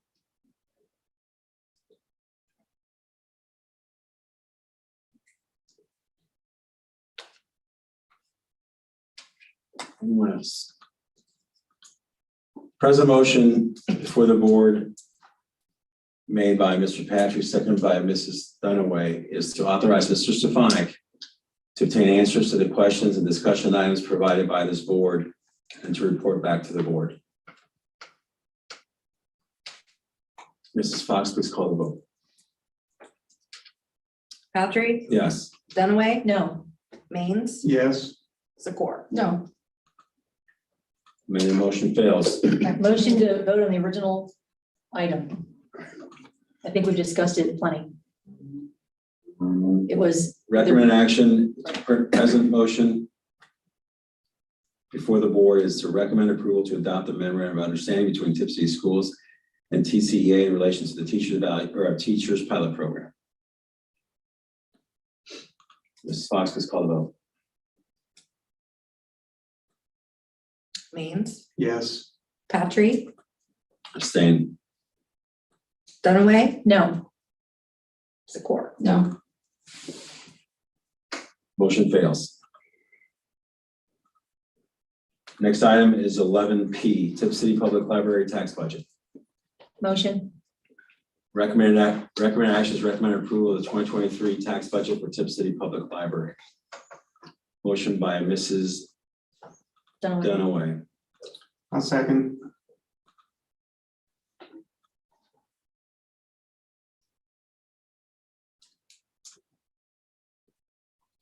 All right, Ms. Dunaway, any discussion? Nope.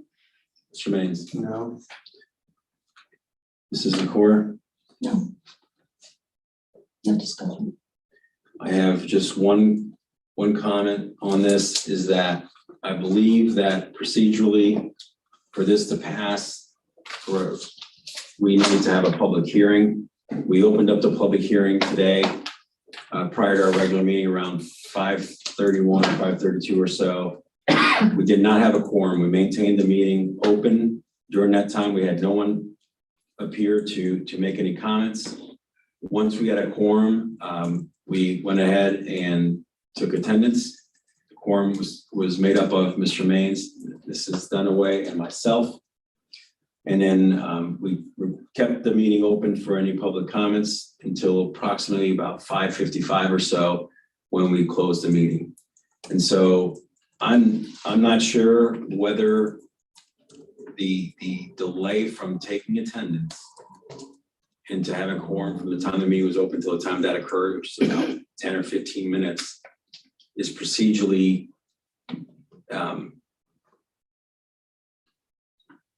makes this a moot vote. And so I'm just posing the question to you, Mr. Stefanik, if you know from your experience, or what you think that means, if anything. I don't believe it means anything. We had the meeting open, we had the microphone open for the entire time until we got to a quorum. So anybody that wanted to walk in and participate still had the option to do that. And so I think once you got the quorum, you held the hearing, you left it open almost 10 minutes after the quorum was established. So I think you provided opportunity for the public, to speak. And people were starting to come for the regular meeting, so. It was almost better. There was all, you gave them opportunity. Extra time. To do it. So, Yeah. so I think the hearing, it was announced. Literally no one was here on time for the public hearing, and then we sat here for 25 minutes, part in quorum and part not. So I think the opportunity was given for the hearing to happen. Thank you. Anyone else? I agree. Mrs. Fox, if you could call the vote, please. Dunaway, Yes. Maines, yes, Patry, Yes, Zakor. Yes. motion passes.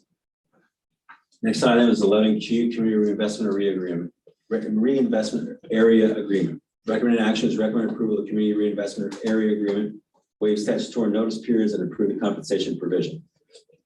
Some administrative content attached. Which is the waive resolution from the Board of Education. Is there a motion?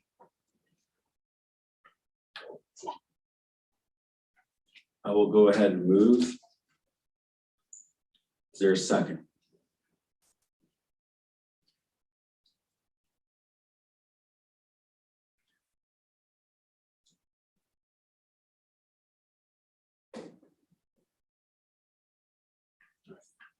Motion by Mr. Patry. Is there a second for the recommended action to recommend approval of the community reinvestment area agreement, waive statutory notice periods, and approve the compensation provision?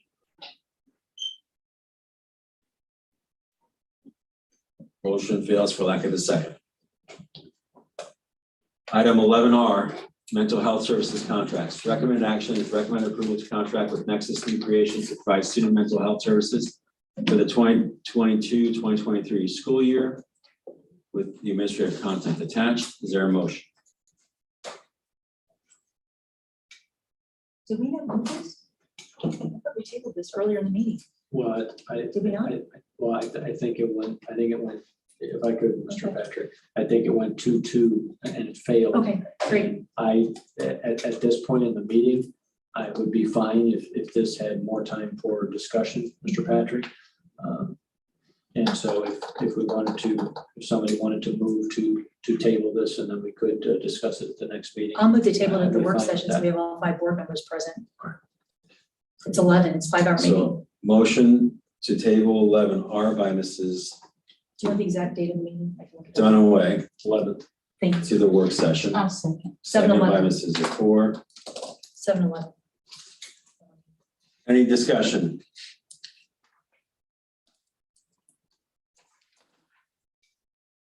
Mrs. Fox, please call the vote on the motion to table item 11R to the next work session.